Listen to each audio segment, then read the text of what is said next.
The manhwa begins with someone rising from the ground, covered in blood, as a winged man stands before him. The celestial being declares, "God is dead." Humanity worshipped gold and revered arcane engineering until, in the end, they became slaves to themselves. The man holding a sword questions how this can be fair. His opponent wraps the blade in a powerful aura, but despite this he charges forward, asking why this even exists. He screams as he swings his sword, only to be utterly obliterated by a colossal explosion from his enemy.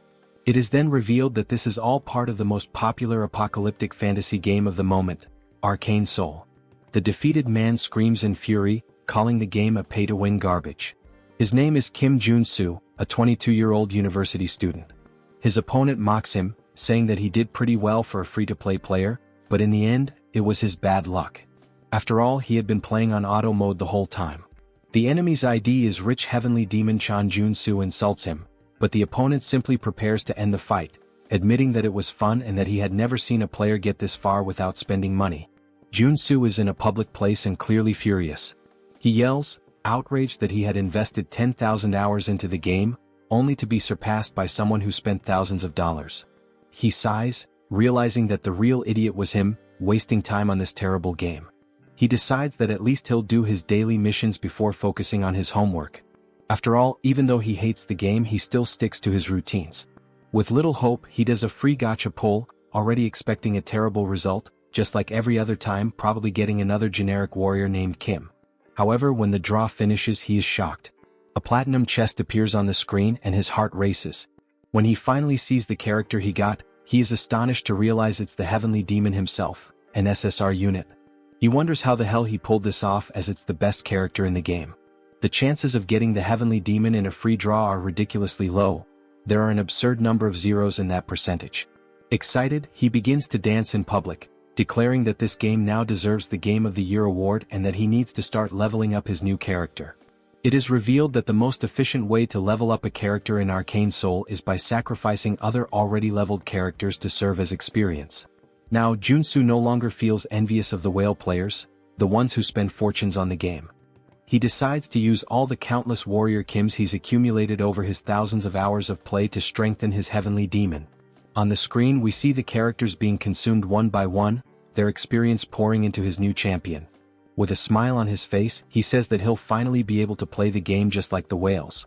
But in the middle of his excitement, he completely forgets that he's in a public place and starts walking absent-mindedly, right into the middle of the street.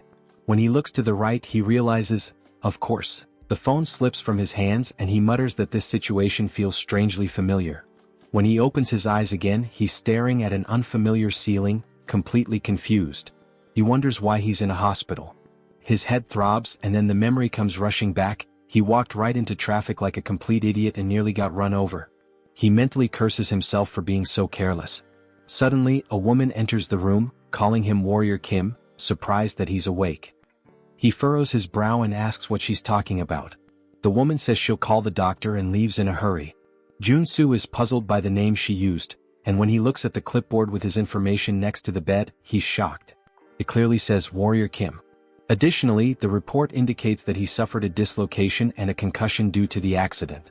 He wonders what kind of absurd mistake this is and lets out a long sigh. Perhaps, deep down, he really does feel guilty for sacrificing all his Warrior Kims to gain experience, but that still doesn't explain why his name on the clipboard says Warrior Kim.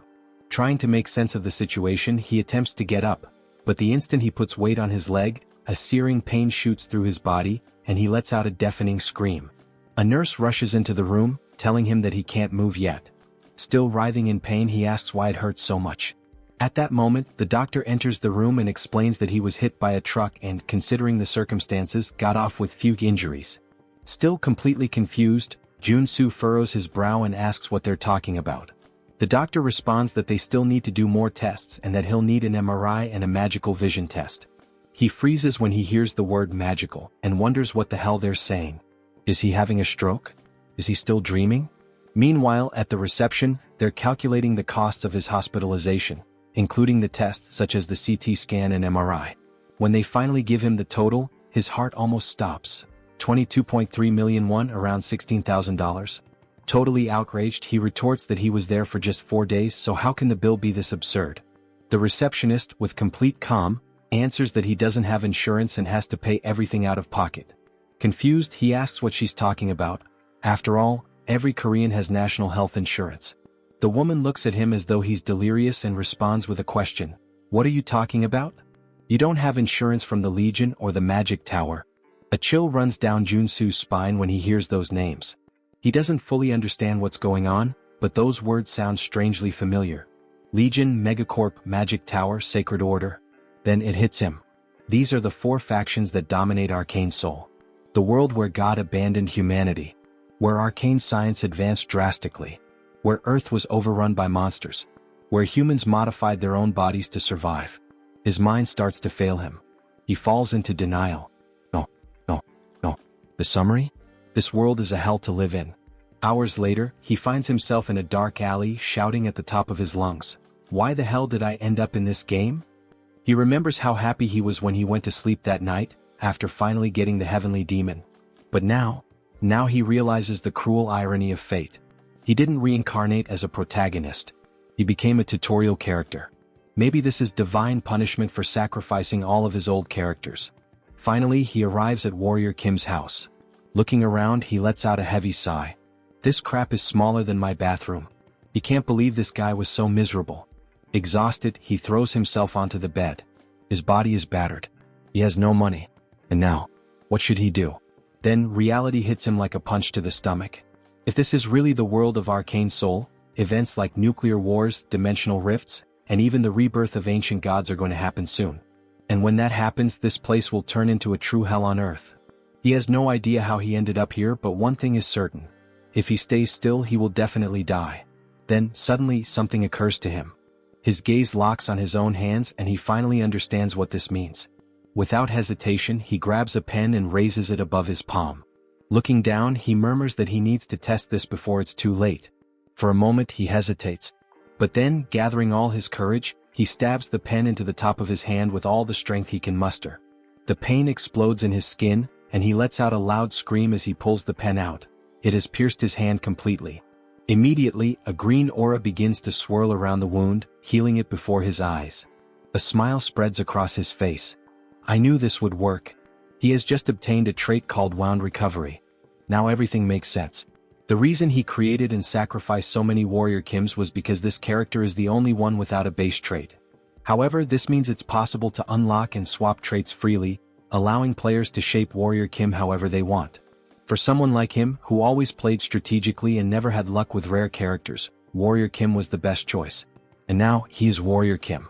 This means he can acquire any trait as long as he works to earn it. As he watches, his wounds start to fully heal, regenerating thanks to the newly acquired ability. He takes a deep breath and reflects. In Arcane Seoul, you die if you're poor, weak, or if your luck runs out. But he won't let that happen to him. He spent 10,000 hours playing this game. He knows all the shortcuts. He knows how to break the system. The scene cuts to his global ranking, which plummets from 115,000th place to the top 7,000. Then he climbs into the 3-digit ranks, finally reaching the top 9.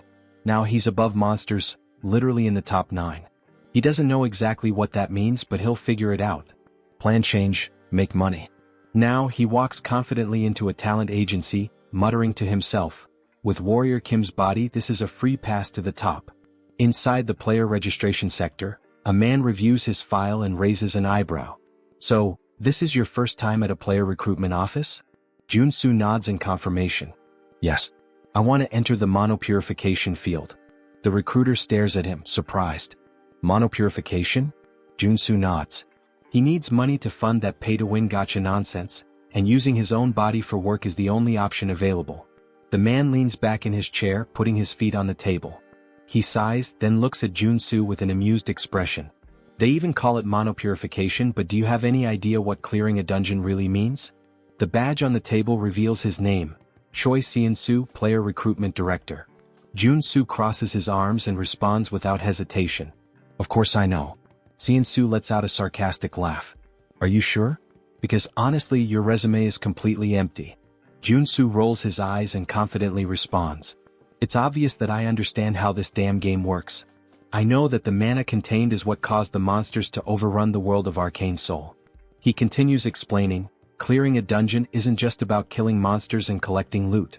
In the long run, prolonged exposure to the contained mana can erode someone's humanity, turning them into something else. This process is called mutation. And that's what makes the job so deadly. Joonsoo sighs and says it's fine. Once they gather enough people, he'll assign him to a team. Joonsoo thanks him, but the man still looks skeptical.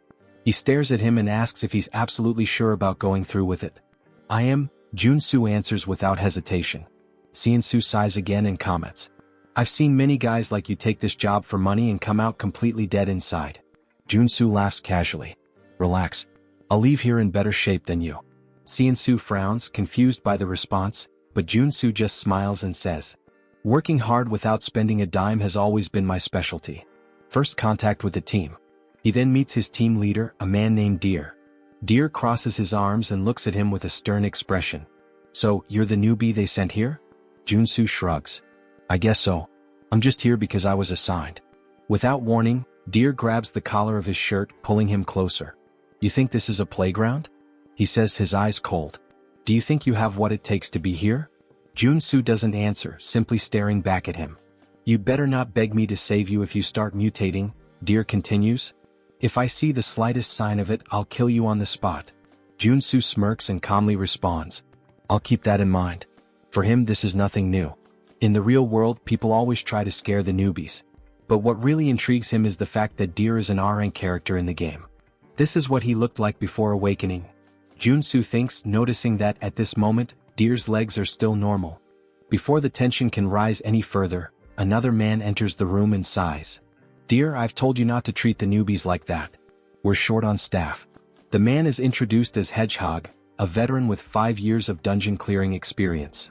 Deer clicks his tongue, clearly irritated. Whatever. I just hope he doesn't mess things up. He then turns to the group and gives his instructions. We have 4 hours to clear 5 locations. No time to waste. Joonsoo watches Deer and thinks, this guy's much tougher than he was in the game. Hedgehog notices and pats him on the shoulder. Don't mind him. He may seem tough on the outside, but he's a good guy deep down. Joonsoo gives a nonchalant "hmm" in response, not paying much attention. The first dungeon. The first location they need to clear is a junkyard. As soon as they arrive, everyone complains about the terrible smell. No matter how many times I come here, I never get used to this stench, one of the workers says. Deer ignores the complaints and says, I'm opening the entrance. Get ready. He activates the access card and the dungeon door opens. What they see on the other side is simply disgusting. The place is covered in filth, a complete mess of waste and magical residue. Deer gives the command. Everyone, position yourselves. Inside the dungeon, there are low-level monsters known as contaminated slimes, creatures that feed on trash and residual mana. Joonsoo quickly assesses the situation and starts explaining to himself. The core of mana-contaminated clearing is eliminating these slimes. They're weak but troublesome. If you cut them in half, they just multiply. The only way to truly kill them is by destroying the small mana core inside their bodies. As they begin to fight them, the workers quickly realize the problem. How the hell are we supposed to find these cores in the middle of all this mess? Someone shouts, frustrated. Joonsoo takes a deep breath, steps forward and says, Get out of the way. Before they can react, he rushes toward the slimes, holding nothing but a shovel. He leaps into the air, preparing to strike. If this goes south, don't blame me. He shouts to his teammates. With a precise swing, he drives the shovel directly between the legs of one of the slimes, hitting the mana core dead center and destroying it instantly. The other workers stare in shock. Hedgehog's eyes widen. He's killing the slimes way too fast. Deer also watches, intrigued. Meanwhile, Joonsoo just smiles. This is perfect. He continues to move forward, destroying the cores one by one before the slimes can multiply. And the most impressive part? He's doing all of this with nothing but a shovel, without needing a real weapon. The other workers watch in disbelief as he moves rapidly across the battlefield, crushing slimes as if it's the easiest thing in the world. Is this really possible? One of the workers exclaims. Joonsoo answers with a confident smile. Of course it is. Suddenly the scene cuts to a flashback from 2 days ago. We see Joonsoo crawling on the ground as if searching for something. The curious detail? He's in the middle of a children's playground. Joonsoo looks around and murmurs to himself. It must be around here somewhere. After a few seconds of searching, his eyes finally spot what he's looking for. Found it. He crouches down and picks up a coin from the ground. The moment he holds it in his hand, An invisible notification seems to appear in his mind. Trait acquired, Treasure Hunter. A wide grin spreads across his face. Got it? This is the most important trait for Warrior Kim. Excited, he starts spinning in place, celebrating his achievement while holding the coin like a trophy. Nearby, a mother watching the scene covers her child's eyes and sighs. Just think happy thoughts. Joonsoo doesn't care about the strange looks and continues on his journey to acquire more essential traits. The price of evolution. He learns some fundamental rules while hunting for important traits. Cut to a less glamorous scene. Joonsoo is vomiting into a trash can, his face completely wrecked. That went too far, he groans. The truth is, to acquire a specific trait, he put himself in the middle of Asmongold's room, or at least something as disgusting as it. The notification appears once again. Trait acquired, Contamination Resistance. Joonsoo wipes his mouth, panting. That was the hardest one so far. The logic for acquiring traits in this world works exactly like in the game. If you meet the conditions, it's yours. He opens the mental menu and reviews his abilities, explaining to himself that it's possible to equip up to 6 traits at once, and that he can switch between them at will. Now, thanks to Treasure Hunter, he can see the mana cores inside the slimes, which explains why he's able to eliminate them so easily, even the giant ones. However, another slime is attacking his team, shooting a barrage of sticky slime. Deer gives an urgent warning. Don't let that stuff touch you. But Joonsoo simply walks through the toxic substance without hesitation. Finally, all this work paid off, he comments, satisfied. Thanks to contamination resistance, he feels no side effects from the slime. I personally wouldn't stick my tongue out in this situation. End of shift. The scene cuts to the bus on the way back home. Joonsoo leans against the window, exhausted. Even with all these traits helping me, working all day is still draining. Hedgehog smiles and comments. But thanks to you we finished early today. It was incredible seeing all of that up close. He pauses and asks curiously, are you hoping to awaken like Deer? Joonsoo laughs. No way. I only know how to use a shovel. Military training to blame. Hedgehog whistles. Impressive. As they talk, something strange happens. Small horns begin to grow from Hedgehog's head. Joonsoo furrows his brow. Your mutations are getting worse. You've been exposed to too much contaminated mana. He observes his colleague more closely. You don't look so good. You should rest for a bit. Hedgehog just shrugs and lets out a bitter laugh. I'd rather mutate than face the debt collectors. Joonsoo sighs, understanding his situation better. Now it makes sense why you wanted this job. Not exactly the kind of position people queue up for. 4 days later. A time skip brings us 4 days forward. The work finally comes to an end, but everyone is exhausted. We're done, someone murmurs. The team members are wrecked after days of non-stop dungeon clearing. On the other side, a worker is vomiting uncontrollably, almost doubled over. Joonsoo immediately recognizes him. Hedgehog. I told you not to push yourself so hard. Deer approaches and pats Joonsoo on the shoulder. The only reason you're still in one piece is because you're young. Never thought you'd do your part properly, but good job. Joonsoo gives a faint smile. It was thanks to everyone. But deep down he knows the truth. He only managed to do well because of his traits. He watches Deer, noticing that he's holding up surprisingly well against the exhaustion. For someone at our rank, he's holding strong. Before they can continue talking, a desperate scream echoes through the area. Joonsoo turns to find Hedgehog. Something is terribly wrong. A dark aura begins to form around him. His colleagues look horrified. What's happening to his spine? Deer runs over, his expression turning serious. Hedgehog. Hang in there. Joonsoo understands everything in that instant. Hedgehog is mutating. Deer tries to hold his friend back. Hold on. We need to get out of here. But it's too late. The mutation consumes Hedgehog completely, and his body explodes into pure energy, creating chaos around them. Joonsoo feels the impact and murmurs. Shit. Now this is serious. The battle begins. Hedgehog has lost all trace of his humanity.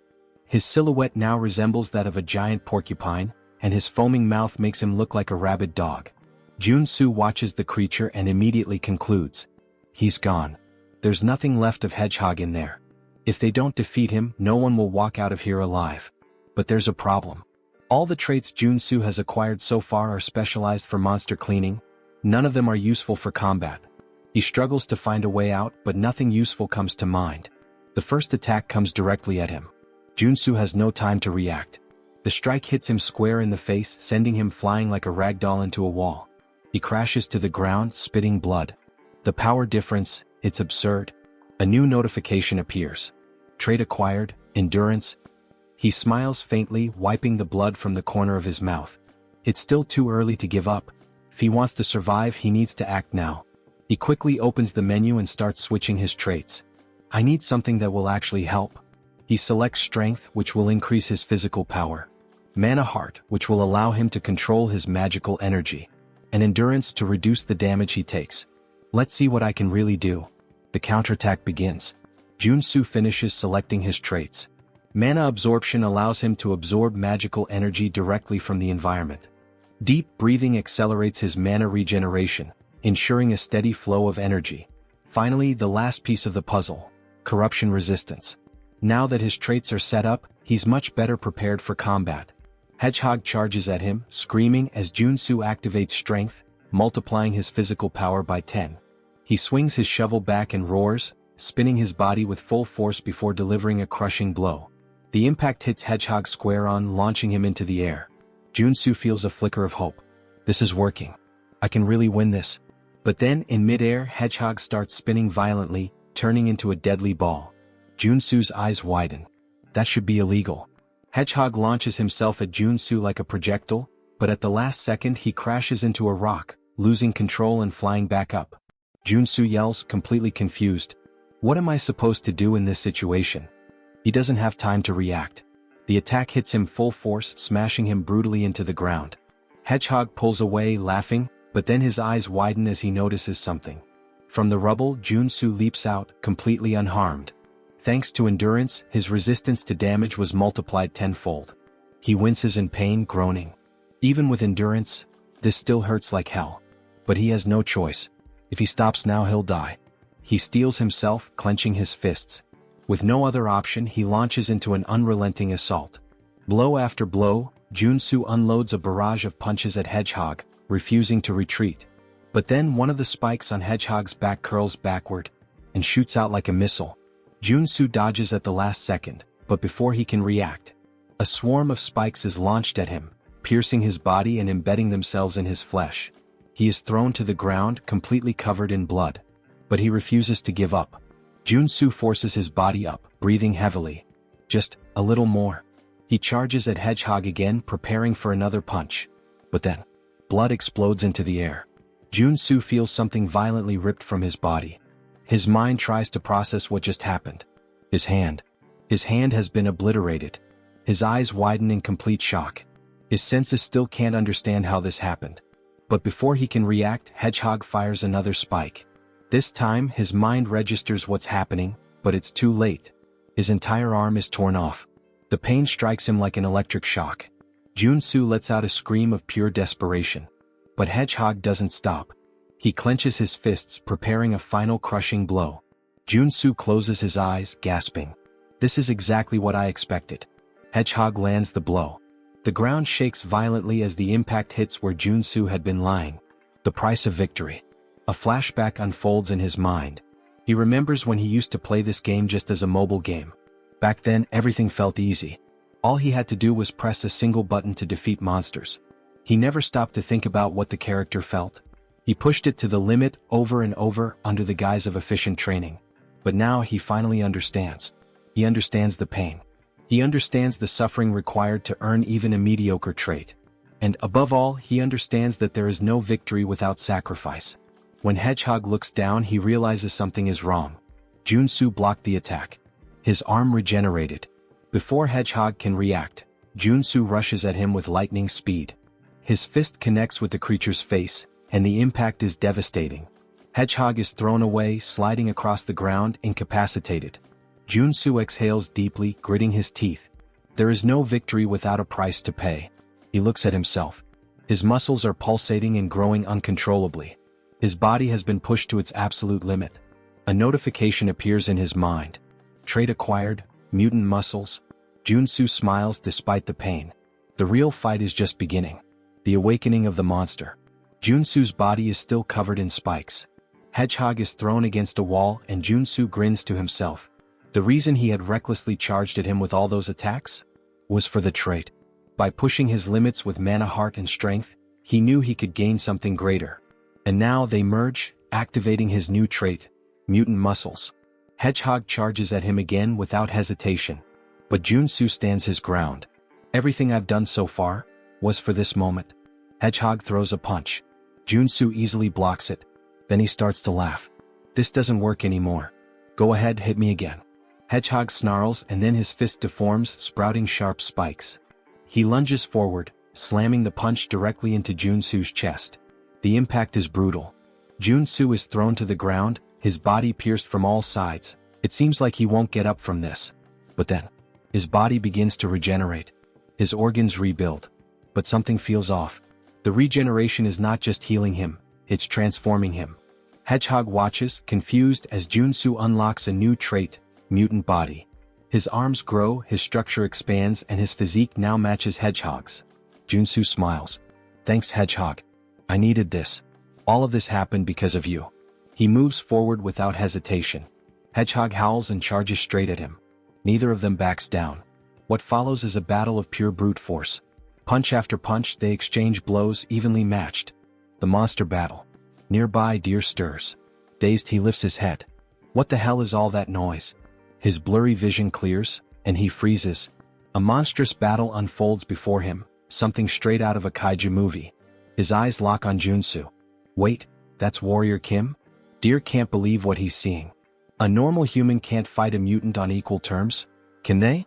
Joonsoo and Hedgehog trade powerful punches at the same time, and both are thrown back, crashing to the ground simultaneously. Joonsoo grits his teeth, breathing deeply. This isn't as easy as I thought. Physically, he's now the same size as Hedgehog. But if this keeps going, he'll end up at a disadvantage. The breaking point. Hedgehog lets out a deafening scream.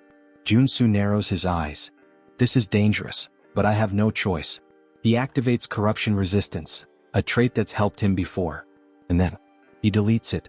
Deer is shocked. What? He just erased a skill. Joonsoo's body shakes violently. And then, he starts transforming again.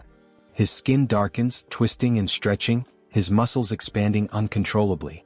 He fights to keep his sanity, but the process has already begun. Joonsoo is undergoing a full monsterification. The primal roar. His skin turns a deep red. His body grows even larger, becoming colossal. Then, he lets out a primal, deep and terrifying roar. The sound shakes the air, a fearsome bellow that freezes Hedgehog in terror. For the first time, Hedgehog hesitates. Above Joonsoo's mutated mouth, a magic circle begins to glow. And then, a burst of pure energy is unleashed. The attack hits Hedgehog squarely, sending him flying far, far away. What the hell was that? Deer watches in pure shock. What the hell was that? He looks up, and freezes. A monstrous, gigantic, and deformed version of Joonsoo glares down at him. Deer feels a chill run down his spine.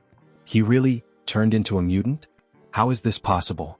But for Joonsoo, it's just another trait. New trait acquired, mutant.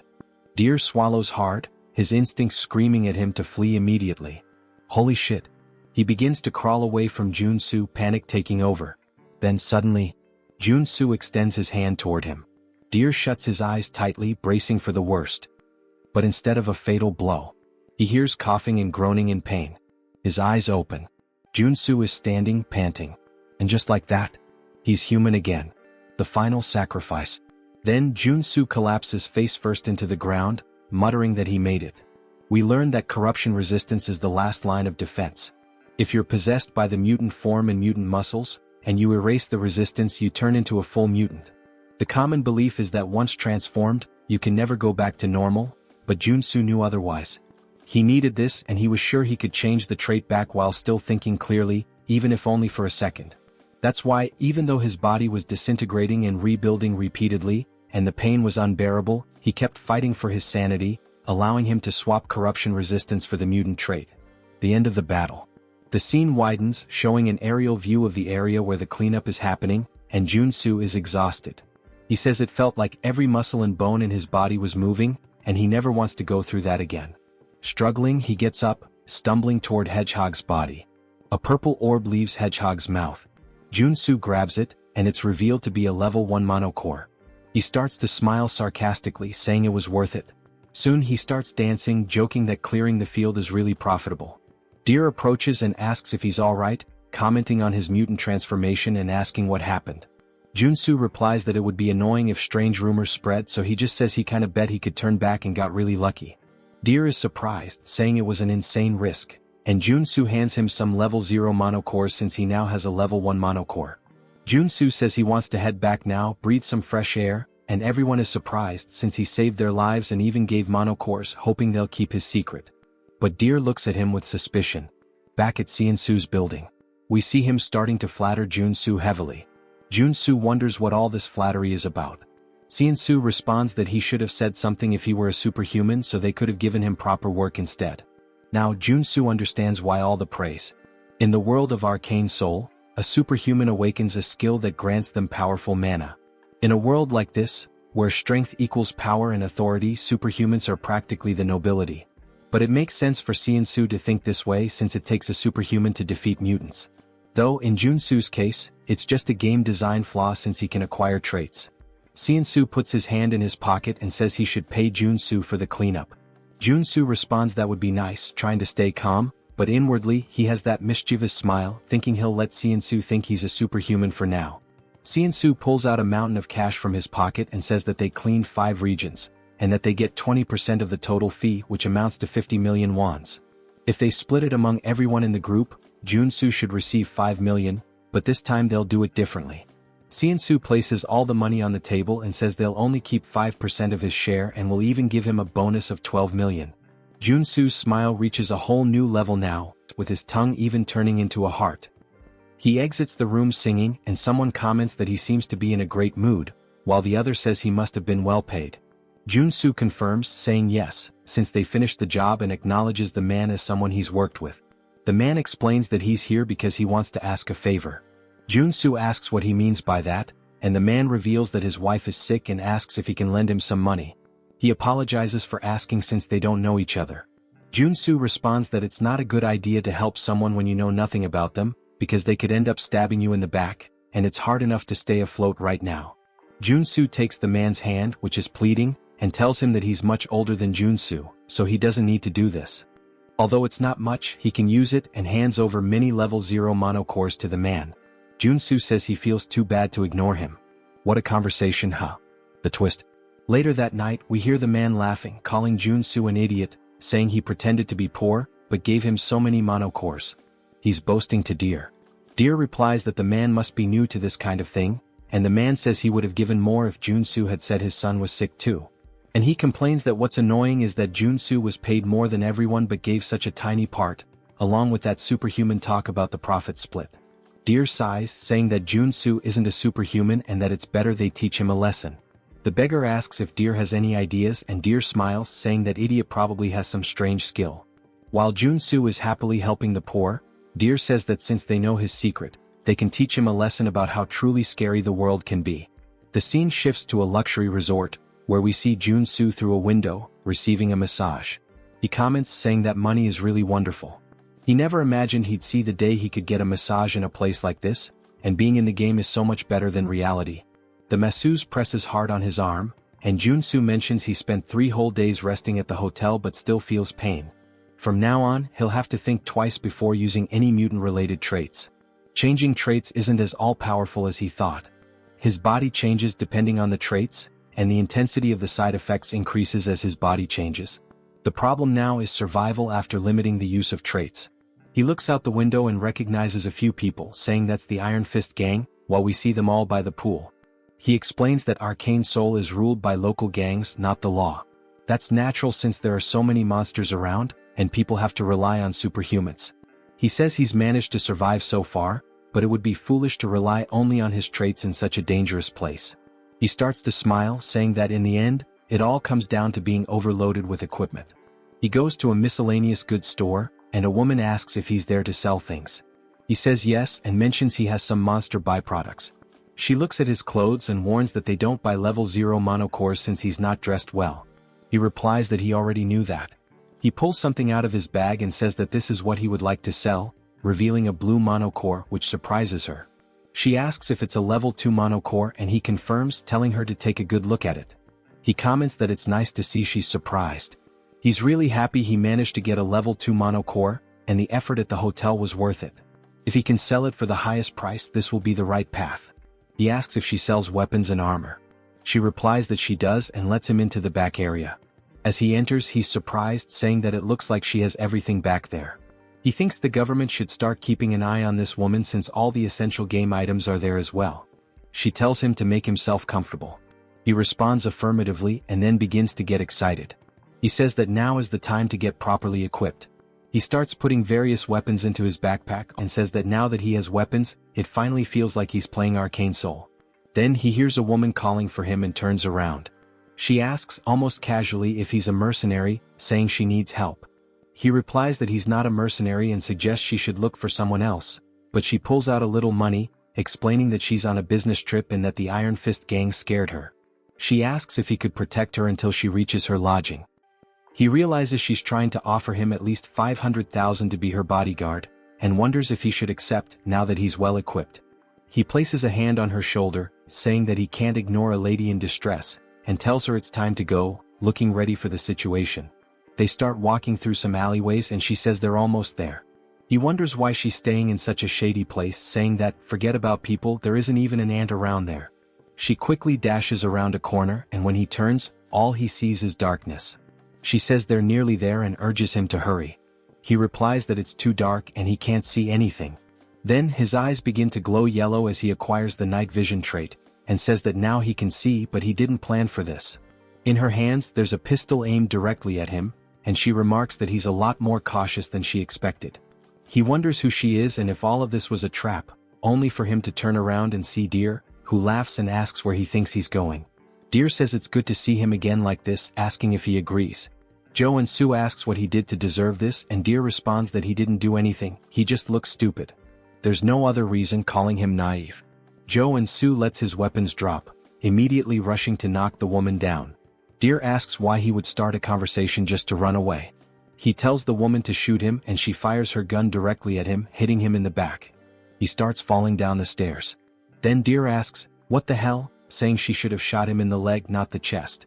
She responds that it's better than him running away. Deer says, "Damn, I think he's dead. Honestly, I think the guy can just get up, he looks fine." The woman mentions that someone might want to buy his body since he came back from being a mutant. The beggar says it's time to loot his gear now. When Deer looks down again, he says there's no way and they should do this first, only to find that Joonsoo's body has disappeared. They all start wondering where the hell he went, growing uneasy. The street lamp breaks and the beggar is hit in the neck. The rest of them start panicking, wondering what's happening, and Deer says there's no way he's still alive.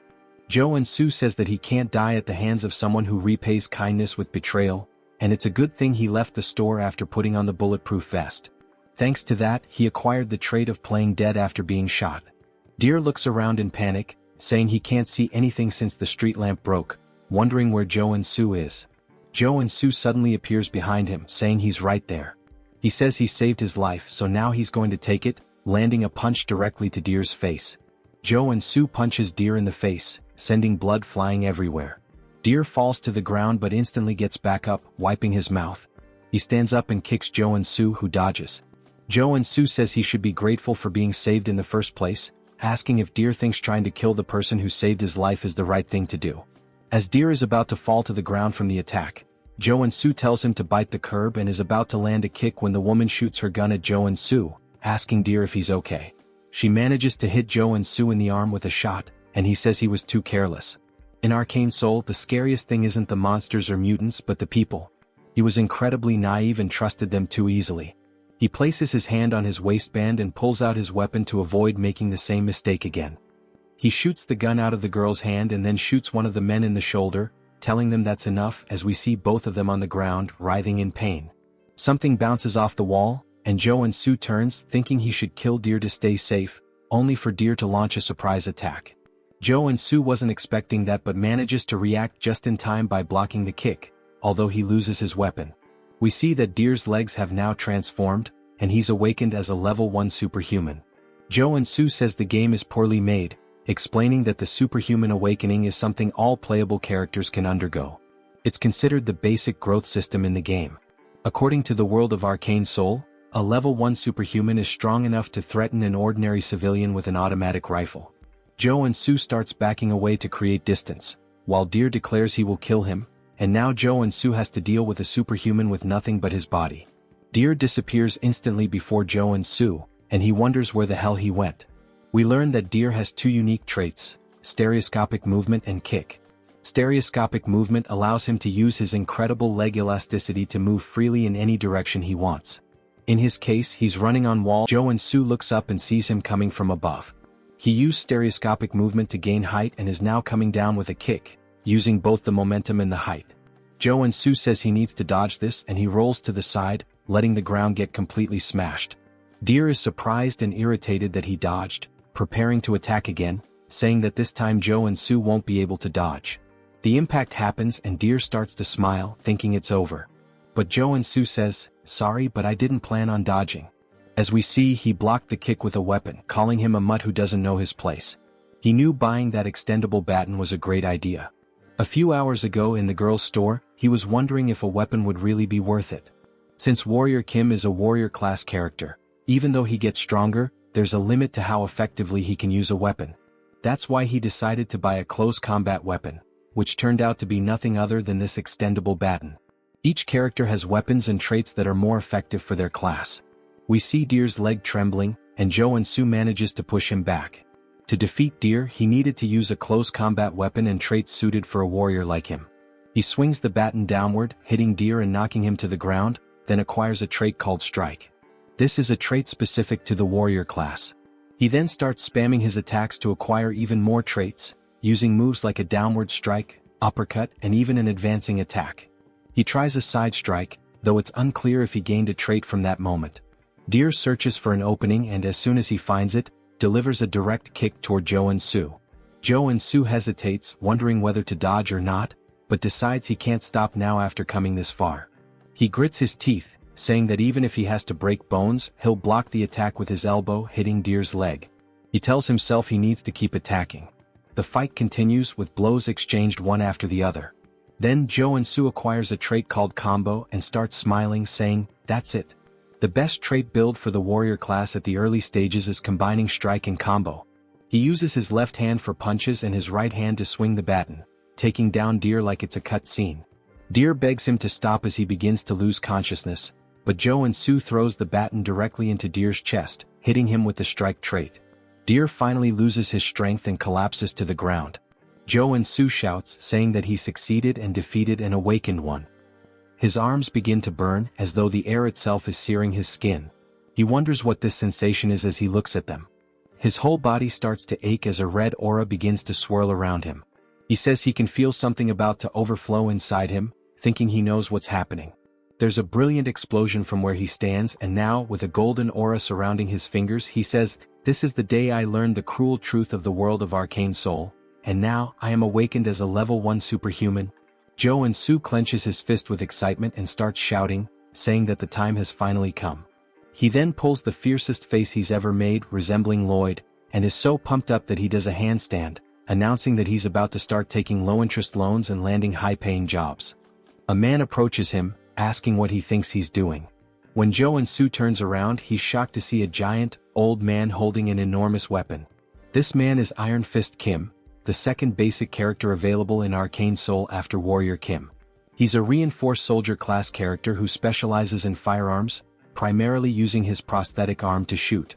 The issue is Iron Fist Kim is the feared leader of the Iron Fist gang, and since Joonsoo fought within their territory, he's probably stirred up quite a mess. Iron Fist asks if Joonsoo checked where he was before all of this. Joonsoo responds that he was caught off guard and couldn't just stand there and not fight back. Iron Fist unlocks his weapon, saying this means they're more terrifying than his own gang. Joonsoo is taken aback, saying that if he fights under these conditions, he'll die for nothing.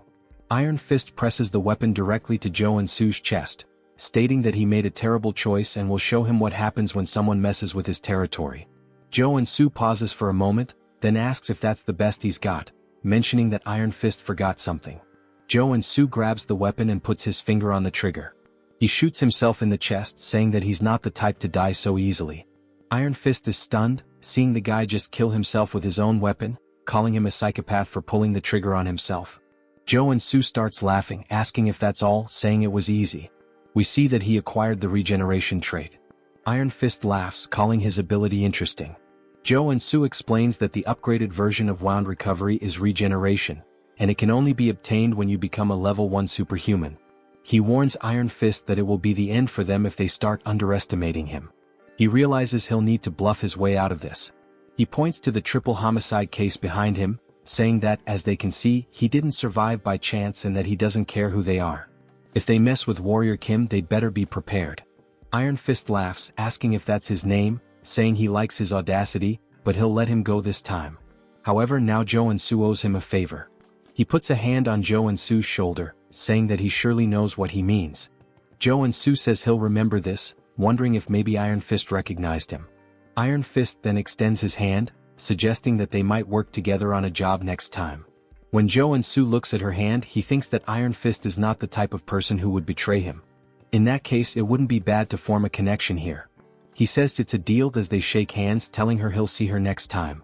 The scene then shifts to the superhuman tower in Jamsil, where Joonsoo says he had no idea when he first saw this place in the game, but now he realizes that it's really impressive, completely different from anything he's seen before. A woman then catches his attention, thanking him for visiting the tower and asking how she can assist him. The guy is stunned by her beauty and mentions that she looks familiar, wondering if she's an NPC. She tells him that if he's there for certification, he needs to head to the machine to measure his mana and trait circuits.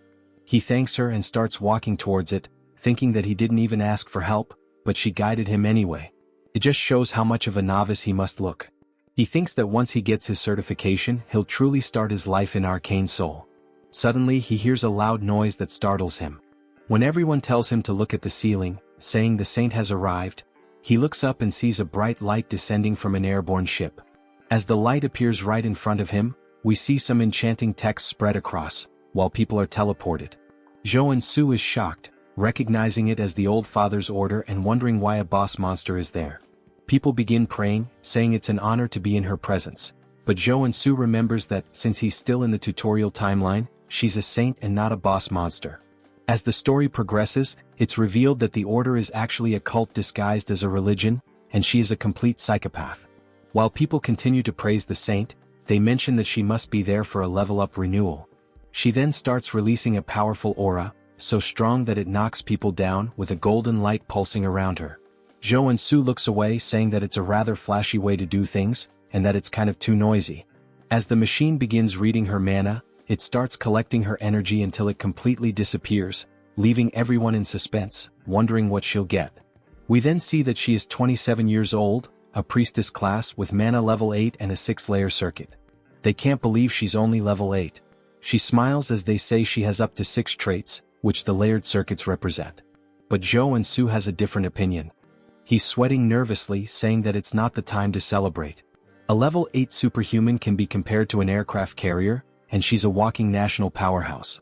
Why are strong women always crazy? But even if he tried to warn them, they would just treat him like a madman and stone him to death as if it were the Middle Ages. For now, he decides to just measure his mana.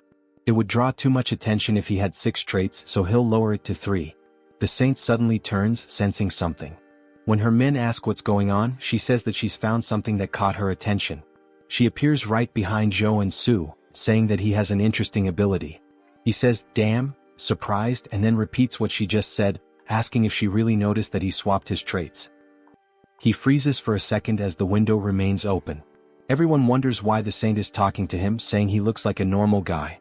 She then takes his hands, asking what his name is. He says his name is Warrior Kim and comments that the only reason a priest would ask someone's name in Arcane Seoul is. Before he finishes his thought, he's interrupted as she declares that she represents the Old Father's order and baptizes him. Since the Old Father always desires powers like his, she tells him that he must submit and find peace in this hellish world, as the enchantment table begins moving across his arm. Everyone around him envies the fact that he's being baptized, especially because she is the Old Father's first daughter. Joonsoo, however, has a different perspective. He's extremely nervous, thinking that if he's baptized and gains the baptism trait, he will have no choice but to become a paladin of the order. However, the Old Father's order loses to major figures in Arcane Seoul during the war with South Korea, and this figure is none other than the Celestial Demon. As she continues with the baptism, he rips her hand off of him, saying it feels like being forced to invest in a stock that's about to crash. He kneels, refusing the baptism. We see her eyes turn completely psychopathic as she says that he must not have heard her correctly. He responds saying he's very serious despite being a little exhausted. She starts to control her anger, saying that it's anyone's right to serve or refuse. However, the old father has already set his eyes on him. She places her hand on his shoulder, warning him not to forget that a powerful divine energy is already rooted inside him, and that if he can't overcome such a small power, his fragile free will won't mean anything in the end. Then he begins to be enveloped by a yellow flame as he starts screaming in front of everyone. They question how someone like him can refuse the baptism, asking if he isn't religious or something. We see that he's being affected by divine fever, and that he will suffer a burning, endless pain as punishment for refusing the baptism. He was prepared for this, but it still hurts like hell, his whole body burning. This is one of the strongest debuffs in the entire game. The effect causes continuous, searing pain, preventing the person from continuing their normal life. The only way to get rid of it is to go to a temple and be baptized. He refused the baptism thinking about the future, but it seems he might die right here as we see his eyes rolling back. He loses consciousness until someone splashes water on his face, waking him up again. He wonders who it is, only to see the woman from before asking if he's okay. She seems genuinely concerned. He says that no one helps someone affected by divine fever because they fear the negativity will spread to them, and he's grateful that she took the risk to help him. He sits up again, saying that he'll endure a little longer. As he enters a lotus position, he gains a trait called divine resistance. We see that he's starting to build a resistance to the flames. He says he didn't refuse the baptism recklessly either, and that the debuff gets stronger depending on the total mana of the target. Since he's still level 1, the debuff is weaker in comparison, so there are some solutions. The first is to acquire the trait, which he just did, and now he'll focus more mana within himself. It's unclear whether he unlocked his traits or activated mana absorption.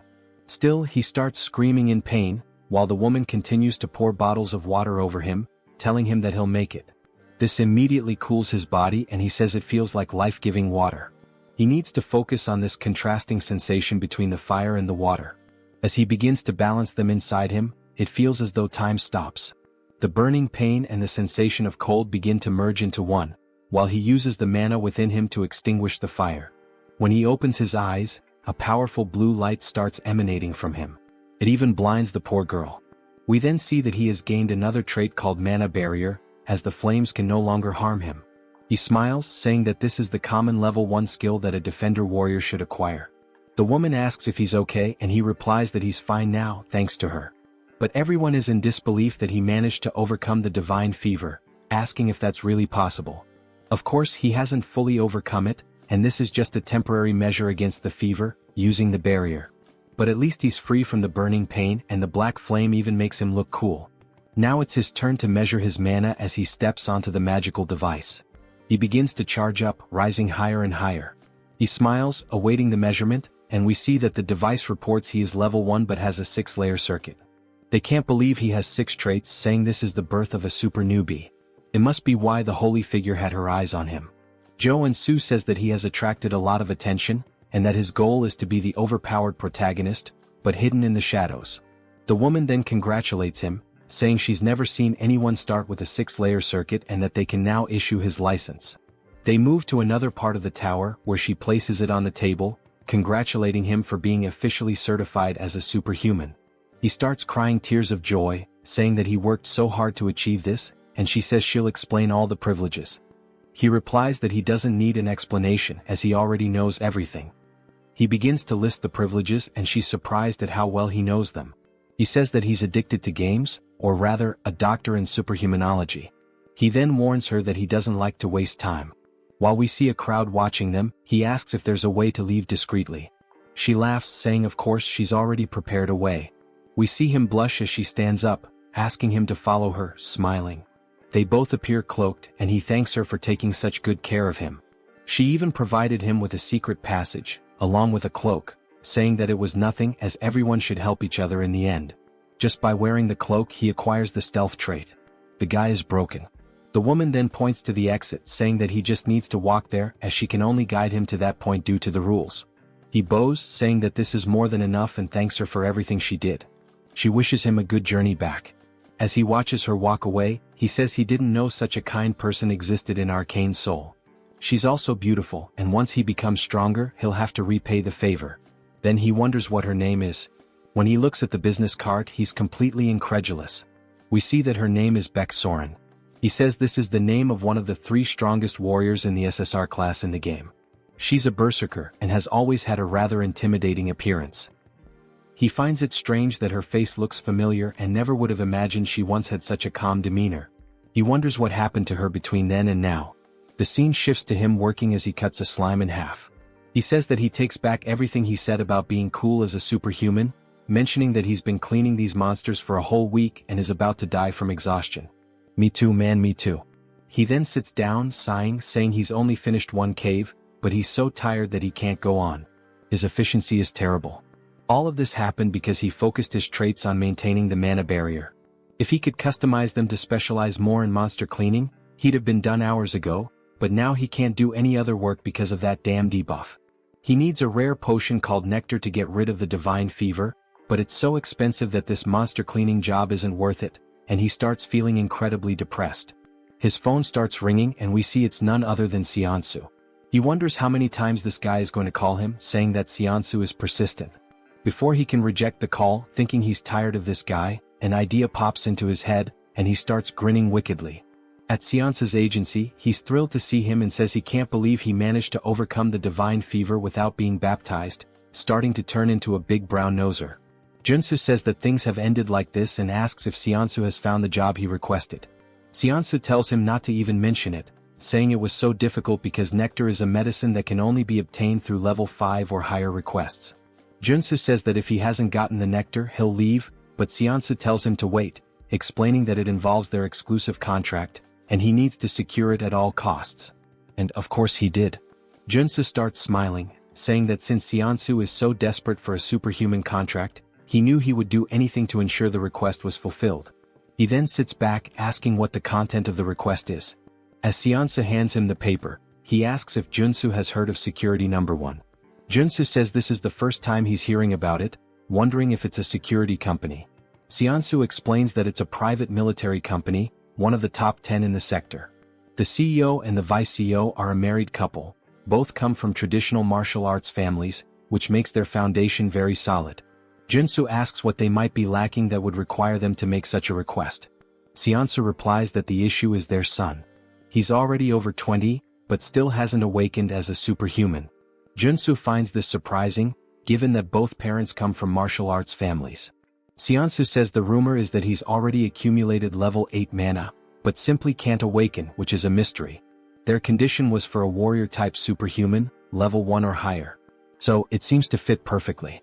Joonsoo then starts smiling, saying that he'll go see them right away. As he heads to their property, we see Seonsu's legs shaking uncontrollably. He says that they're quite busy as they aren't the type to be late. Joonsoo just looks around the house, commenting that it's very expensive. We hear a woman apologizing, saying she's very sorry for making them wait so long. The guy's about to have a heart attack. Finally, we are introduced to them. She says they are the clients.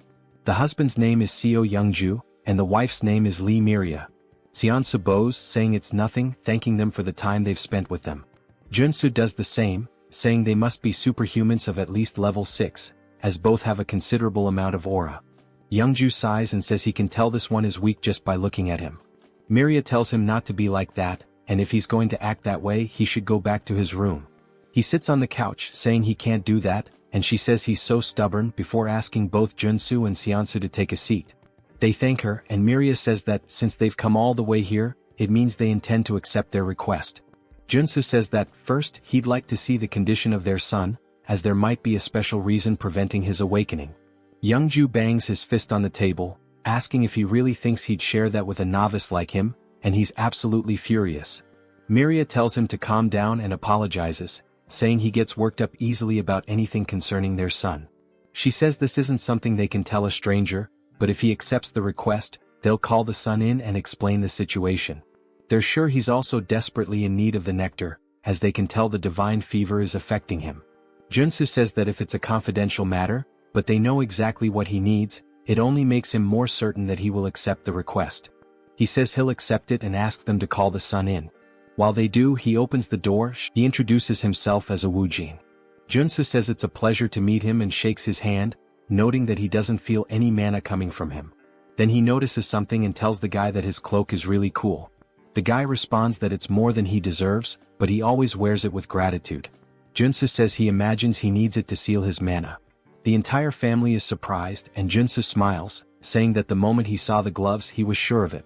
Although it's a matter involving a noble family, he deliberately set the conditions for a level 1 superhuman and used the nectar debuff to summon him. He was baptized under the order of the old father. The reason their son couldn't awaken is because he rejected the baptism and sealed his mana to avoid the divine fever. While they couldn't announce this publicly and were struggling with the situation, they must have heard the recent rumors about him overcoming the baptism. So they decided to seek him out. Woojin is extremely impressed and starts acting exaggeratedly, saying that no further explanation is needed. He almost thought Joonsoo was the protagonist of a detective novel. Joonsoo says that he's watched enough Detective Conan in the past and that there's nothing to fear, since he also knows the future. The moment he saw the photo he understood everything because in the future, Woojin becomes the vanguard paladin of the old father's order. He rejected the baptism and resisted, but when his parents lost their power, he gave in and joined the order to help the family. Yeongju then approaches, calling him sir and asking if there's any way for their son to avoid the baptism. We see everyone looking at him with puppy dog eyes. Joonsoo remarks that he was so arrogant just a moment ago, but now he's acting all polite, saying that of course there's a solution. He says that since he's spent 10,000 hours in Arcane Seoul, it's obvious that he knows how to handle this. He places a hand on Woojin's shoulder, saying that he understands the pain he's feeling because he's been through it too, and that he'll get him out of this situation. Woojin begins to cry and hugs him, while Joonsoo says it doesn't matter whether she's a saint or not. She tried to pull him into some low-level cult, and now his future subordinate is by his side, showing yet another expression of loyalty. He then starts pushing Woojin away, saying that before they proceed, he'd like to add a condition. Yeongju asks what he wants. Joonsoo says that since the difficulty of the request has increased, it means he should be entitled to something more. Miria agrees, saying it makes sense because now it's not just about awakening their son, but about overcoming the divine fever. They'll do whatever it takes if he can cure their son. Joonsoo says that as an additional condition, he'd like them to teach him the sword capable of breaking mountains. Both are surprised by this request. While Joonsoo smiles, Woojin looks scared. Seonsa strikes the "oh, I'm in danger" pose.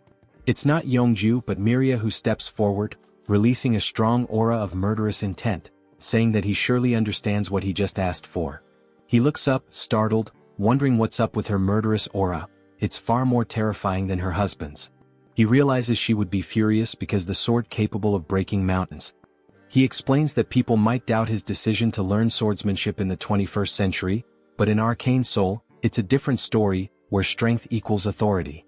As we see a woman slicing through a tank with a sword, he explains that a superhuman swordsman can easily destroy modern weapons, and high-level martial arts are traded for fighter jet squads.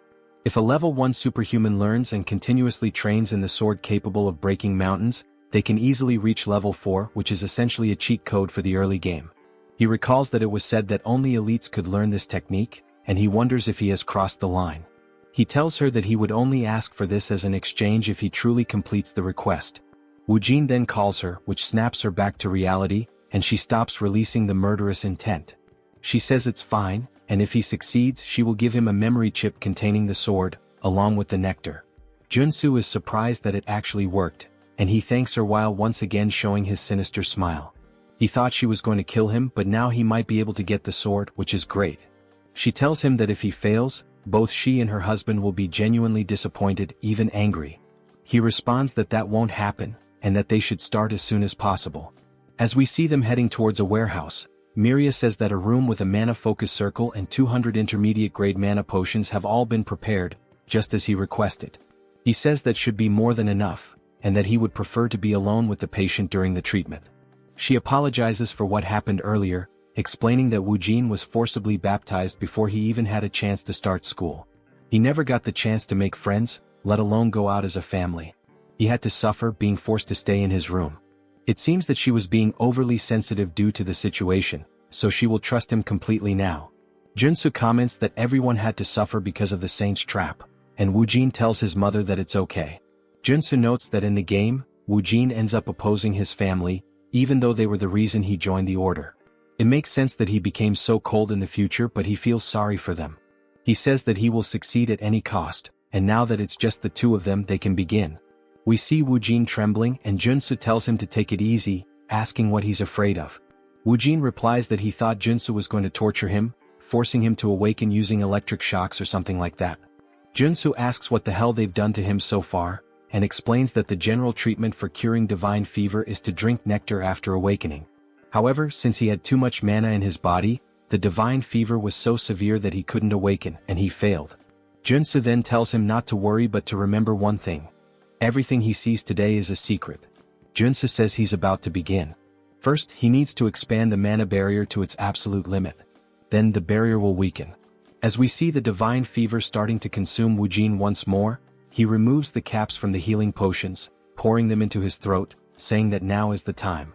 Woojin is confused as the cycle repeats relentlessly, and he continues drinking the potions. He comments that it tastes awful. After several bottles fall to the floor, he finally acquires the drug addiction trait.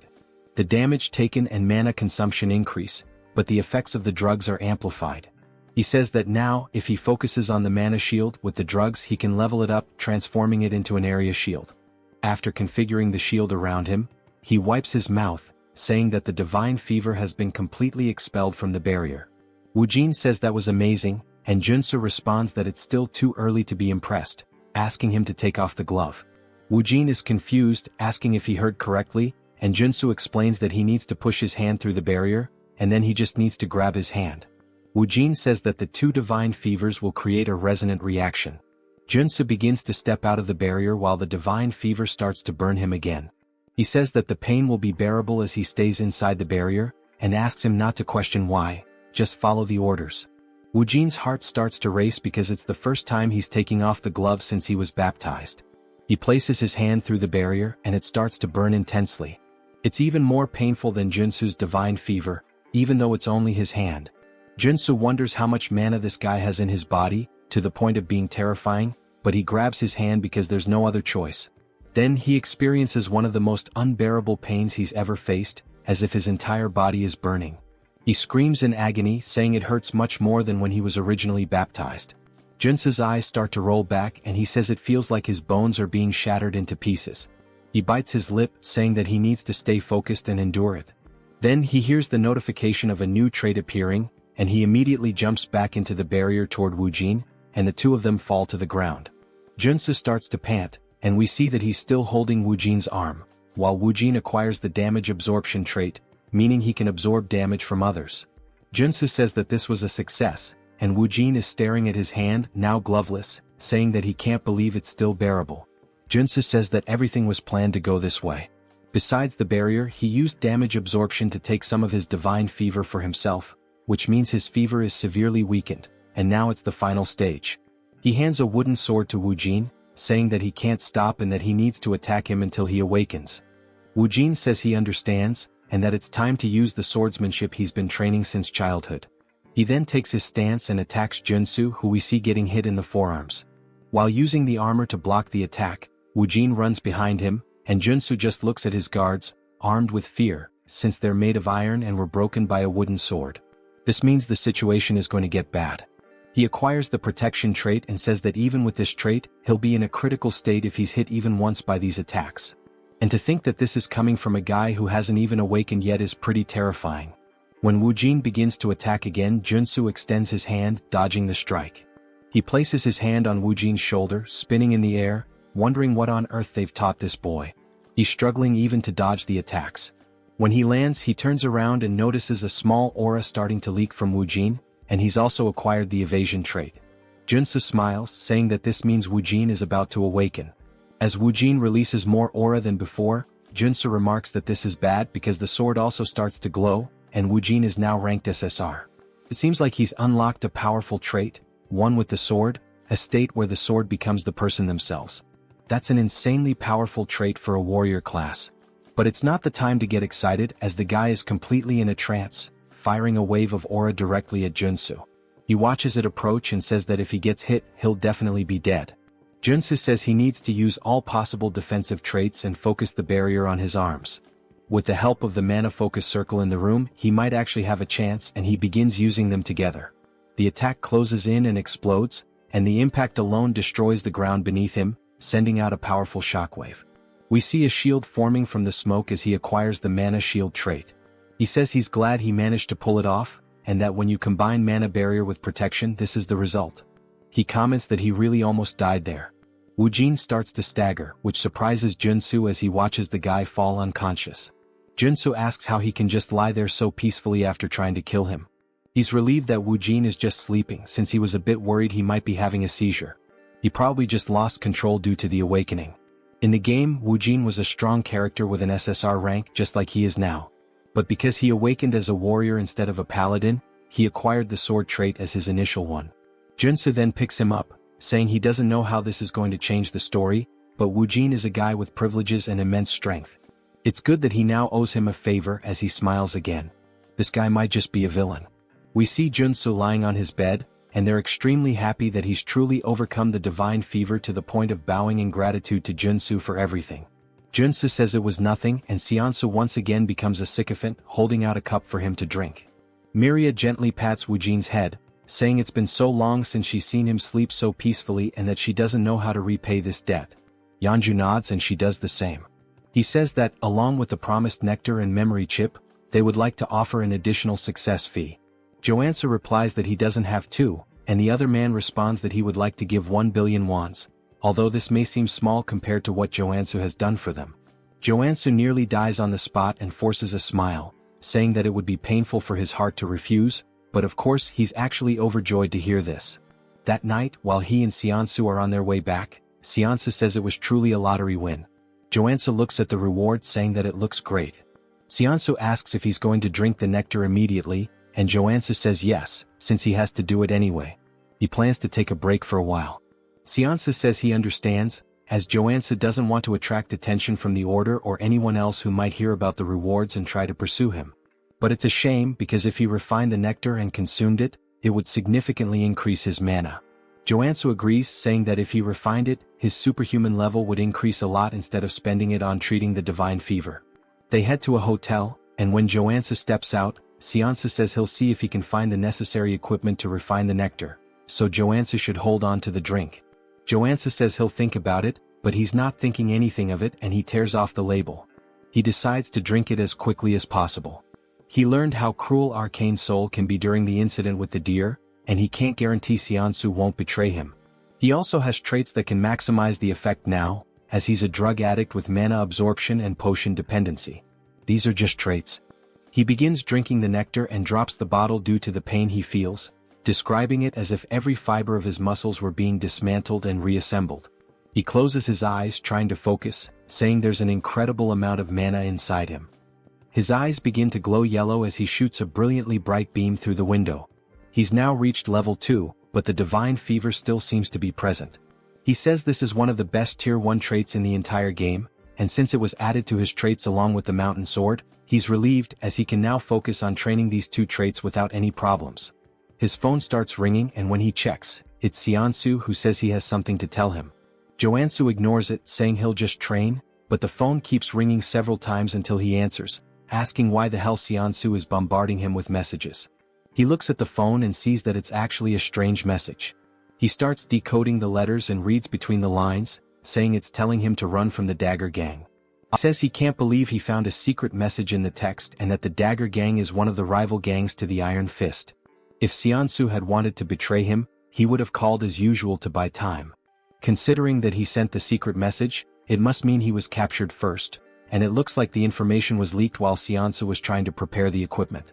Joansa starts to feel a little guilty but decides to ignore it since he got the nectar he needed, and everyone is responsible for their own life in Arcane Seoul. Then the scene shifts to Seonsu screaming as loud as possible, and we see him sitting in a chair surrounded by 3 men. They say he's a stubborn man, and despite an entire night of interrogation, he still hasn't said anything about the superhuman rookie.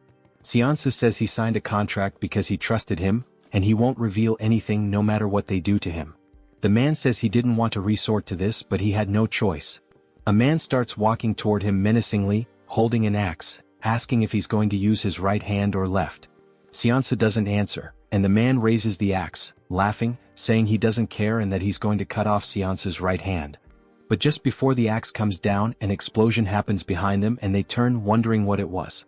Then a man starts crawling forward, calling for his boss, saying that a madman is attacking them. It seems like he wasn't lying, as we see someone aiming and firing rocket launchers at their building. He says they're about to face the consequences of messing with him.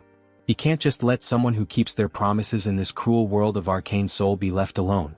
He pulls the trigger, saying that, with any luck, this will be a good lesson to show them that the war has just begun. The rocket strikes the side of the building, exploding violently and sending armed men rushing out in a panic. They look around frantically, trying to pinpoint the source of the shot, saying they need to find the shooter first.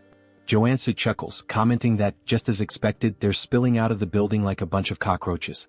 Even though the structure looks like a regular residential complex, he knows for a fact that they were all inside. This is the hideout of the Dagger Gang, a place he's cleared so many times that he's honestly sick of it. It's a complicated dungeon, made up of 6 different buildings. Since this mission is part of the tutorial, he can practically finish it with his eyes closed. He crouches down, then leaps from the rooftop, grinning as he says he's about to speedrun this thing. Nearby, in a narrow alley, a few gang members are patrolling, muttering that this must be the work of Iron Fist, since they're the only lunatics crazy enough to pull something like this. They confidently declare that once they find them, they'll wipe them out. Suddenly, one of them hears a noise coming from a dumpster and decides to check it out. His buddies warn him to be thorough.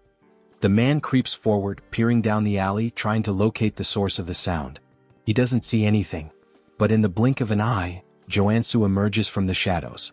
Before the man can react, Joonsoo grabs his face with a crushing grip and slams him brutally into the nearest wall. Joonsoo laughs, saying the guy didn't even recognize him despite being right in front of his face. And that when it comes to infiltration, there's no better combo than playing dead and using stealth. With the henchmen stumbling around outside like fools, he takes the opportunity to slip into the main building. He lifts the lid of a dumpster and begins descending a hidden staircase, commenting that this is one of the gang's secret entrances. Moving swiftly and silently through the corridors, he takes pride in the fact that he's avoided combat so far. Pressing forward, he notes the gang's unusual obsession with hostages. He remembers that the boss's room is on the 5th floor, which means he still has a long way to go. Because of that, he decides to advance as stealthily as possible, making sure no one notices him. Suddenly, the building's loudspeaker crackles to life, blaring an urgent announcement. Enemy infiltrated the building. All members, arm yourselves and assemble at the rendezvous point immediately. Joonsoo stands before a door, murmuring to himself that he needs to make a decision. If he exits through here, he'll be in the lobby, which is the most efficient route. The central staircase leads directly upstairs. However, there's a problem. Now that the gang has detected an intruder, they've barricaded the lobby to create a defensive line. The moment he opens the door, he'll be shredded by gunfire. Even so, he decides to press forward. A wicked grin spreads across his face as he steps directly into the middle of the enemy formation. Without hesitation, he pulls a Gatling gun from his inventory and unleashes hell.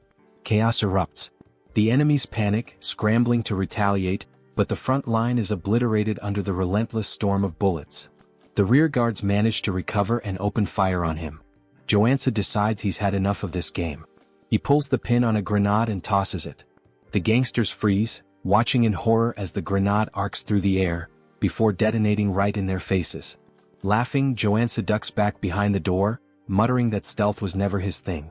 Then, lowering his gaze, he reveals a fistful of explosives, grinning as he says he knew one grenade wouldn't be enough.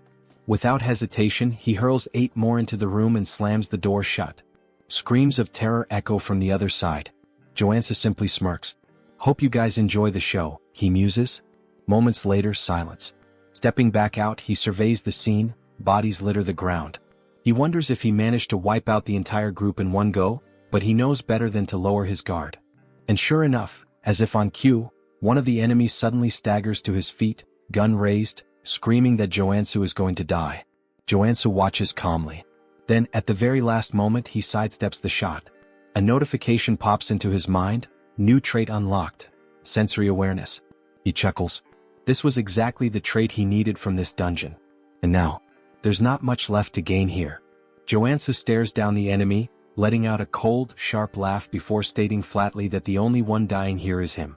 The only sound that follows is the man's scream, cut short by dead silence. When the scene is revealed, a bullet hole is cleaned through the unfortunate man's skull. With the henchman out of the way, Joonsoo announces that it's time to move up.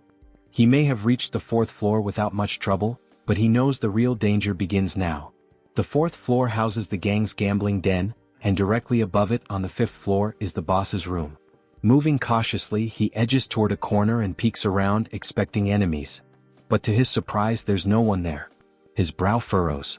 Keeping his guard up, he advances to the game room's door and carefully pushes it open. Empty. Something's wrong. He can feel the air itself thick with danger. At that moment, a notification flashes. New trait unlocked. Focus. Suddenly, a sound from above catches his attention. He snaps his gaze upward. It's not an enemy. It's a drone. And worse, it's dropping a grenade. His eyes recognize it instantly, a flashbang. The grenade detonates. For a moment, Joonsoo is left blind, deaf, and completely vulnerable. Taking advantage of the opening, a man bursts from one of the side rooms, sprinting toward Joonsoo from behind, knife raised high. The impact lands. The attacker laughs, convinced he's caught a rat in a trap. And just like that, the boss of the Dagger Gang makes his entrance, a level 2 assassin named Tung. But Joonsoo remains unfazed. He smirks and tells Tung he really shouldn't be so excited. Tung, confused, notices something's wrong. His blade didn't pierce. What? Why the hell didn't it go through? He instinctively steps back, creating distance, still struggling to process what just happened. Joonsoo eyes his stance and scoffs. Who's the real rat here? He mocks. You sure it's not just your own insecurities talking? Joonsoo hadn't expected the gang boss to show up on the fourth floor. That complicates things. This wasn't in the original game. But even so, he had anticipated the attack pattern. The flashbang was part of a chained ambush triggered as soon as the player stepped into the boss room. If he hadn't unlocked sensory awareness and focus before this point, he would have walked straight into the trap. Tung may be a skilled assassin, but Joonsoo knows that the key to defeating him is to predict where the attacks will come from.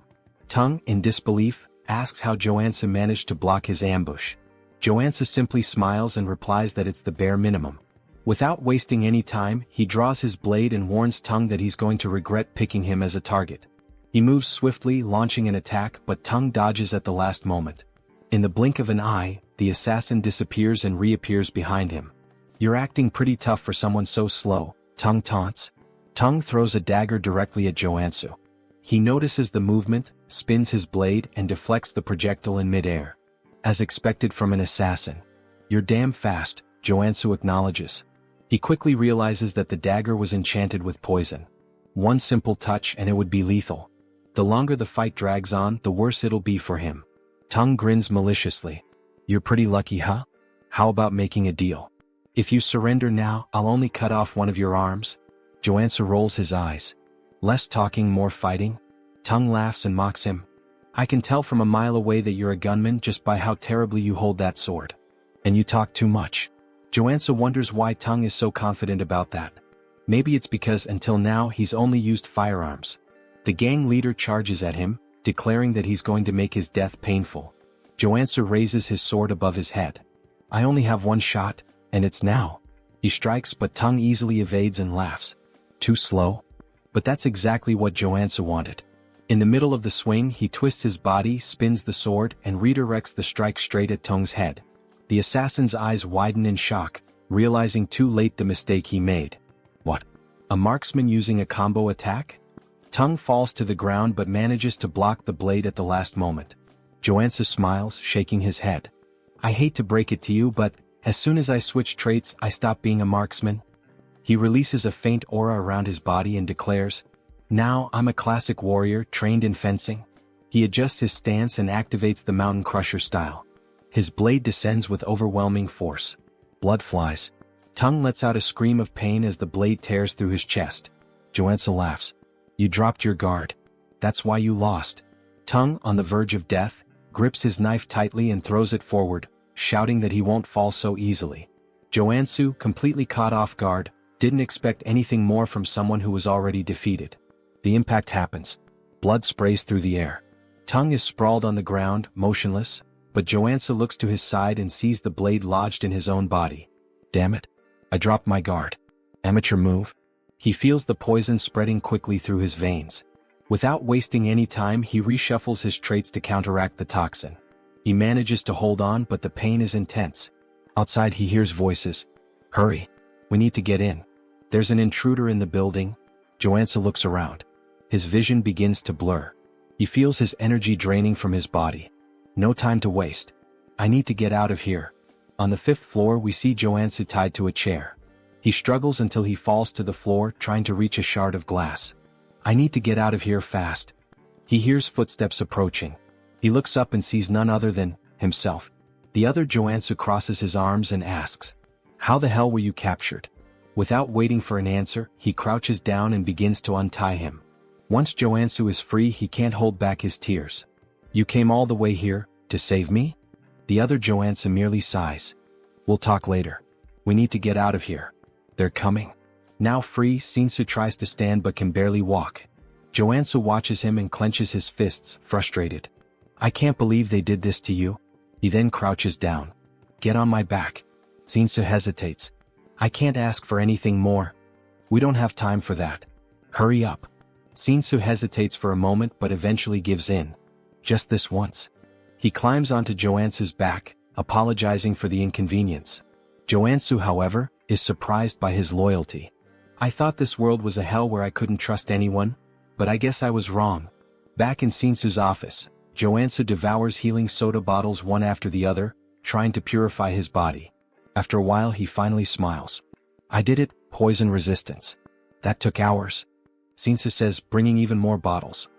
"Drink as much as you need." Joonsoo grabs one last bottle and refuses the rest. "That's enough. I got the trade I wanted." Joonsoo lowers his head. I can't apologize enough. It looks like information leaked while I was preparing the nectar. I shouldn't have trusted my employees." Joonsoo just smiles faintly. "Relax. In the end, I drank the nectar anyway." Joonsoo is shocked and asks why he did that. Joonsoo responds casually. "If I hadn't drunk it, I never would have been able to save you." Joonsoo starts to feel incredibly guilty. "I can't believe you wasted the precious nectar just to save me." Of course, that wasn't the real reason, but Joonsoo prefers he thinks that way. Suddenly, someone starts banging loudly on the door. Joonsoo panics. Is it the Dagger Gang? What do we do? Joonsoo smiles.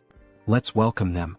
He opens the door and to Joonsoo's surprise, it's not the Dagger Gang standing there, but the Iron Fist Gang. The leader of the group looks at Joonsoo with a half-smile. "It was about time I got here." He crosses his arms. "I knew you weren't an ordinary guy, but I never imagined you'd wipe out the entire Dagger Gang. What do you want from me?" Joonsoo reflects for a moment. "Well, it's my turn to receive the reward for cleaning up this tough mission." He begins to explain how the two gangs hated each other and were constantly fighting over territory. In the game, the tutorial required the player to annihilate the Dagger Gang by helping the Iron Fist Gang take the building. As a reward, the rival gang offered various advantages. But now Joonsoo is struggling with an internal dilemma. Iron Fist asks, "Do you intend to create your own organization?" Joonsoo shakes his head. "That's not my style. I called you here to tell you that you can have the entire area that used to belong to the Dagger Gang." The gang leader is surprised. "You don't want anything for yourself?" "I prefer to work alone and have no intention of getting into the crime world. This is the best deal I can offer." Iron Fist ponders. "Such a deal has no drawbacks for me. Compared to the debt I had before, this feels like a bonus." Joonsoo laughs. "Looks like we're on the same page." Now that Iron Fist has the territory, Joonsoo finally makes his request. "So, I want a favor." "What do you want?" Just thinking about it, Joonsoo starts laughing darkly, but at the same time he smiles genuinely. "I want a house." Iron Fist is taken aback by the request. "A house?" Joonsoo explains. "I've been alone for a long time, and I realized I need a real base." He then begins clutching his stomach, pretending to be gravely wounded. Joonsoo panics. "Joonsoo, are you okay?" Iron Fist clears his throat. "You wiped out those bastards? Then it's a deal." Joonsoo smiles. "I like direct people." Inside he's buzzing with excitement. "What kind of house are you looking for? A villa? An apartment?" Joonsoo shakes his head. "None of those. I need a secluded house with security, soundproofing, and an underground training center." Iron Fist thinks for a moment, then starts listing some options. Joonsoo bites his lip, hoping he'll mention exactly what he's waiting for. Then, finally, Iron Fist mentions a place. "There's a house on the outskirts of the area, on the Jenyabang slope." Bingo. Joonsoo feigns indifference, but inside he's ecstatic. That's the first house the player gets in the game. The main base in Arcane Seoul? He heads to the location and upon arriving, can barely contain his excitement. Finally, he takes in the view and laughs to himself. This house is way better than I imagined. Memories flood his mind. When he first fell into Arcane Seoul, he had no idea what to do. His hospital bill was a ridiculous 20 million won, and now he has a house that feels like a palace. Plus, now he has money coming in from the city's biggest security company. He could pay for a full year of hospital bills without a second thought. But this is still Arcane Seoul. No time to relax. The game's story is going to move forward, and he'll have to face enemies like the Saint, who threaten to destroy the city. He grabs his pickaxe. Time to find out the real reason I chose this house. He heads down to the underground training room and starts tapping on the walls. It must be around here. After a few minutes, he finds a specific spot and begins hammering with force. The wall finally breaks. Joonsoo smiles. My instincts never fail. I think I'll finish this faster than I thought. He continues swinging his pickaxe back and forth, deep in the mine. However, things aren't going as quickly as he expected. Man, I had no idea this was so deep when I played. Even so, he's determined to continue. There's no turning back now. He keeps breaking the rocks until, suddenly, he hits a water source. Water begins pouring out, and without hesitation he takes a drink. Immediately, he feels a wave of revitalization course through his body. This is perfect. Along with the refreshing feeling, his body also starts to warm up. So this is it. A mana spring. As the name suggests, this spring is filled with pure mana. Even characters whose HP has reached 0 can fully recover by immersing themselves in it. Additionally, most debuffs disappear, showcasing its incredible therapeutic power. And guess where one of these free springs is located? That's right, in the house Iron Fist Gang gave him. This was one of the main reasons why this house was essential for his progress. Without wasting any time, he prepares a bath. In the game, I handled this with a click. Here it's much more labor-intensive. But it was worth it. He feels the energy flowing through his body, confirming just how powerful this spring really is. He grabs his blade and holds it firmly. This place is perfect for training. Here he can fully heal whenever he runs out of energy. So there's no excuse not to give his absolute best. 2 weeks pass. Throughout this entire time, he's been locked in the training room. Now he can activate the black flame whenever he wants while wielding the Mountain Breaker sword. He lifts his blade and strikes downward. Mountain Crusher. In a fluid motion, he moves into the second stage. Mountain Divider. Finally, he finishes with the third stage. Mountain Piercer. With a precise strike, he drives his sword forward. Not only has he mastered this technique, but he's also become accustomed to combining it with the black flame. Additionally, he gained new abilities during his training. Crushing Strike. Single Point. Meditation. Mana Stabilization. Fire Resistance. He leans back, catching his breath. Now that I've completed my training goal, there's just one thing left. The Mana Cultivation Technique. Unlike other skills, this one can't be acquired simply by training. Had he refined the nectar properly, he would have already reached level 3. But since he's only at level 2, there's still residual mana in his body. To fully absorb the mana from the nectar and level up, he needs this technique. The problem? It costs tens of billions of won. But he already knows where he can find a copy without spending that fortune. He heads to an antique shop. The shopkeeper eyes him, confused. Are you sure you want to buy this? It's been sitting in the back for over a decade. At that moment, a memory floods his mind. He recalls when he played Arcane Seoul and discovered this secret. He's probably the only person in the world who knows that this technique is hidden in this shop. He makes his way to the market where the shop is located, walking casually. Time to level up. Upon arriving, he notices something strange. The shop's door is locked, and surrounded by a blue mana barrier. He touches the barrier, feeling the energy pulse. Not only is the door closed, but there's a mana seal blocking the entrance. Looking around, he takes in the vastness of the area. This is the market with the most shops in the city. You can buy anything here, but what he needs is locked behind that barrier, and he's going to find a way in. In the game, this shop would be open at any time during business hours. But now in real life it's closed. And not just that. All the other shops around it are closed, leaving only this one standing. This is the complete opposite of how it was in the game. He narrows his eyes, feeling a chill run down his spine.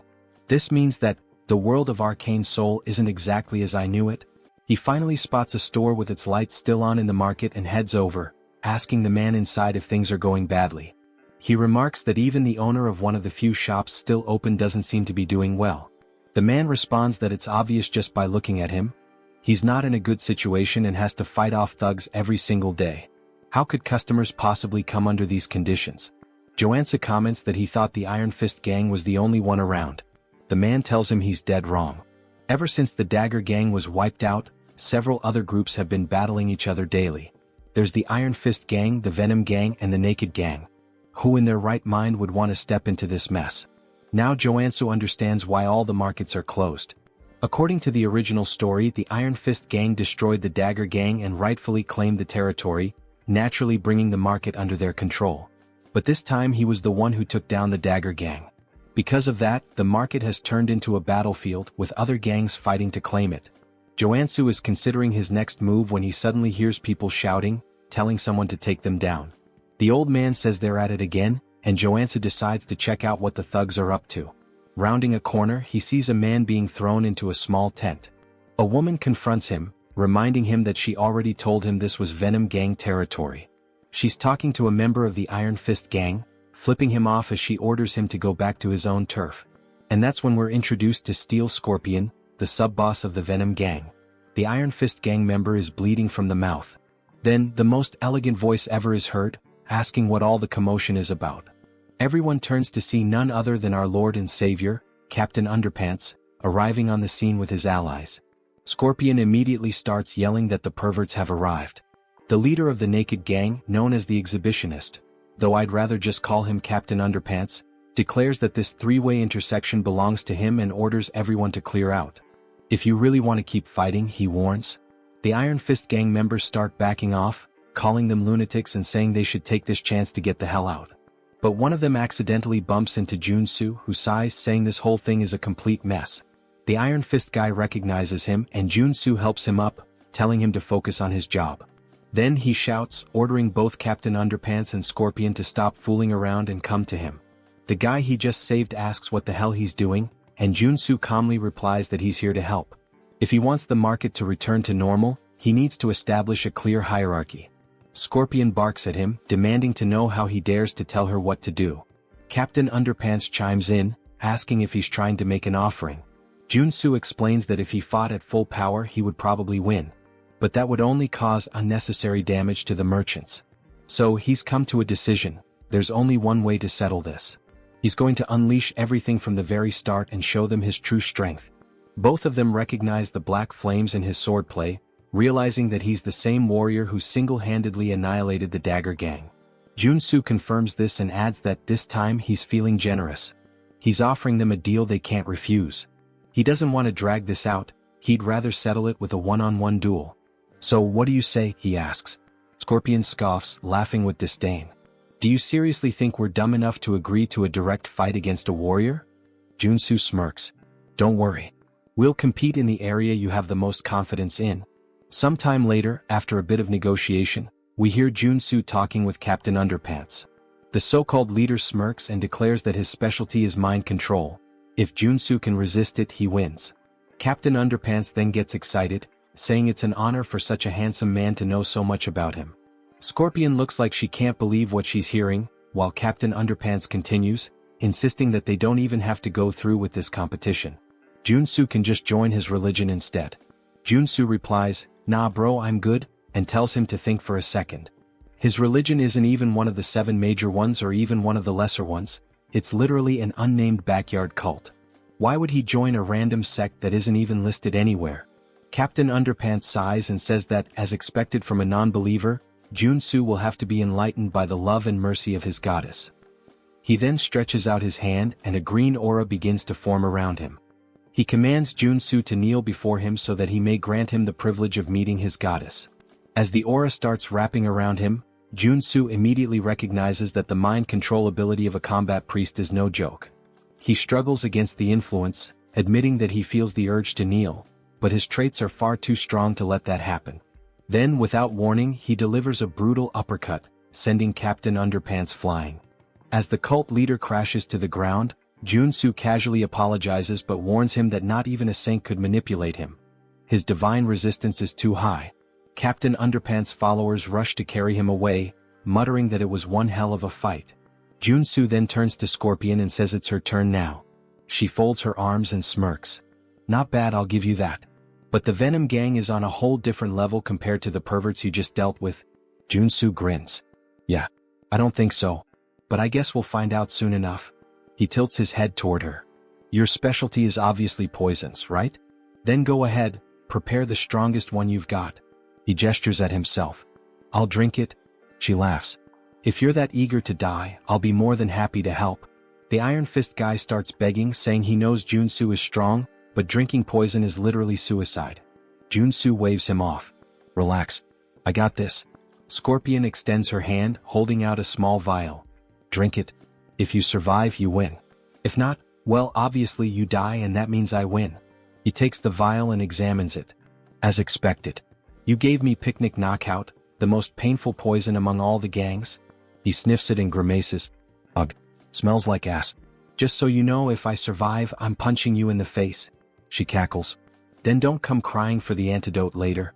That never even crossed my mind, he replies before downing the entire vial in one go. The pain hits instantly like a thunderclap. His knees buckle, his face turns purple. It feels like his blood is boiling. Scorpion places a foot on his back, grinning in triumph. You're feeling it now, huh?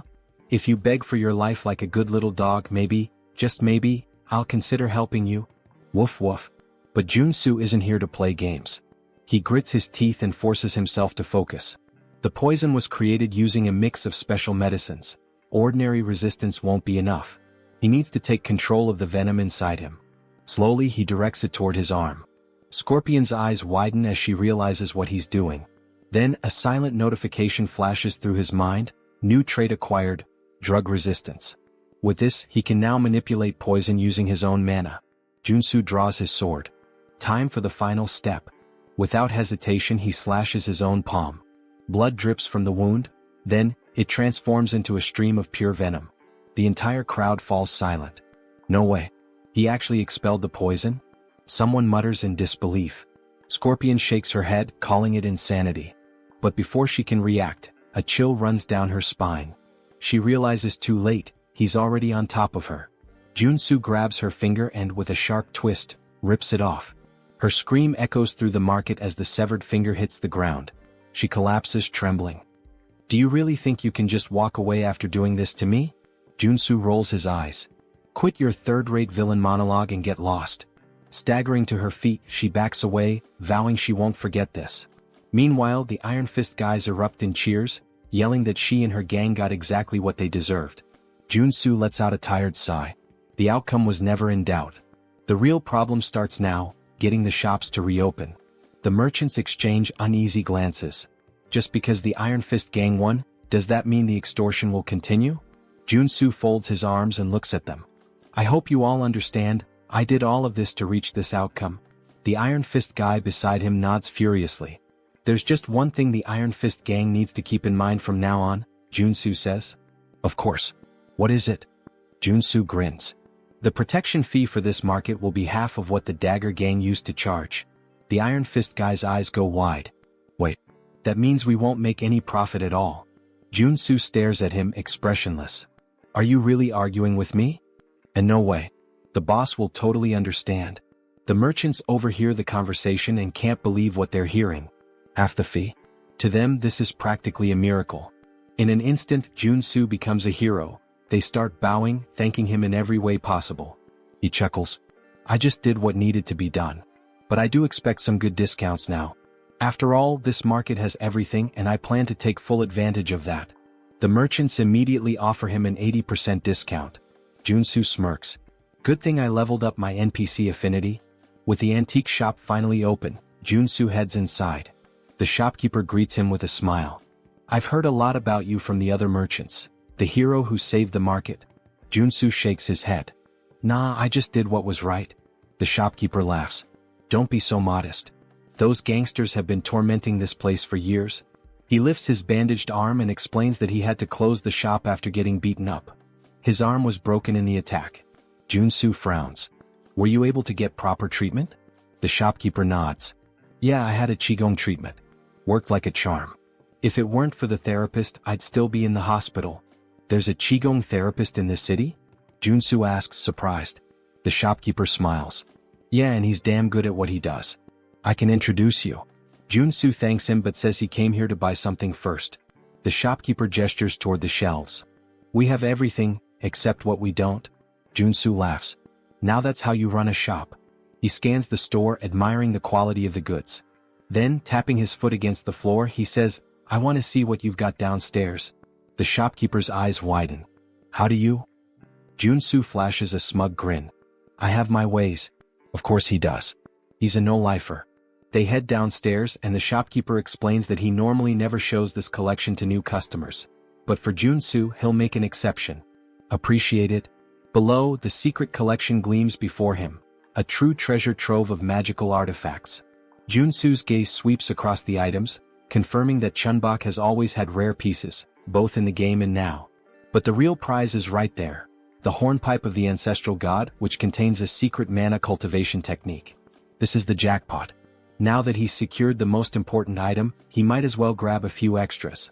He gathers everything and sets it on the table upstairs. I'll take these. Chunbok eyes the selection sharply. As expected, you've got good taste. He starts listing each item, but Joonsoo only listens until he hears the price. For everything. 2 billion won. Joonsoo stares at him like he misheard. Chunbok bursts into laughter. Relax, relax. That's the price for a stranger. But you? You're the market's guardian angel, so I'll cut you a deal. 500 million. Joonsoo lets out a relieved sigh. Damn, you almost gave me a heart attack. That 80% discount is a lifesaver. Now, all he needs is a superhuman priest capable of removing the sacred seal on the hornpipe. Luckily, he already has a lead on where to find this person. Purely by chance, of course. He asks Chunbok for the Qigong therapist's address and heads deeper into the city. There, he spots someone knocking on the door of room 101. Hey, anyone in there? No response. Joonsoo presses his ear against the door, wondering if the guy stepped out for a bit. Suddenly, the door swings open. A pale man with white hair glares at him, looking more than a little annoyed. What do you want this early in the morning? Joonsoo raises an eyebrow. Dude, it's the afternoon. The man shrugs. Morning for me. Now hurry up and spit it out. Joonsoo studies his appearance and confirms it. This is the guy. I heard your treatments are top tier. The man's expression shifts immediately. His suspicion fades, replaced by interest. Oh, I see. Thought you were one of those gangsters. Come on in. He gestures toward the bed.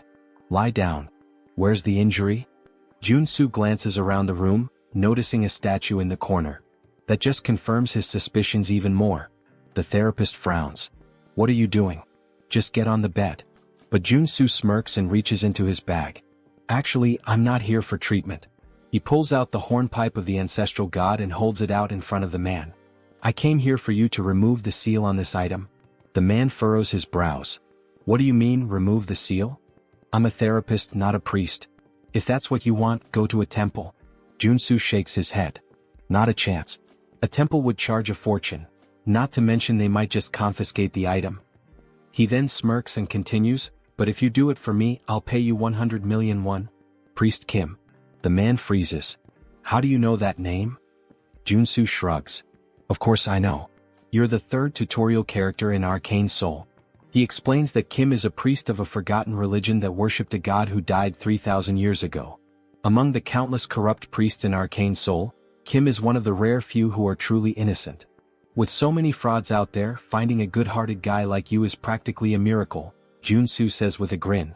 And that means you're going to be very useful to me? He leans in slightly. But let's keep this between us, yeah? The priest sighs, scratches his head and replies, this won't be easy, but I'll try. Joonsoo smiles. I knew you were a good guy. The two sit down on the floor. Kim places the hornpipe of the ancestral god between them, closes his eyes and takes a deep breath. Slowly, a divine aura begins to surround the artifact.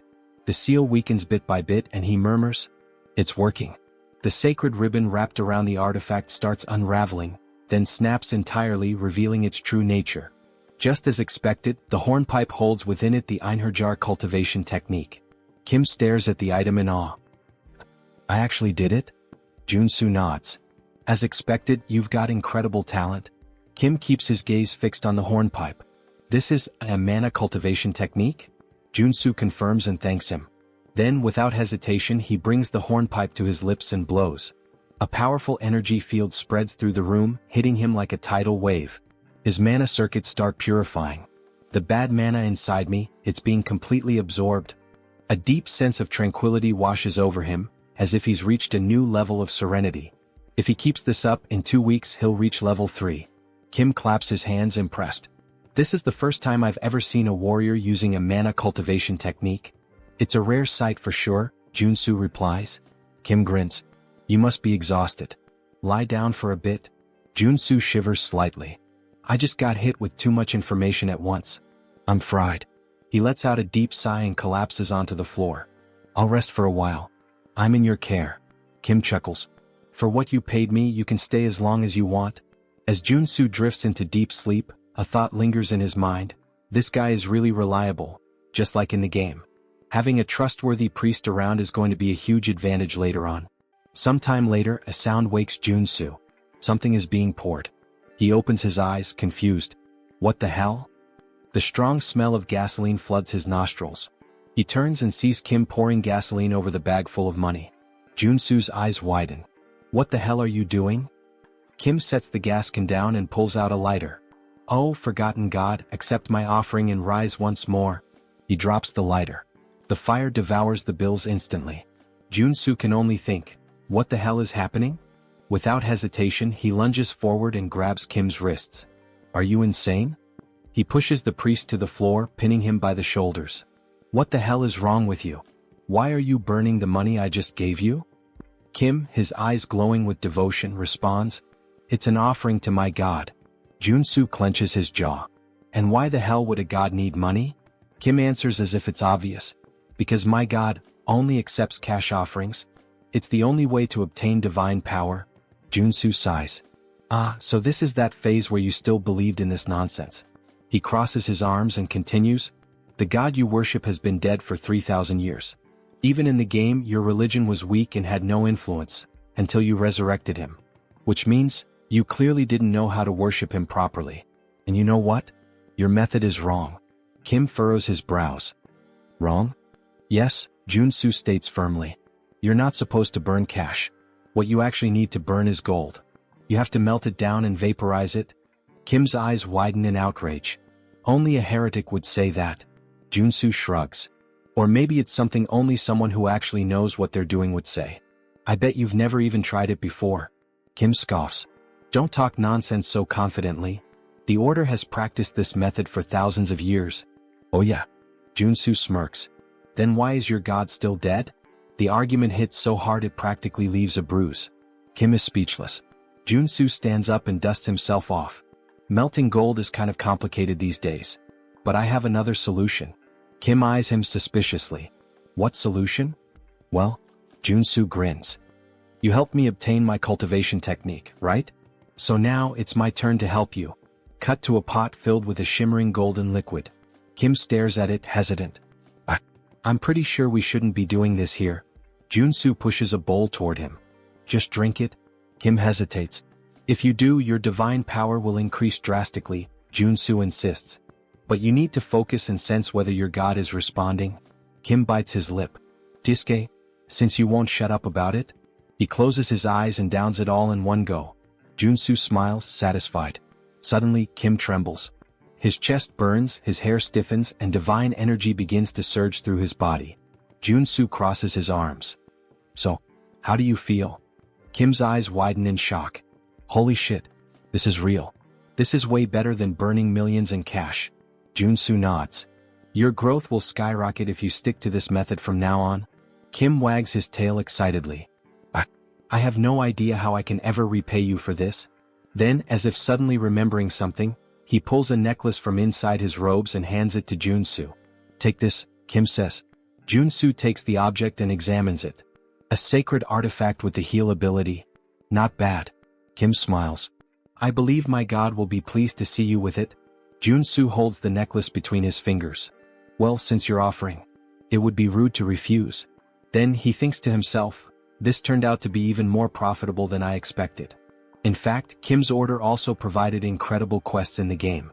He suddenly grabs Kim's hands, looking him straight in the eyes. Let's pray together. Kim blinks, confused. What? Why? Joonsoo grins. Because I want to repay you. And just like that, in true Pokemon fashion, Joonsoo captured Priest Kim. 1 week later, the room is filled with bottles of shimmering golden liquid. Kim is pleading. Please, no more. If I keep drinking this, I'll turn into gold. Joonsoo crosses his arms. Until you become Midas himself, you have to keep drinking. Kim trembles. I am going to die of mana poisoning. Joonsoo's eyes shine like a shoujo anime protagonist. Do you really think so? He smiles. I guarantee that won't happen. Kim swallows hard. Joonsoo picks up another bottle, grabs Kim's face, and pours the entire contents into his mouth. Now just pray. Kim thrashes in protest, but Joonsoo keeps smiling. Oh, and one more thing, he adds. The 4 tutorial characters each have unique traits. He watches as Kim writhes on the ground. If Warrior Kim had an entirely white body, then Priest Kim? Joonsoo's grin widens. Is completely immune to mana poisoning. This allows his growth rate to skyrocket. The bottle empties and Kim feels like absolute garbage. But then his divine power explodes, forming a glowing circle around him so intense that it blinds Joonsoo. Kim has reached level 3. His eyes widen. At this level, I can even start preparing to become an apostle. Joonsoo laughs. Perfect. At this pace, it won't be long before you're ready. I'd say you've accumulated more than enough divine experience. He then crosses his arms, thoughtful. Besides, now that you're level 3, you need to call a regional assembly and gain official recognition as a bishop. Kim nods. Yes. I have 2 bishops already, and thanks to your help, I've grown so fast that I'll never forget this debt. Joonsoo waves his hand. Oh, relax. I just like helping people. But of course, he's betting everything on the fact that this guy will want to repay the favor for the rest of his life. After all, he wants access to the artifacts in Kim's God's vault. Kim then takes a deep breath. Actually, I'd like to make a request. Joonsoo raises an eyebrow. What is it? Kim hesitates. I need to call a regional assembly, but I'm worried about going alone. Could you be my bodyguard until the meeting? The other bishop will be there too. Joonsoo smiles. Of course. That's easy. Now that Kim has completed his growth, it's time to start the mission line. The next day, the church is still under reconstruction. The faithful surround Kim, congratulating him for reaching level 3. Kim thanks them, but Joonsoo just watches disappointed. What's this? The scale is so small. I can't believe this is all that's considered an assembly. Then a man enters the room. He looks around and scoffs. What a sight, pathetic. The other bishop finally appears. He glares at Kim. Tell me, who gave you permission to organize an assembly? Kim breathes deeply. Every priest in the order has the right to call one. The bishop smiles coldly. That only applies to regular priests? He leans forward. When it comes to an apostate, it's a whole different story. Kim furrows his brow. What do you mean by that? I never renounced my faith. The bishop smirks. Your level increased to 3 in just 3 months. There's no way someone could grow that fast by normal methods. So there's only one explanation. His eyes gleam. You sold out your brothers to gain more powerful divine power? Kim's eyes widen. That's absurd. I just found an efficient method. The bishop sighs. Enough with the excuses. He raises his hand and soldiers enter the room. Capture him.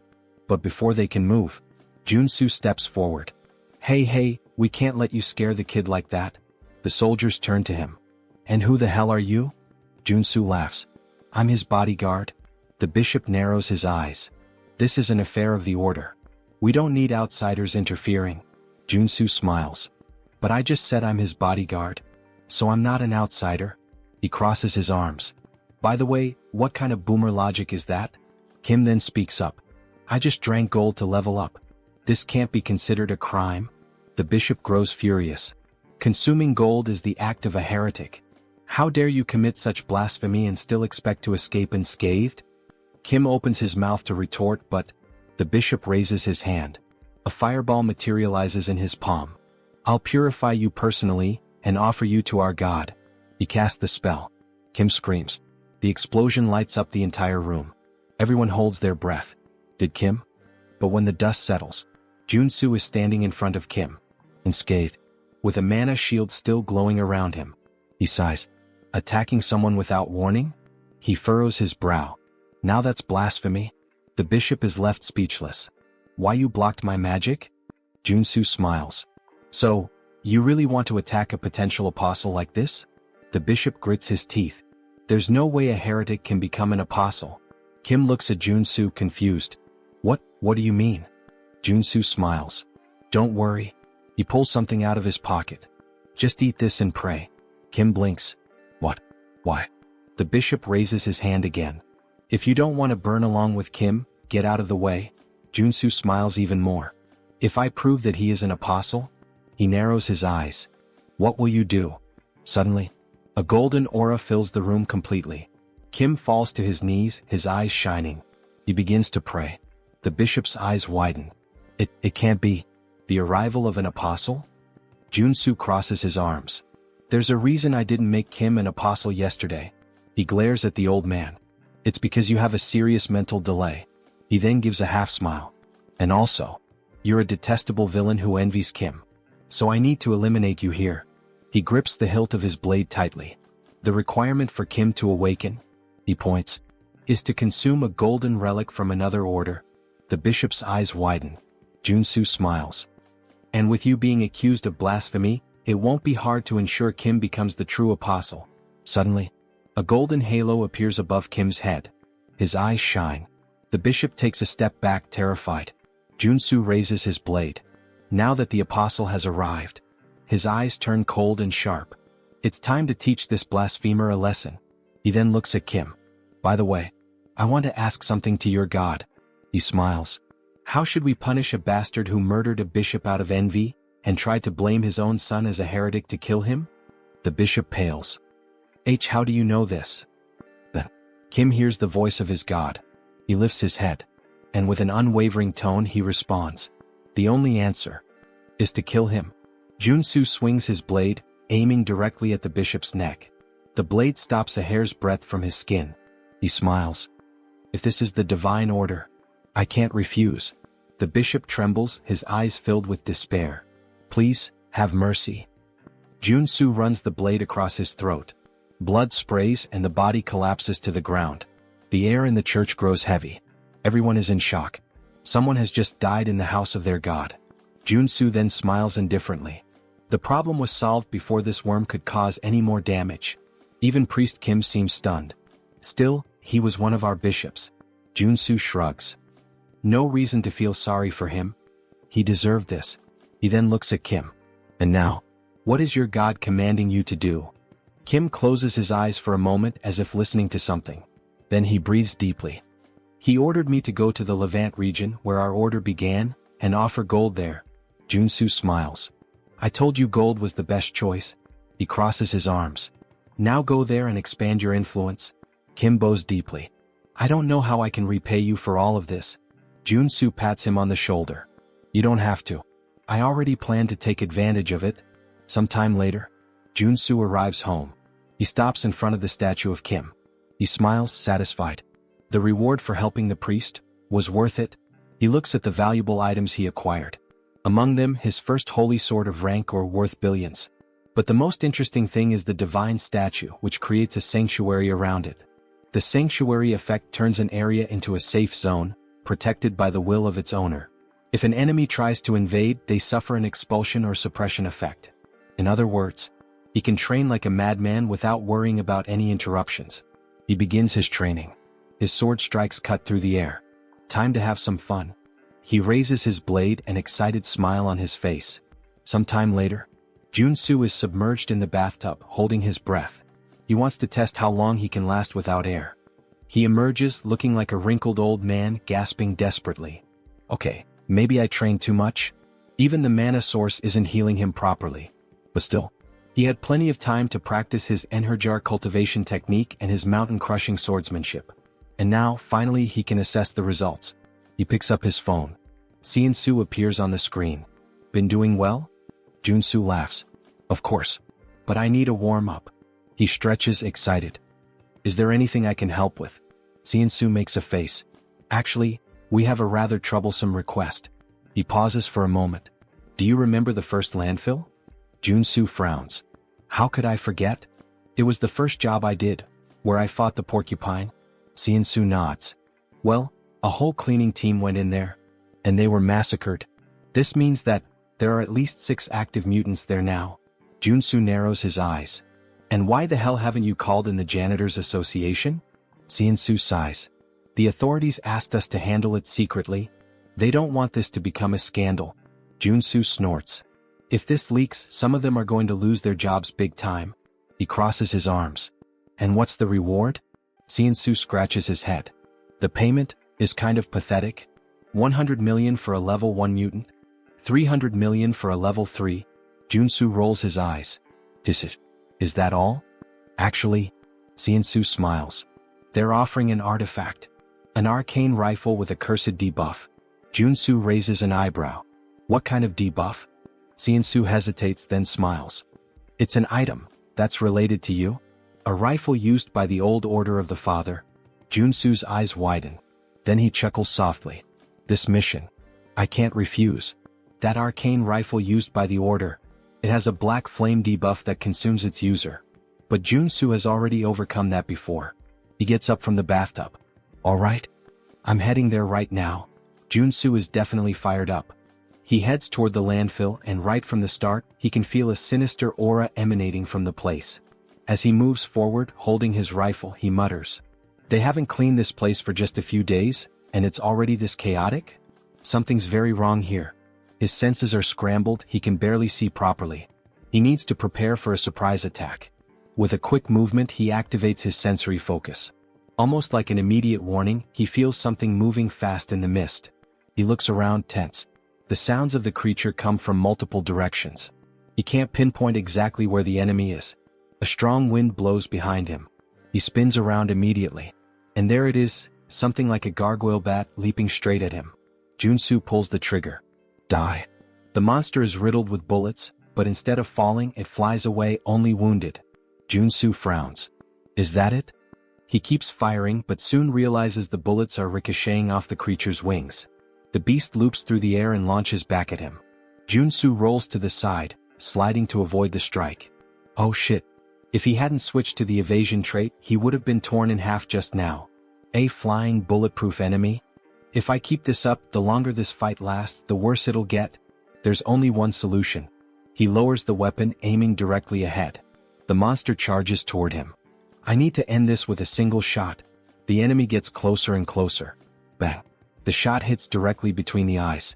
With its last breath, the creature screams, crashing down on him, blood pouring from its head. Joonsoo laughs, still lying on the ground. I won. And on top of that, he unlocked a high-level shooting trait. Then he hears footsteps. The sounds of the fight have attracted more mutants. There are too many. He wouldn't be able to handle them all. But then, he smiles. Or maybe, he would. He activates stealth and hides behind a pillar, near the monster's corpse. I'll wait for them to show up first. In the next moment, a group of ridiculous-looking guys starts advancing. They seem to be made out of modeling clay. Joonsoo smiles, holding a grenade. Ah, it's nice that my little cuties have arrived. He throws a few grenades. Let's see. When you all gather in one spot, goodbye. Boom. The landfill explodes, debris flying in every direction. Joonsoo laughs, raising his rifle. That was just the beginning. He begins unloading bullets at the surviving creatures, turning the slime monsters into chunks. And he laughs even more, thinking that he should use these clever tactics more often. Then, something alerts him. More creatures appear around him. But these are different. They don't make a sound.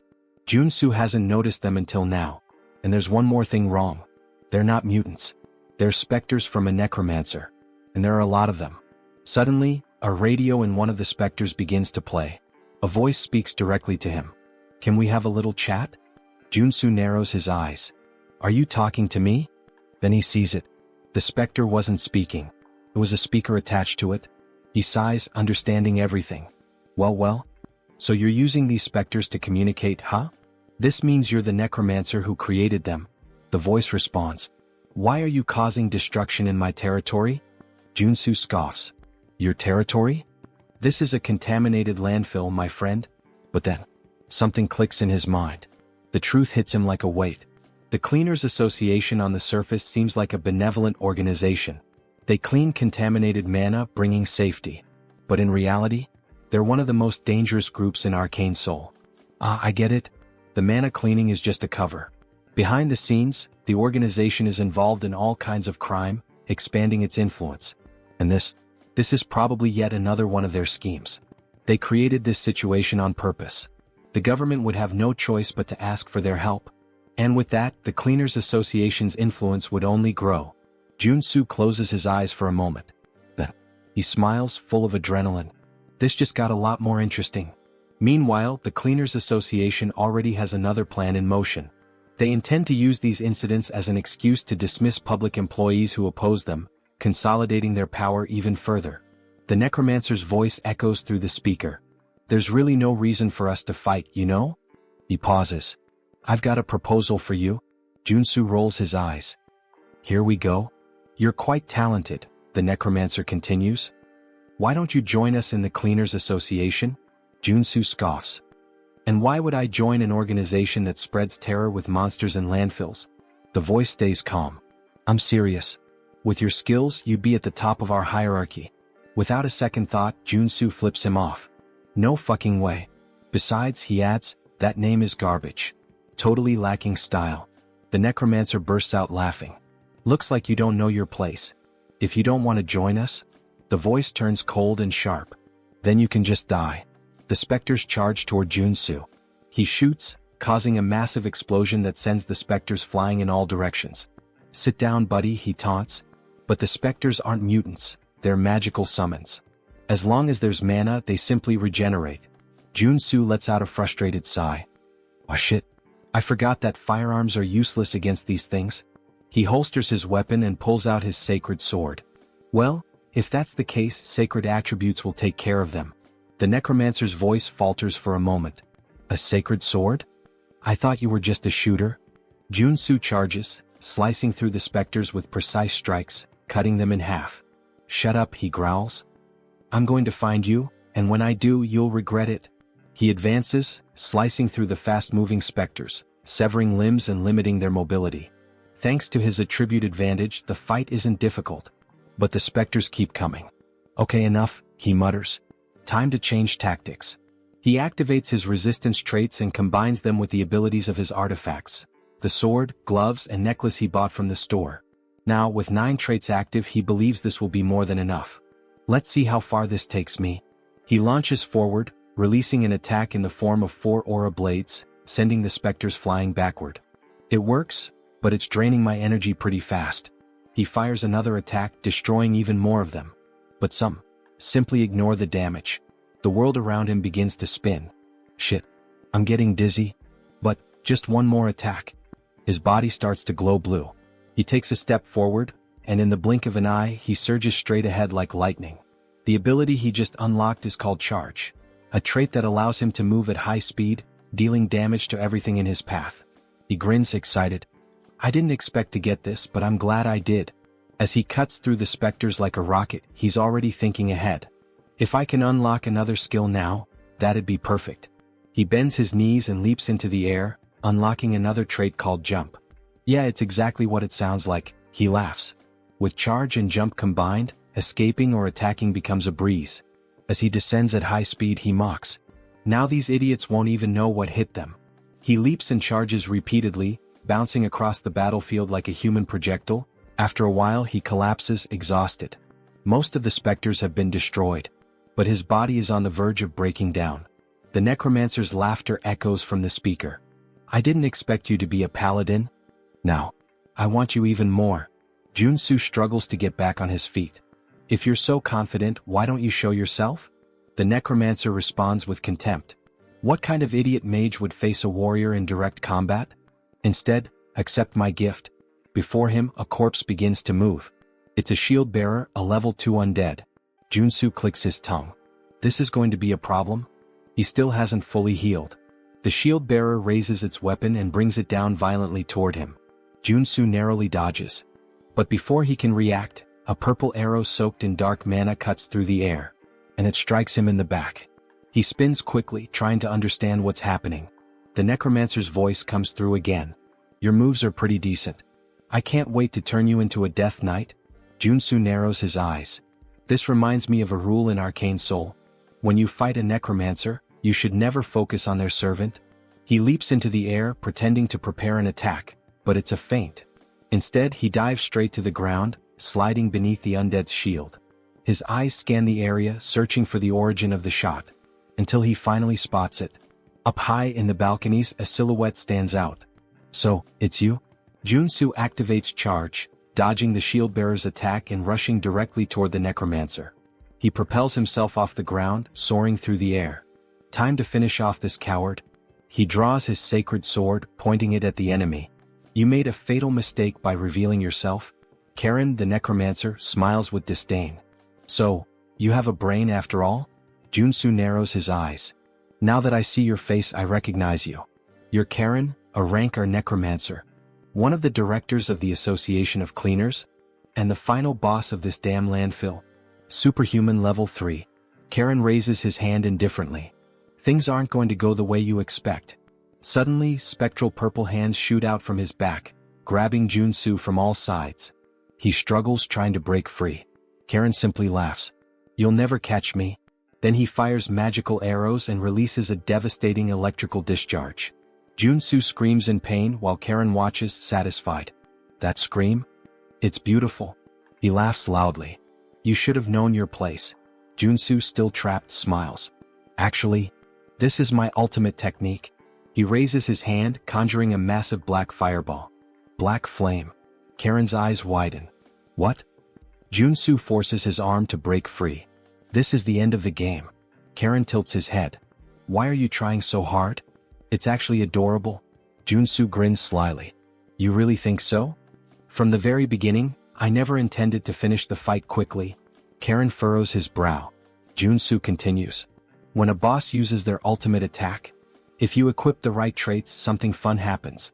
Karen rolls his eyes. Enough with the small talk. He shoots the black flame directly at Joonsoo. The black sphere, roaring with malevolent flames, advances rapidly. The spectral hands still hold him in place. Joonsoo smiles. It's now. When the three pillars, sword, magic, and physical power, align in perfect harmony, a supreme technique manifests in the face of certain death. It's the ultimate technique. The blade that cuts through everything, both the tangible and the intangible. Joonsoo raises his sword and brings it down. A massive golden burst erupts from the blade, slicing the black flame in half. The light illuminates the battlefield. Karen trembles. It can't be. The name of this trait? Cutting lightning. Karen watches in panic as the golden cut heads straight for him. And then, it cuts through his body, splitting him in half. The explosion of the black flame happens shortly afterward. The shockwave hurls Joonsoo back. He crashes to the ground, gasping for breath. Almost died. He lets out a sigh of relief. But a smile forms on his face. He won. Karen, the dungeon boss, was defeated. In the game, if you want to defeat this boss on level 2, you need an entire group. Even at level 3, winning alone with common traits and basic equipment would be impossible. He only managed it because he's been playing this game for way too long. But now, time for the loot. And since he did everything alone, he doesn't have to share anything with anyone. Cut to Seonsoo's office. Seonsoo is waving at Joonsoo, looking at him with admiration. You're amazing. Joonsoo boasts. Oh, it was nothing. Seonsoo lightly touches his shoulder. Joonsoo winces in pain. Hey, be careful. That's where I got hurt. Seonsoo apologizes. Meanwhile, the others around them are just staring, trying to understand. What the hell did they just witness? They thank Joonsoo, still in disbelief. I can't believe you did it all alone. Joonsoo just shrugs. I was just doing my job. He pauses. But there's one problem. He looks around at everyone. When I entered the landfill, something very different from what you asked for happened. Joonsoo slams Karen's equipment onto the table. Do you recognize this? The others look at it, confused. He points to the pieces. They're mana equipment, used to create specters. Equipment that belongs to Karen from the Association of Cleaners. A heavy silence falls over the room. Then Joonsoo confirms. That's right. This incident wasn't an accident. It was planned.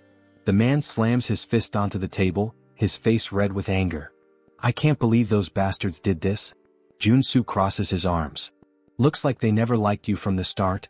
The man grinds his teeth. They always charged us ridiculous fees.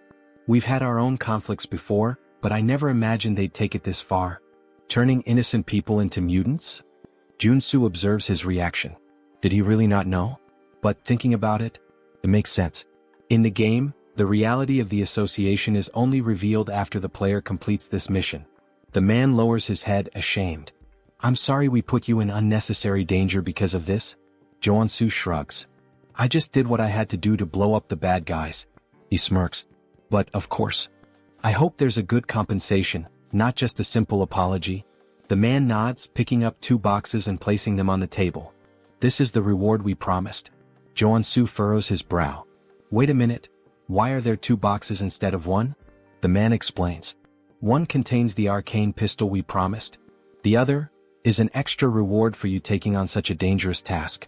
Joonsoo opens the second box, his eyes widening. Wait, is this sacred water?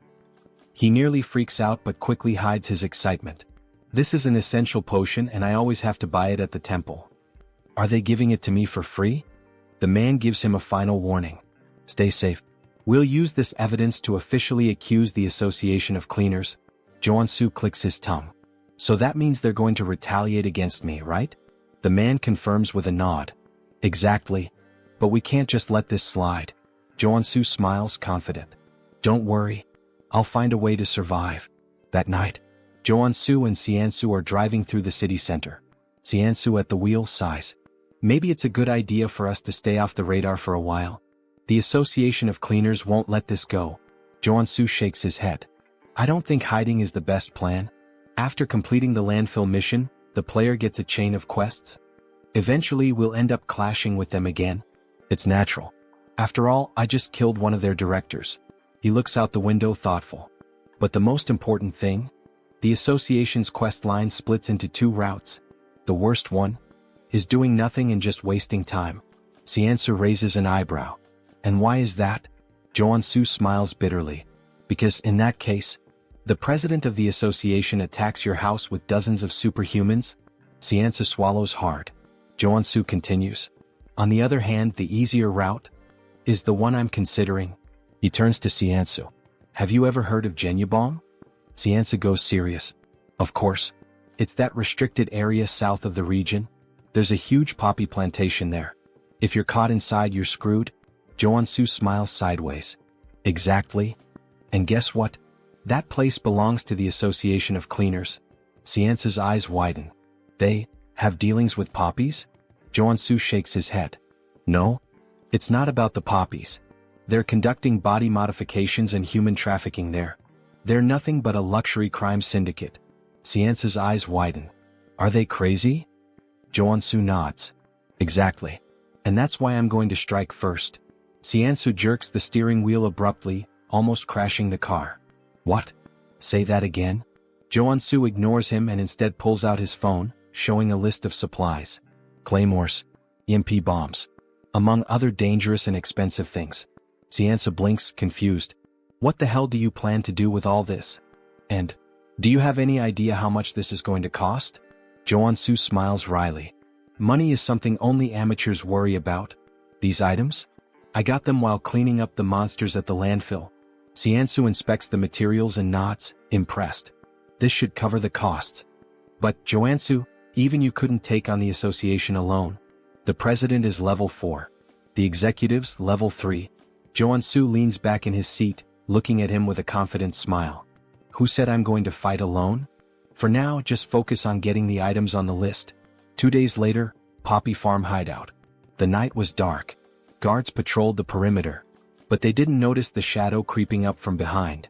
Joonsoo, in stealth mode, holds a cloth and presses it against one of their faces.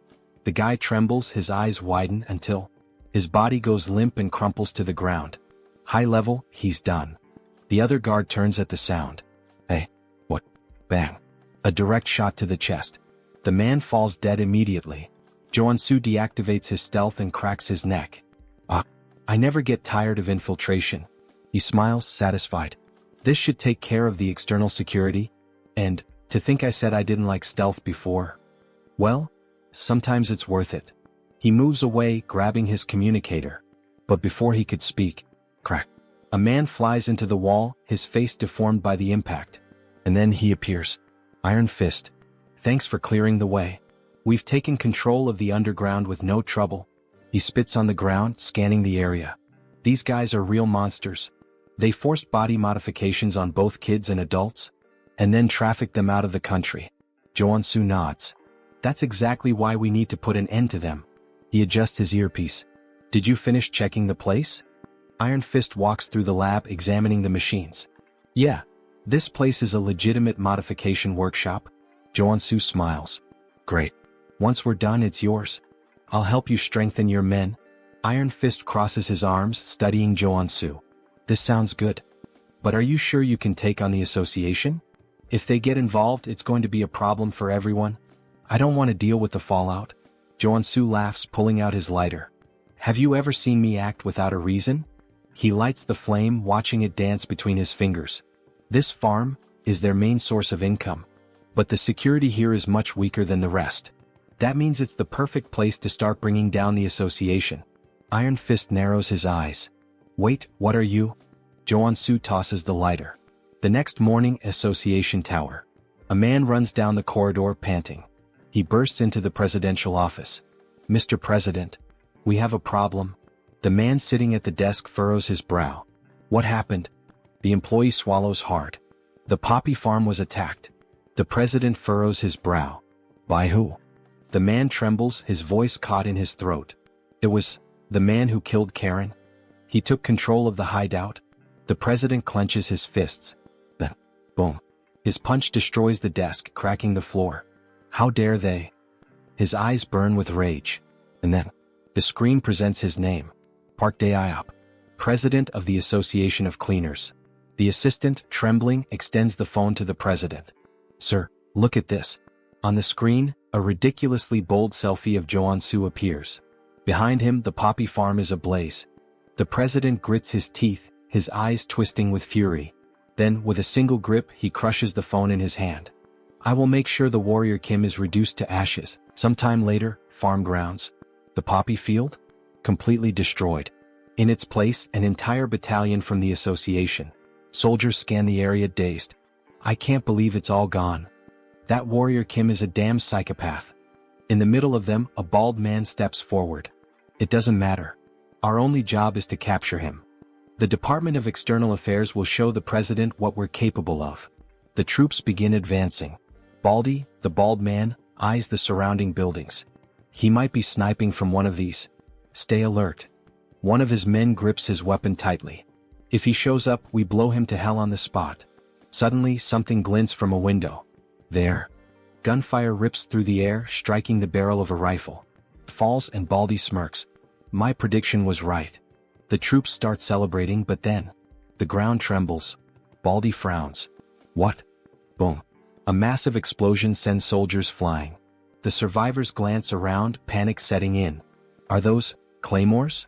Before they can react, a rocket streaks across the sky, heading straight for them. Baldy looks up. Oh shit. Our IP brother didn't even last 5 pages. Meanwhile, in the underground security room, Joonsoo laughs, watching everything through the cameras. Good thing I spent all night setting up these bombs. And of course, thanks to my special talent. Stealth, obviously. They never would have found them in time. The troops start retreating, but it's too late. Every step triggers more mines, throwing them into total chaos. Joonsoo crosses his arms, satisfied. I may be crazy, but I'm not crazy enough to take on hundreds of them head-on. I'll wipe them all out from right here. Explosions consume the battlefield. In the midst of the carnage, something gleams. A mana barrier.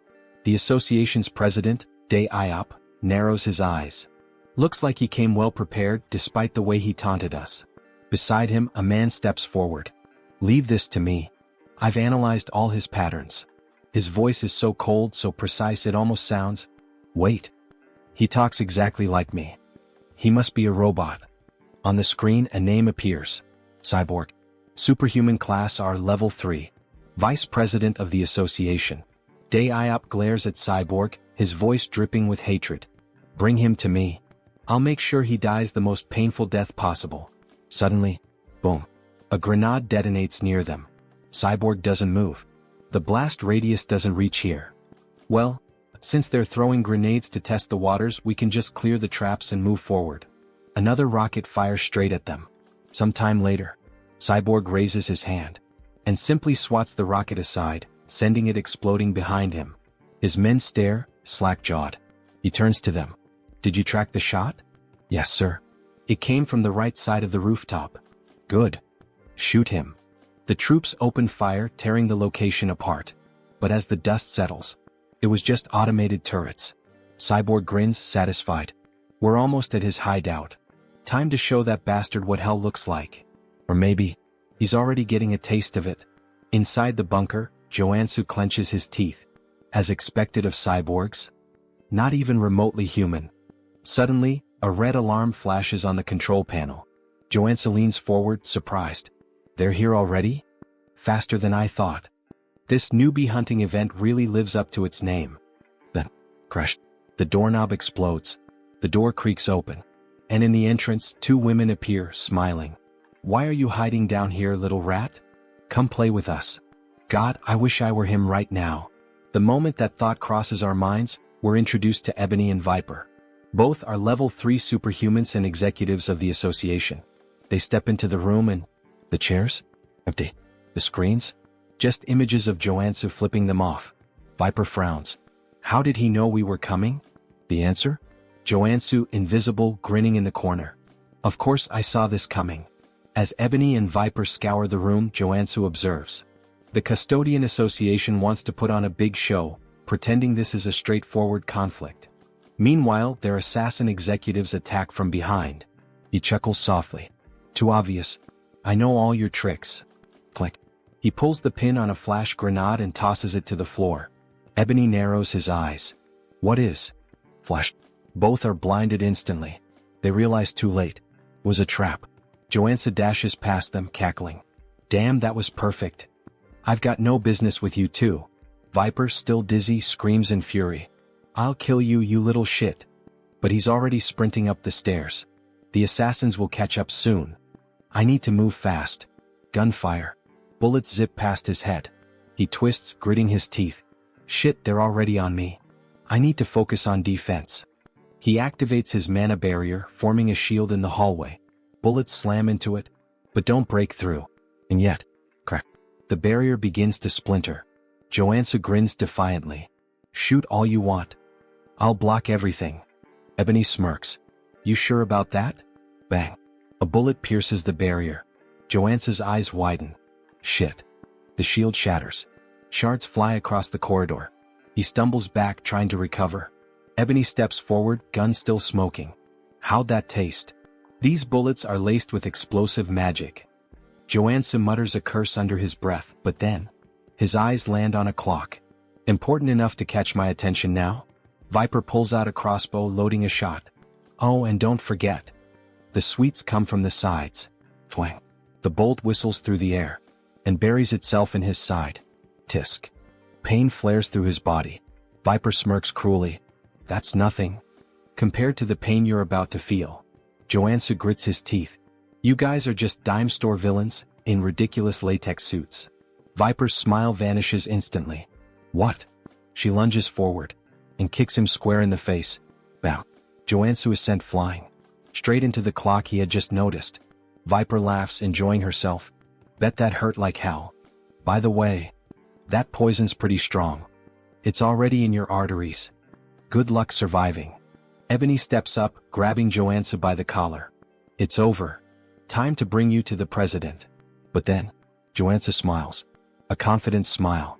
Now you're in my domain. He exhales slowly as if relaxing. Acting was harder than I thought. Ebony narrows his eyes. What do you mean? Joonsoo gestures with his chin. You hear that ticking? Tick, tock, tick, tock. Viper frowns. And? He chuckles. Surely it reminds you of something? Joonsoo grins wickedly. Almost like there's a giant time bomb right next to you, huh? He channels mana into his feet, preparing to rush. With a burst of speed, he rockets down the corridor. Stay put and rot. As he runs, his mind races. Ebony and Viper are stronger than Karen. If this were a direct fight, I'd have no guarantee of winning. So I had to play my role perfectly. I disabled all my abilities to appear weak. Lured them toward the clock while they let their guard down. Because, inside the clock, he had planted white phosphorus munitions worth over $1 billion. Pretty sure that's illegal under the Geneva Convention. Now he shifts into a dramatic tone, like a character from a novel. Sleep tight, ladies. And dream of me. With a smug grin, he presses the button. Boom. The explosion engulfs the corridor. Ebony and Viper's weapons fly from their hands, their eyes widening in horror. They realize they've walked right into his trap. But it's already too late. After the explosion, Joonsoo starts laughing. He has successfully eliminated the executives, but more of them are coming. He needs to recover quickly, so he equips all his healing abilities, especially because he has no idea when the guy with the machine will show up. And then, suddenly, multiple enemies start appearing. Speak of the devil. A group of men with robotic features approach the protagonist. You took down Ebony and Viper? Yeah, Joonsoo replies, grinning. And you'll be the next one buried in a grave in just a few moments. Don't even think about walking away from this unscathed, one of them snarls. I'll make sure to modify you until you're begging for death. Joonsoo smirks. Wow, what a terrible attempt at being scary. Try acting a little more human next time, he mocks, playing on the fact that his opponent is part machine. I can already tell talking to you is a waste of time. I'll end this right now. The enemy growls as a metallic claw extends from his wrist, just like Wolverine's. The others raise their weapons. Joonsoo chuckles. I love how you guys modified your bodies based on your own wild imaginations. Thanks, idiots. He grins, pressing a red button. Suddenly, sparks erupt from the area, and an electrical surge paralyzes all the enemies. Without missing a beat, Joonsoo opens fire. A-1 in EMP bombs. EMPs and rifles, my best friends when fighting machines. With the robotic men stunned, Joonsoo mercilessly guns them down. However, one of them remains standing. I guess that's the real RoboCop, he mutters, staring at the unfazed enemy. Damn. How much money did you pour into that stupid body of yours? The EMPs didn't even faze you. This is unavoidable, the cybernetic warrior growls. I'll rip you apart and kill you right here. Dragging his blade across the floor, he charges at Joonsoo, swinging with lethal intent. Joonsoo narrowly dodges, but in the process he loses one of his guns. You're just gonna keep dodging forever? The enemy taunts. Fight like a man. Or better yet, like a machine. Damn, he's seriously strong. I have to be faster, Joonsoo thinks. He slashes at the enemy's midsection, but even his abdomen is made of iron. Only his eyes remain human. What a joke, the enemy laughs. What a pathetic excuse for a sword. Then, with a burst of fire from the thrusters in his feet, he lunges forward. That sword strike didn't even scratch me, bastard, he sneers, delivering a brutal kick to Joonsoo's chest. The force sends him crashing into a concrete wall, blood spraying from his mouth. His entire body is covered in mana, so swords don't work on him. Before Joonsoo can react, the enemy steps on his chest, pinning him down. What did you expect with such a weak body? The enemy scoffs. Humans are pathetic. You machine bastard. Wait. Joonsoo's eyes narrow. A mechanical body that only moves using mana? How the hell is that even possible in this world? I'm going to cut off your arms and replace them with umbrella handles, the enemy sneers. Just as he raises his blade to strike, something unexpected catches his eye. What the hell is that tiny pistol? He scoffs. Joonsoo smirks. Looking at your body, I had an idea. Are you seriously trying to shoot me? Haven't you realized yet? Ordinary bullets can't hurt me. Who said these are just ordinary bullets? Joonsoo says darkly. Black flame. He pulls the trigger. The bullet lodges itself into the enemy's body, and instantly, black flames erupt, consuming him entirely. You run on mana, Joonsoo explains. And black flame burns mana. In other words, once it touches your body, there's no way to extinguish it. The enemy's mechanical body is engulfed in unrelenting black fire, his movements growing sluggish. You really should have stopped modifying yourself at some point, Joonsoo taunts, laughing wickedly as he watches his opponent burn. RoboCop continues to burn. As he falls to his knees, Johnson bids him farewell and drives his sword straight into his eyes, leaving his lifeless body sprawled on the ground. Now there's only one step left in his plan. It's time to wipe out the entire association, he declares, laughing as he guns down every enemy in sight. Explosions erupt throughout the garden. They're just headless chickens without their executives. Run, run, there's no hope for you. The screams of his enemies are music to his ears. Suddenly, a deafening sound rings out, sending a sharp pain through his head. What the hell is this? And then he finally arrives. Eyes glowing red like a tiger's. It's really him, the president of the association. A level 4 superhuman. His gaze locks onto Joonsoo. And then, he leaps. A massive jump, like something out of a superhero movie, soaring straight up and landing right in front of Joonsoo. What the? Did he just jump from the ground to the rooftop of a 5-story building? I have never experienced such humiliation before, the president says coldly. I will take great pleasure in punishing you for interfering with the Custodians Association. He moves fast. Shit. Joonsoo tries to unsheath his sword, but before he can react, boom, he's sent flying. Had he not swapped his abilities to defensive traits in time, that single attack would have killed him. But I can't beat him if I only defend myself. Without hesitation, Joonsoo switches back to offensive traits and launches a piercing attack. The president dodges effortlessly. Interesting skills you have, he muses. But how will you handle this? Joonsoo pulls out his pistol loaded with black flame rounds and fires. The president smirks. Oh, I like that. With a flick of his hand, a barrier materializes, blocking the attack with ease. He nullified my 2 best abilities like they were nothing. Before Joonsoo can react, the president charges in and lands a rapid barrage of punches, knocking him to the ground. He's unbelievably strong. Is that all? The president sneers. As expected. It was impossible from the start. Park Daop was born with an SR rank, his stats overwhelmingly powerful from the beginning. Meanwhile, Warrior Kim was just an NPC. A weak, low-level character.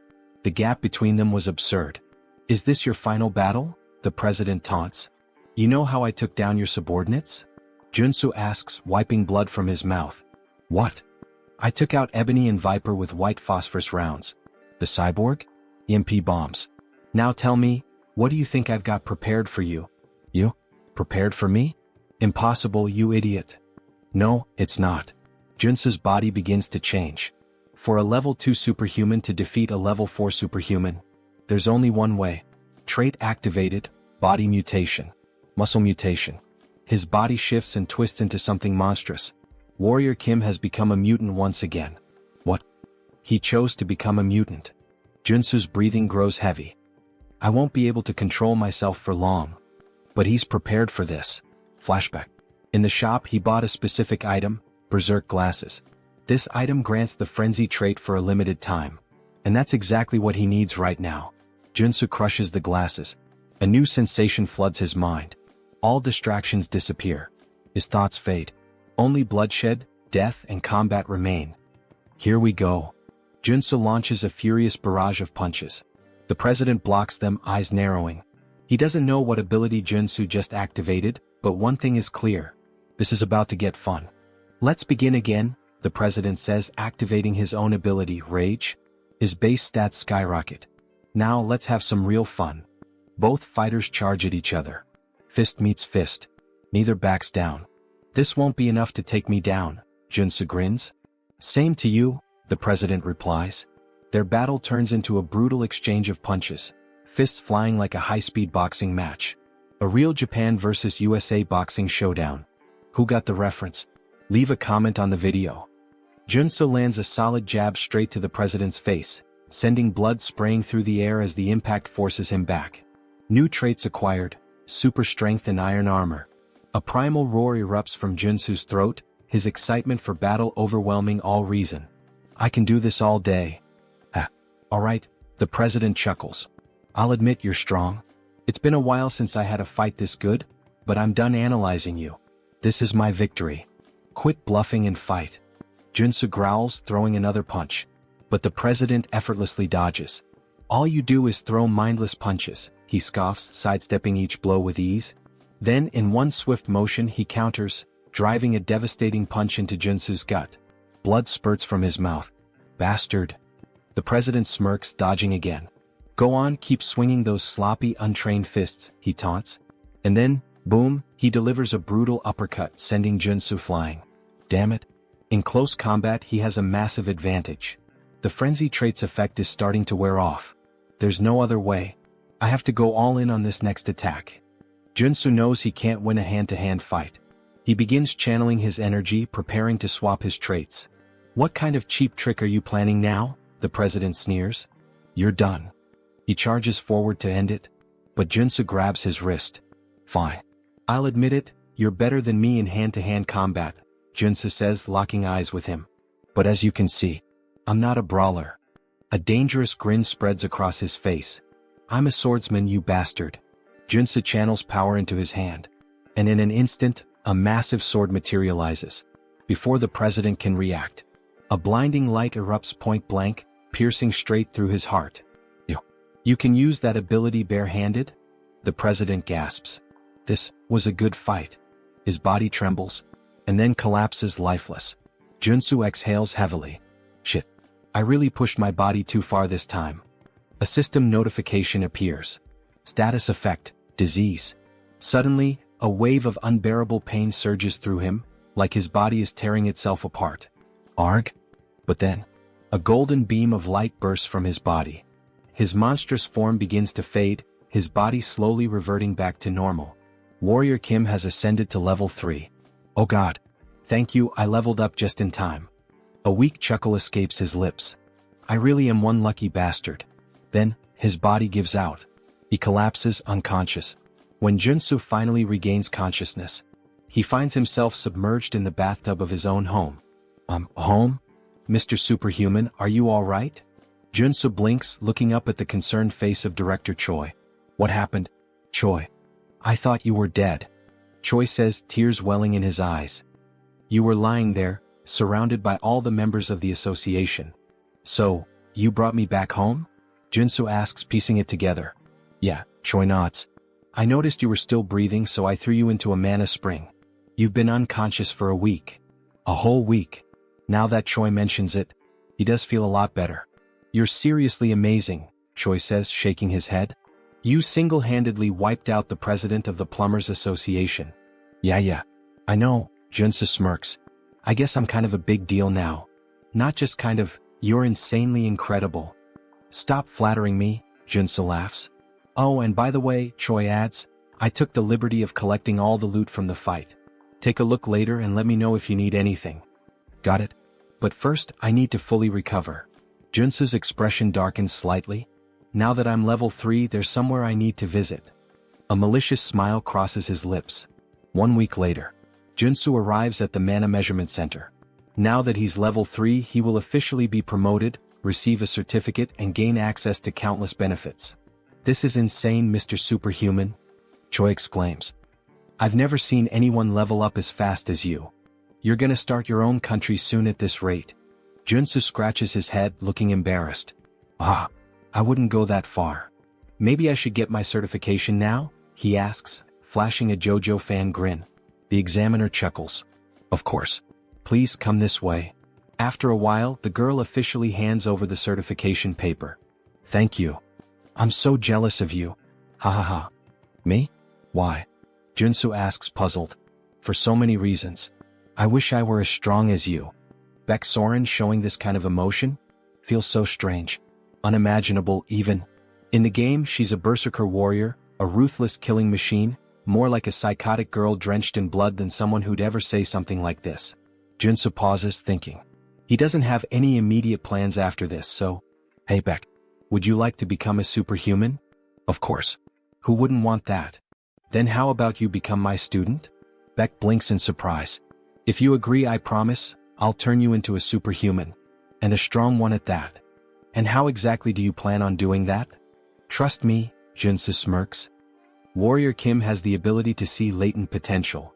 Baek's cheeks turn slightly red. That's right, Joonsoo nods, grinning as he makes a Dragon Ball Scouter reference. After all, he can see the potential radiating from an SSR rank individual like her. So what do you say? Want to be my student? Baek hesitates for a moment, then firmly shakes his hand. Alright. I guess I can trust you. A wise decision, Joonsoo says. But inside, he knew it, he'd captured her just like a Pokemon master. Now it's time to train an SSR rank warrior. You won't have to pay me anything, Joonsoo continues.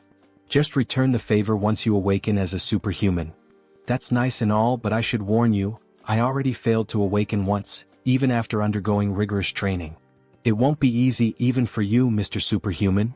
Joonsoo just grins. Don't worry about that. Just have faith. Because he already knows what will trigger her awakening. He's seen her story unfold in the game. Baek Soren's unique awakening. Star Killer of the Heavens. A trait that signifies an embodiment of pure bloodlust, a force that stains the world red. Berserker Level 1 Trait Effect.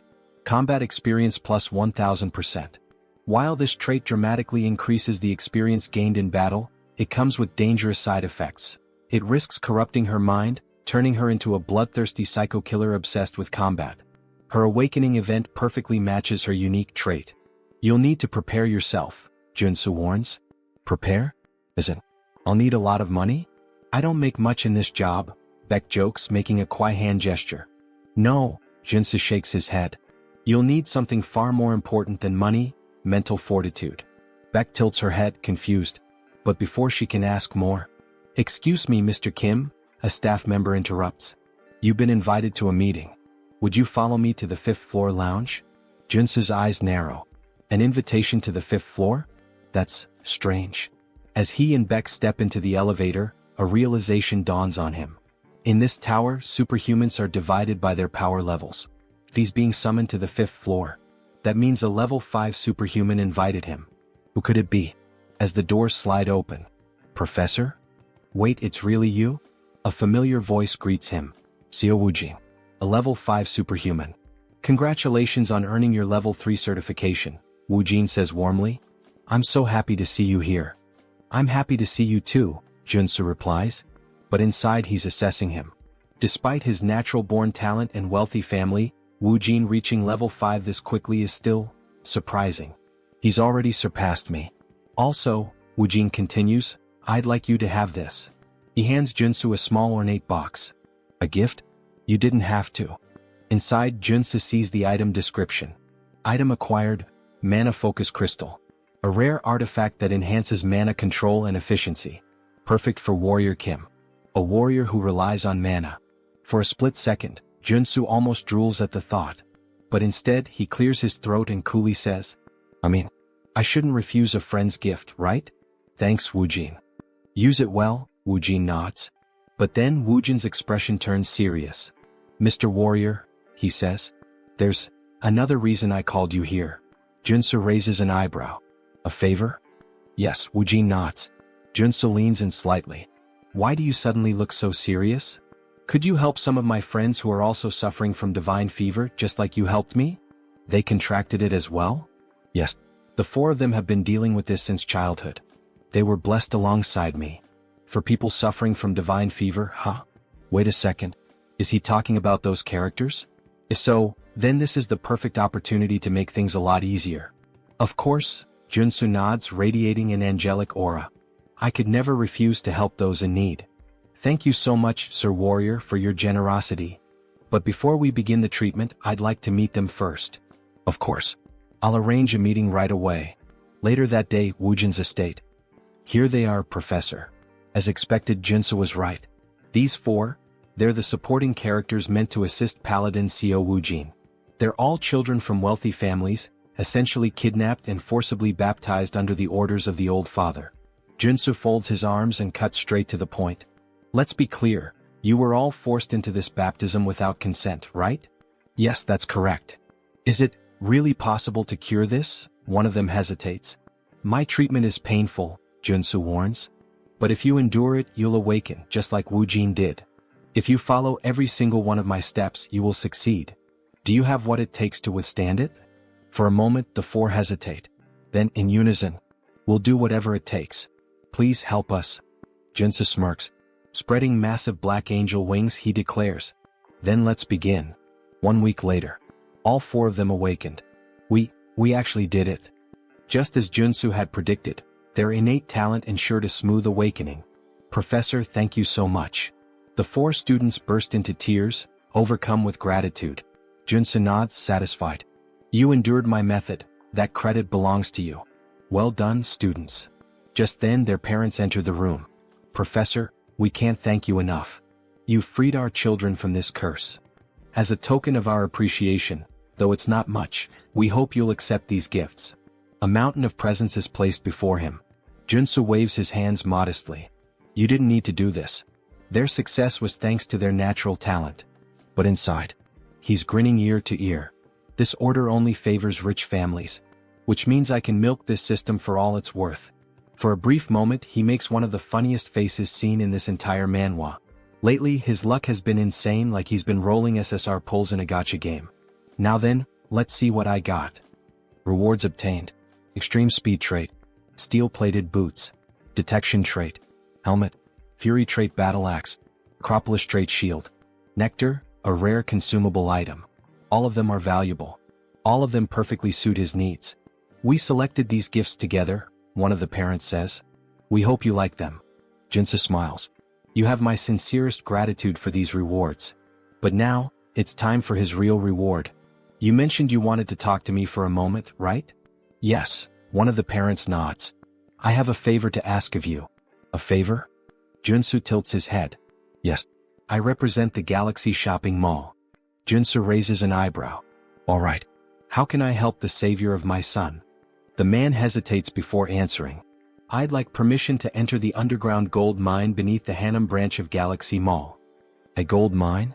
We don't have anything like that under our shopping mall. Joonsoo smirks. I'm talking about the one hidden between areas A1 and A2 on the 8th floor of the underground parking lot. Are you sure it's not there? The man stiffens. Got him. I don't know how you obtained that confidential information, he says carefully. But even coming from you, I can't grant this request. Joonsoo leans in slightly. I promise you this, I won't speak a single word about what I see down there. Just for one day. That's all I ask. The man stays silent. Joonsoo smiles knowingly. All I'm asking is to keep your little secret, a secret. The next day, Joonsoo walks alongside the girl he promised to help. After smashing through the wall, she stares in disbelief. I can't believe there was actually a hidden space inside this shopping mall. See? Told you, Joonsoo grins. This is the place where you'll awaken. You have no idea how hard I worked to get us here. But, are we really going to train in a dirty place like this? She asks, wrinkling her nose. Of course, Joonsoo assures her, stretching out a hand. I promise, it'll be fun. Characters with the trait star that kills the sky can't be awakened through traditional methods. They have to be pushed to the absolute limit, forced into a life-or-death situation. This dungeon hasn't been discovered by the world yet, but this is the exact place where Soren awakens in the future. Sir Warrior, this place is so dark, and it smells weird. Her voice trembles and she grips her arms tightly. Joonsoo can tell she's afraid. Then, a zombie suddenly lunges at her. She barely dodges in time, but the impact sends her glasses flying to the ground. Warrior. Please help, she cries out. Joonsoo tosses a sword to the ground. The training has begun. Excuse me, what? Kill that zombie yourself. What? Fight for your life. That's what I'm telling you. This is the only way for Miss Soren to awaken. What kind of nonsense is that? The zombie lunges again. Get away from me, you monster. Soren swings instinctively, and in a single devastating slash, she cleaves the zombie in half. Joonsoo's eyes widen. What the fuck? How is that even possible? That was just a single strike, and it had that much power? Soren. Maybe she has even more talent than I expected. As she stands there, sword trembling in her grip, a red aura begins to radiate from her body. Wow, very well, you started off strong. You're so cruel. You can't just tell me to fight without any warning. Soren shouts. But you went all out, didn't you? Yeah, but... Soren hesitates, a sad look in her eyes.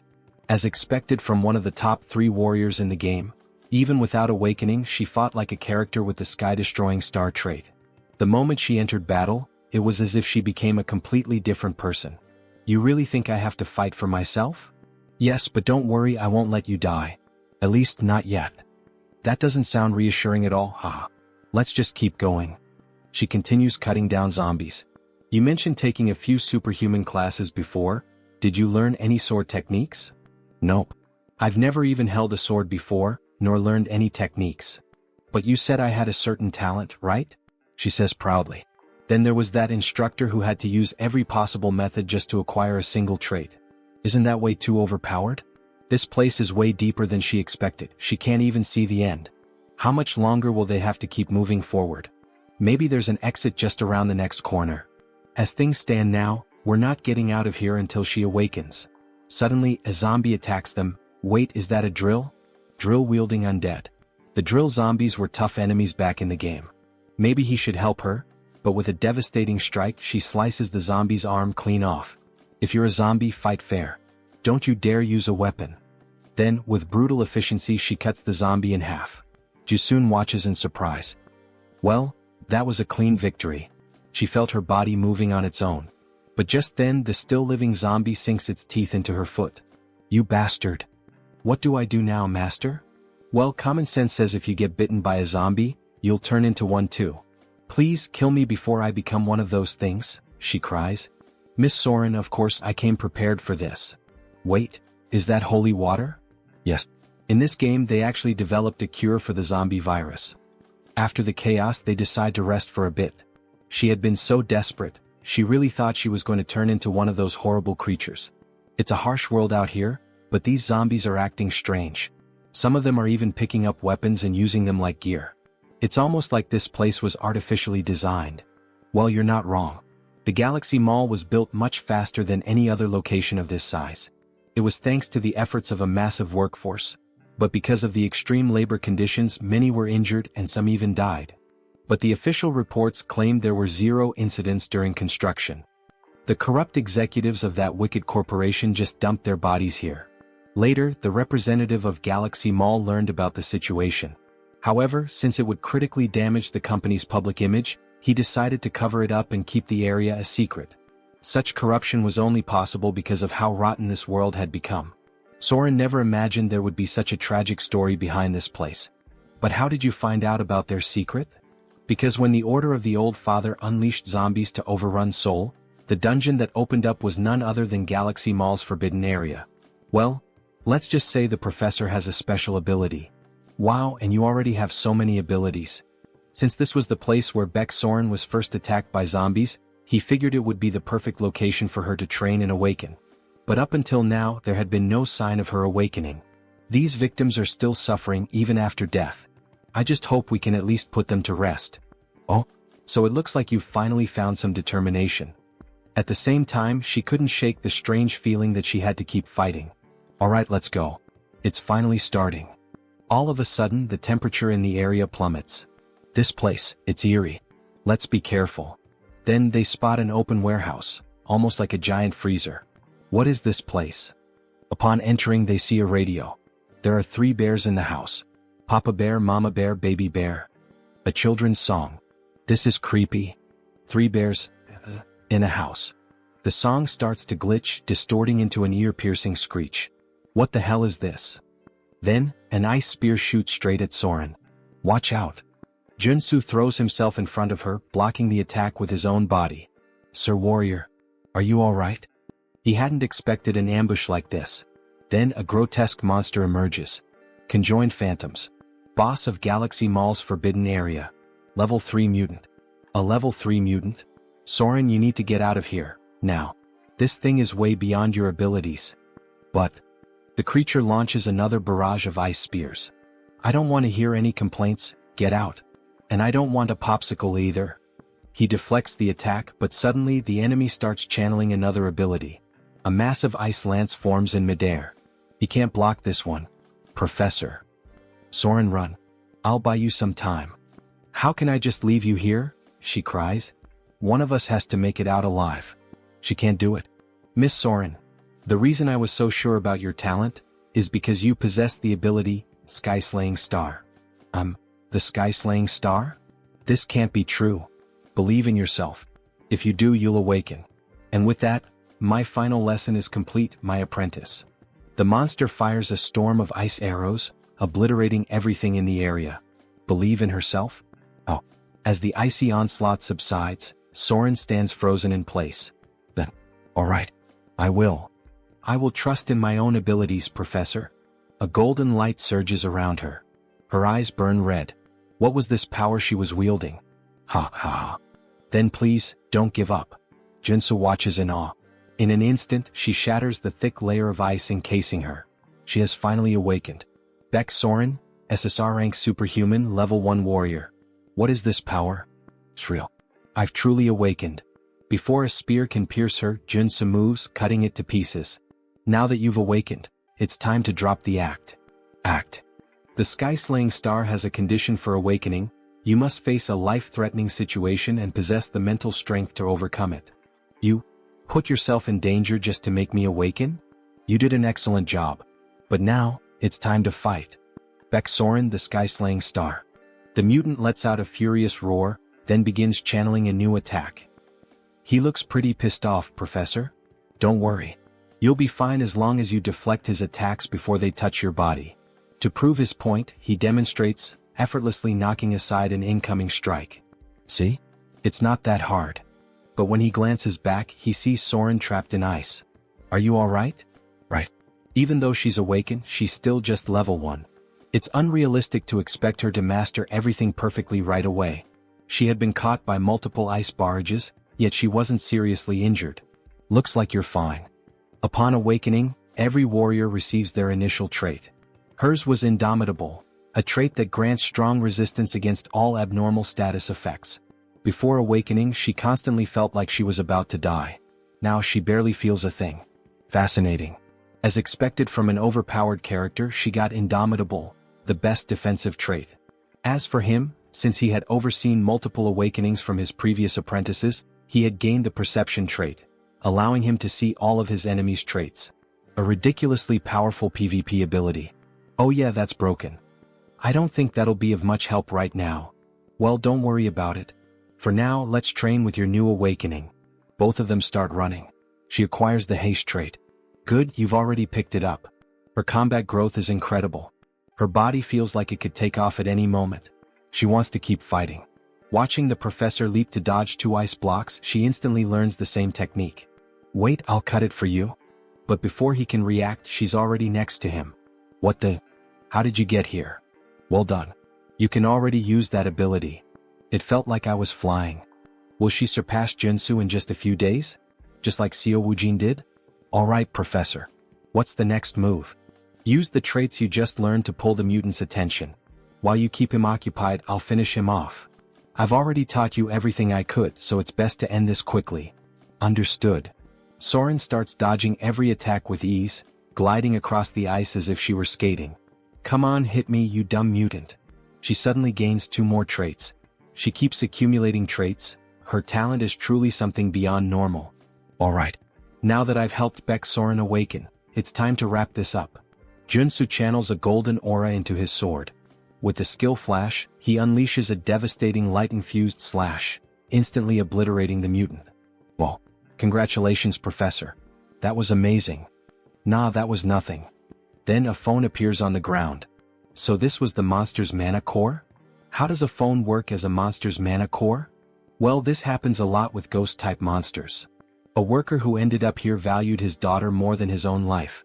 Before he died, his resentment possessed this phone, turning it into a monster's core. I hope he can rest in peace now, Soren says, tears welling up in her eyes. I'm sure he will. Suddenly, the phone transforms into 2 mana cores. These are called crystals. If you hand them over to someone who knows how to use them, you can get some pretty good equipment. This is an incredible reward, something only obtainable by defeating this area's boss. Suddenly, the ground starts shaking. What's happening now? We already defeated the boss. This area is collapsing. Then what should we do? Have you managed to fully adapt to the traits you just acquired? What? There's no time. Start running if you don't want to die. Now. Both of them take off at full speed. Run as fast as you can, Soren. If you keep going this slow, it'll be the end for you. This is as fast as I can go, Professor. There's still a long way to go before they reach the teleportation portal. If she doesn't push past her limits, she won't make it. Suddenly, large chunks of debris start falling in her path, blocking her way. No, not like this. She just awakened. There's no way she's going to die so easily. There. The teleportation portal. Hurry. Joonsoo can't help her. There's still one last trait she needs to obtain. The reason she became one of the game's best characters was because of 3 defining abilities. The Sky Hunting Star trait allowed her to grow rapidly in battle. Indomitable nullified the deadly side effects of Heaven Slaying Star. And the last trait, Soren keeps running, desperate to survive. A massive rock crashes down, slamming into her arm, injuring her. Damn it. I won't give up that easily. I will survive, no matter what it takes. She pushes forward. Here I go again. Trait unlocked, Runaway Train. Ignoring the pain, she dashes forward, barreling past the obstacles in her path. Joonsoo loses sight of her. Did she fail? Then out of nowhere she burst through the rubble, grabbing onto him. Let's get the hell out of here, now? Whoa, damn, something big is pressing up against me, haha. Just as they leap through, the portal shuts behind them. Trait unlocked, narrow escape. Grants a second chance at life when facing certain death. The next moment, they reappear in the middle of the city, still clinging to each other. A crowd immediately starts murmuring. Where did they come from? They look like a total mess. Joonsoo exhales in relief. I knew you could do it. Now that she's obtained the last trait she needed, his mission is complete. Sir Warrior. Baeksoren, are you okay? Can you stand? I'm fine. The hell do you mean fine?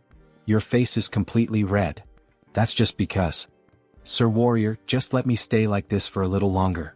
Could you hold me a bit more? Meanwhile, some jealous bystanders grumble in the distance. That lucky bastard. Why couldn't that happen to us? So, returning to the scene where the bastard makes the viewers jealous. Sir Warrior, please let me stay like this a little longer. Could you hold me just a bit more? She says with an angelic and timid face. He has to fix her clothes for a moment, and in the process, we witness something truly beautiful. Alright, done. Thank you, Sir Warrior. You're welcome, Joonsoo replies, his face flushed. That surprised me. It was close, but we made it out. Yes, we did. That smile on her face after awakening. It's definitely a sign that she will be different from the game. Perhaps it's because she awakened in a way that diverged from the original story, where she had survived after an endless massacre. Joonsoo managed to steer her away from the path of evil. Alright, let's get the hell out of this damned mall. After leaving the shopping mall, Joonsoo offers one of the crystals to Surin. Are you sure you want to give me this crystal? It's worth at least 2 billion. Yes. So try to evolve quickly using this material I gave you. This is far too much for a simple gift. Honestly, I don't even know how to repay you for this, or if I should even accept it. Don't worry about it. Just pay me back in the future when you can. Of course, our protagonist had a plan behind this. There was another reason he was willing to spend so many resources to awaken Baeksoren. The Martian sword technique, one of the 3 top-tier sword techniques in the Arcane of Seoul. Once learned, a character experiences rapid growth. However, it's a unique trait that only Baeksoren can use. The only way to acquire it is to obtain the trait in the form of a memory chip. Thank you very much, Sir Warrior. Don't worry about it. Just don't forget what I did for you because I'd really like to learn that sword technique that only you know. Hehehe. After returning home and finally getting a chance to rest, a car honks in front of his house. All he wanted was a little break. Sir Warrior, please come here. The damned world of Arcane Seoul wouldn't simply let him rest. Alright, Woojin. Thanks for coming to my residence at this hour and making the trip all the way here. I'm so happy to finally be able to repay you for healing all of Woojin's friends. I would have preferred if he hadn't come now. We miraculously managed to schedule a meeting with the Armor Meister. I'm beyond excited. There's no devil in existence that could stop me from attending this event if he is the one we're meeting. In this world, good items belong to those with good skills. The master craftsman we contacted this time is incredibly busy, but he can forge level 7 armor. Level 7?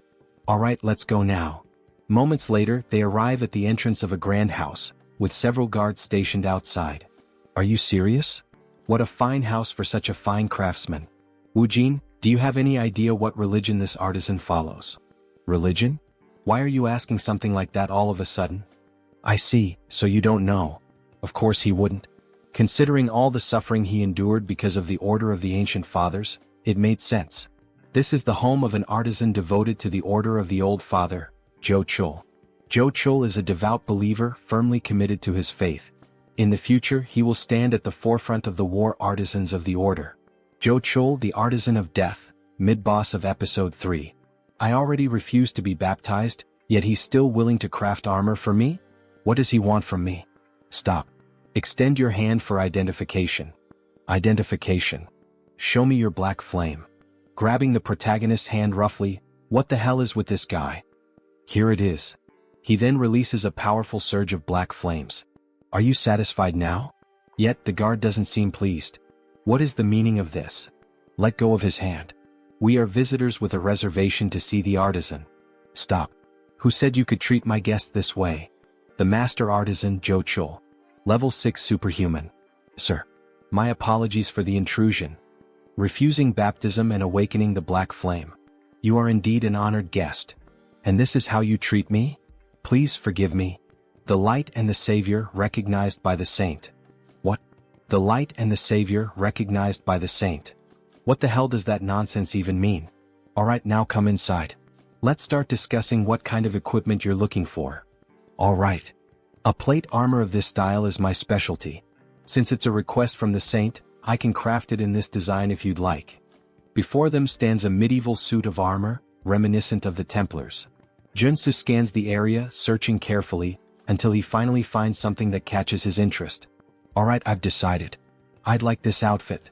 Its appearance resembles a military uniform. Seriously? You want that kind of clothing? Yeah, I love its style. This is ridiculous. Infusing magic into that type of armor is incredibly difficult. We won't be able to create a holy armor with it. He doesn't need holy armor, the artisan remarks. I just need to infuse it with the magic of giant and extreme. Judging by his reaction, Joonsoo can already tell what the order is trying to do, push him toward holy armor. Also known as Paladin's armor, it grants an absurd amount of attributes to tank-type users. However, in order to wield it properly, the user needs immense divine power. To increase his divine power, he would have to join a religion. The artisan sighs in frustration. So he's choosing the worst option instead of the best one.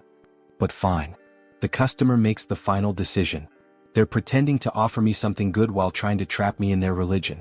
Then I'll be expecting great work from you, Master Artisan Joonsoo, Joonsoo says with a grin, shaking the artisan's hand. After a long discussion, they finally leave the house. Woojin hesitates, then asks, "Are you sure that was the right decision? Not choosing the holy armor?" Joonsoo shrugs. "No.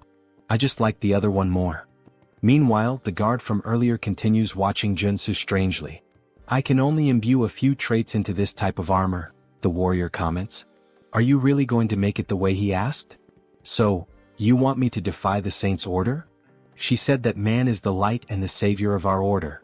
The warrior cannot believe the saint's words. No matter how many times he thinks about it, there's no way Joonsoo is the Messiah. He'll have to confirm it with his own eyes. 1 week later, Joonsoo is back at the shopping district. "Sir Superhuman, you really shouldn't be downing mandrake elixirs all at once like that. You glutton." "Thanks, but I'm fine." "Are you sure?" "Of course. I got the treatment I needed." A notification flashes. "New trait obtained, energetic. Thanks a lot for giving me these elixirs for free." "Don't worry about it. It's thanks to you that our market was saved. Now we're flooded with customers every day. Consider this my way of saying thanks." "So that's why there are so many people here today? Looks like business is really thriving." "That's great." "Hello, Superhuman," a man says, lowering his head in respect. "Hey, you're that guy from the Iron Fist gang? It's a pleasure to see you again," Joonsoo says, laughing loudly as he slaps the poor guy on the back. How have you been, sir? Could I kindly request a few minutes of your time?" "For what?" "Our boss wants to see you for a bit. There are too many eyes around." "Let's move somewhere else," Joonsoo says. "Understood." They get into a car and drive onto the road. "We've prepared a high-quality bulletproof car for you, sir. Do you like it?" "Not bad." A sign reveals their destination, Miram. Something feels off. Has the Iron Fist gang always used Miram as their meeting spot? If Joonsoo remembers correctly, that place is nothing but a slum filled with human garbage, the worst kind of murderers and degenerates. The car runs out of gas, forcing them to stop at a gas station. Of course. Wait, this place is Miram gas station. Joonsoo turns back, only to see the driver grinning. "Alright then, have a nice rest here, sir." With a murderous gleam in his eyes, the driver grips a detonator. "Seriously? He's trying to set me up?" Joonsoo glances at the car. Several C4 explosives are planted inside. "Shit. I walked right into a trap. Hey buddy, do I look like an idiot to you? Who do you think you're messing with?" "Excuse me? What the hell are you even saying?" Joonsoo suddenly kicks the car door open and swiftly jumps out. "Stay in the car, you idiot, with all those bombs you set up. Go ahead, stay inside forever." Then Joonsoo throws a grenade. The driver screams in panic as the car erupts into a massive explosion. Joonsoo dashes forward, activating his abilities, speed and breakthrough. But something is off. That explosion was way too powerful for just a single grenade. There was no way it should have caused that level of destruction. As expected, that guy was a traitor. The bulletproof luxury car speeds toward Miram and ultimately the gas station. That lingering sense of déjà vu, there was a reason for it. A flashback begins. We see Iron Fist's boss lying on the ground. Then it becomes clear. Joonsoo knew this would happen because all of these events had already played out in the game's story when Iron Fist Kim was betrayed by his own men.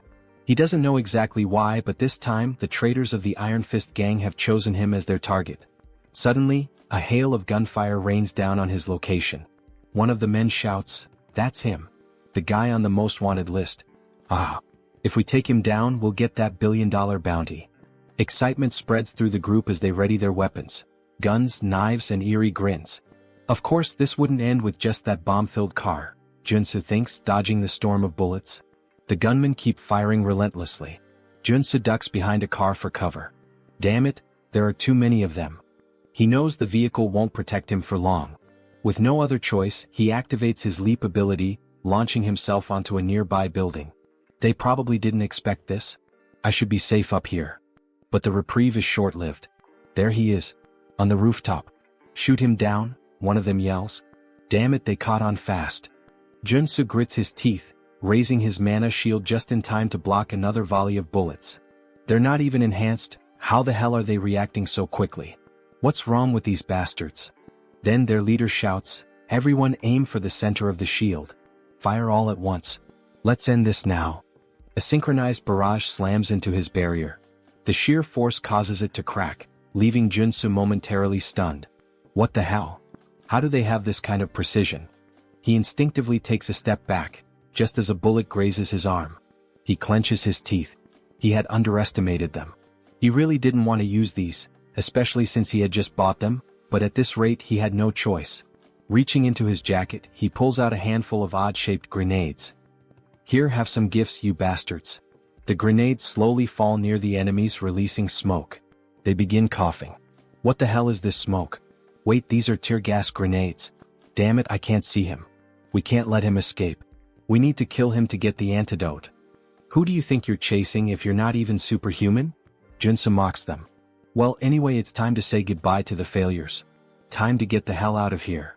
As he runs between the buildings, he finally manages to lose them. Finally, a group of thugs showing focus almost like superhumans, huh? Joonsoo thinks. There's only one way that could happen. The damn combat drugs. They have serious, harmful side effects, but they can temporarily enhance combat abilities. That's probably how they almost trapped me for a while. Considering they mentioned something about an antidote, Joonsoo is sure that's what they're after. The only problem is, the only person who could lead that gang in Harem is the human hunter. He's the first person that comes to the protagonist's mind. He's a superhuman with excellent abilities, a sharpshooter with deadly aim, focus, and precision. He's the master of cowardice in combat, active in Harem. His methods are simple. First, use the betrayal of an infiltrator to plant a bomb. Second, send in a gang of criminals under the influence of combat drugs. And third, his specialty being a sniper. Knowing this, Joonsoo activates his abilities to see beyond normal vision on the battlefield. With great effort, he spots a distant light coming from a building. Just in time, he narrowly avoids a shot from the building, but despite his speed, the bullet grazes his face. If he had reacted even a fraction slower, he would have definitely been dead. But the risk paid off. He now knows the enemy's location, where they're hiding. Looking out over the city, part of it is on fire, and an idea forms in his mind. Got you, you bastard. He leaps down, sprinting toward the flames to confront the cowardly human hunter, the sniper. He has no choice but to go straight for him. However, the fire is intense, so he'll need to use his defensive abilities. Fire resistance, perseverance, black flame, leap, dash, and the Einhejar cultivation technique. He pushes through the fire, running as fast as he can, even though the flames are burning him. He ensures that the sniper can't see him through the smoke, making it harder for the shots to land. To fight such a skilled sharpshooter, he has to get close. Finally, as he looks up at the building, he sees a red light. So that's where you're hiding, you bastard. I found you.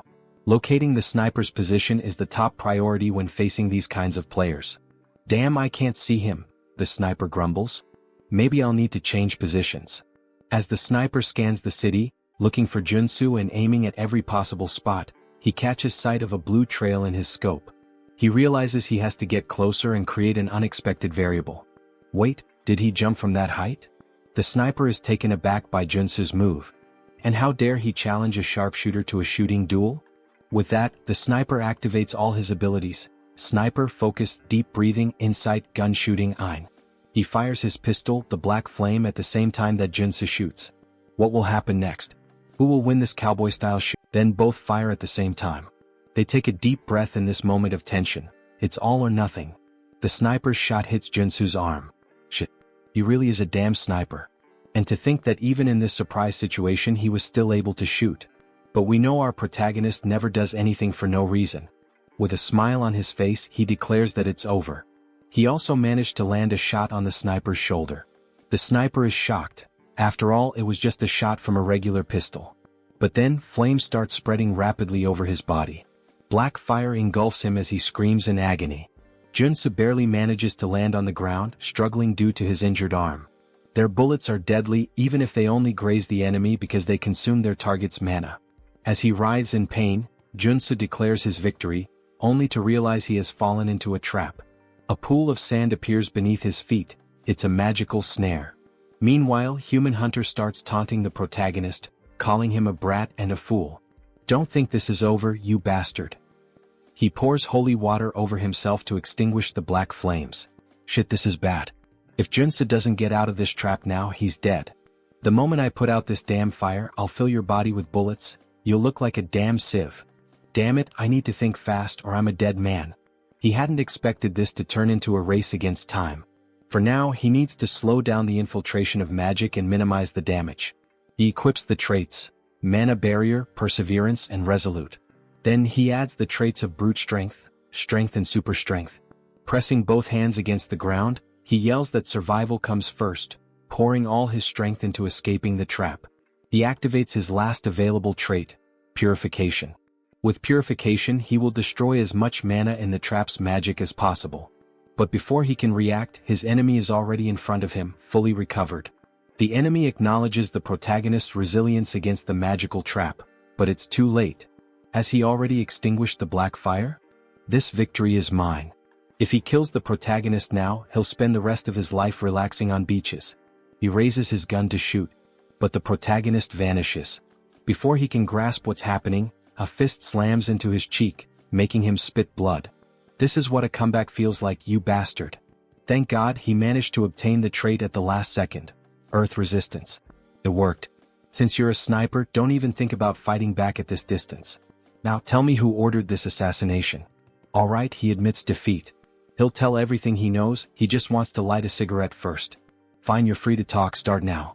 As he lights a cigar, the protagonist already finds it suspicious. His expression shifts as if he knows exactly what's happening. So, do you enjoy the taste of that cigar? Of course he does, without a doubt he loves it. His mouth changes shape. Because it tastes like my sweet victory. He looks like a zombie now. Just as he is about to attack Joonsoo, a sudden gunshot rings out, and a hole appears in the Human Hunter's chest. So, you knew what was going on. Of course he did. Did he really think that a player with 10,000 hours of experience wouldn't recognize the cigar that turns the smoker into a mutant? What a mess. In the end he had to put him down. That was unexpected and bizarre. The hunter was always a cunning bastard, but in the game he usually surrendered after admitting defeat. This time though he chose to fight to the very end, transforming into a mutant? Maybe he had a hidden motive. Not that it really matters. What's important is making it out of this alive. As he searches through the hunter's clothes, he finally finds a flash drive. Alright, let's see who's behind this plan and trying to kill me. The next day the news is all over TV, reporting on the chaos from the previous night. Last night, a large-scale shootout between gangs erupted in Harem. The explosion of a gas station triggered a massive fire, and it is estimated that the death toll is in the dozens. The president doesn't believe Joonsoo was involved in the massacre. How did you even survive that? That's why he's in such a complicated situation. It was truly dangerous.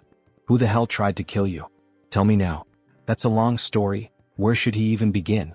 Suddenly the door is kicked open. The president of the Iron Fist gang steps in and throws a body onto the floor. Both the president and Joonsoo are taken aback by his sudden arrival. The gang leader immediately starts apologizing. He failed to keep his subordinates in check. At least now he knows what happened. Hey you bastard, stop breaking the damn door every time you come in, the president complains. So, was it the Iron Fist gang that attacked you? The president asks, his expression somber. The gang leader responds that it was one of the lower-ranking members of his group. Still, after interrogating the culprit, he managed to obtain some useful information.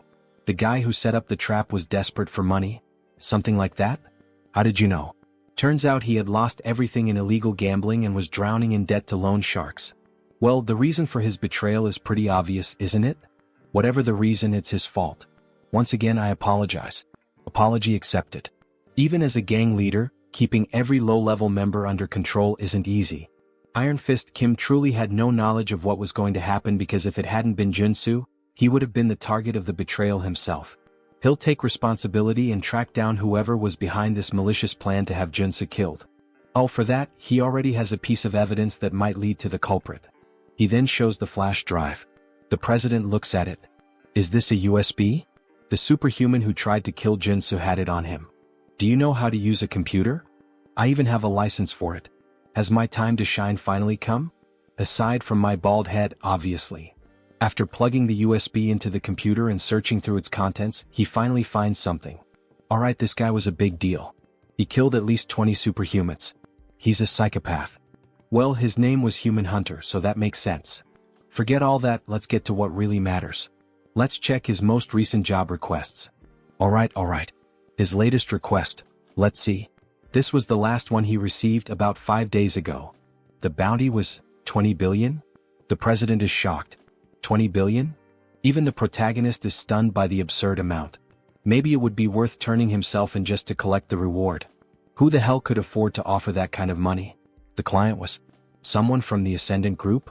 Someone from a major corporation? This person right here was the one who made the request. As soon as the name appears on the screen, Joonsoo recognizes it. Son of a bitch. So it was that bastard. The paladin who had gripped his hand tightly and questioned him. Things just got complicated. So it was that bastard.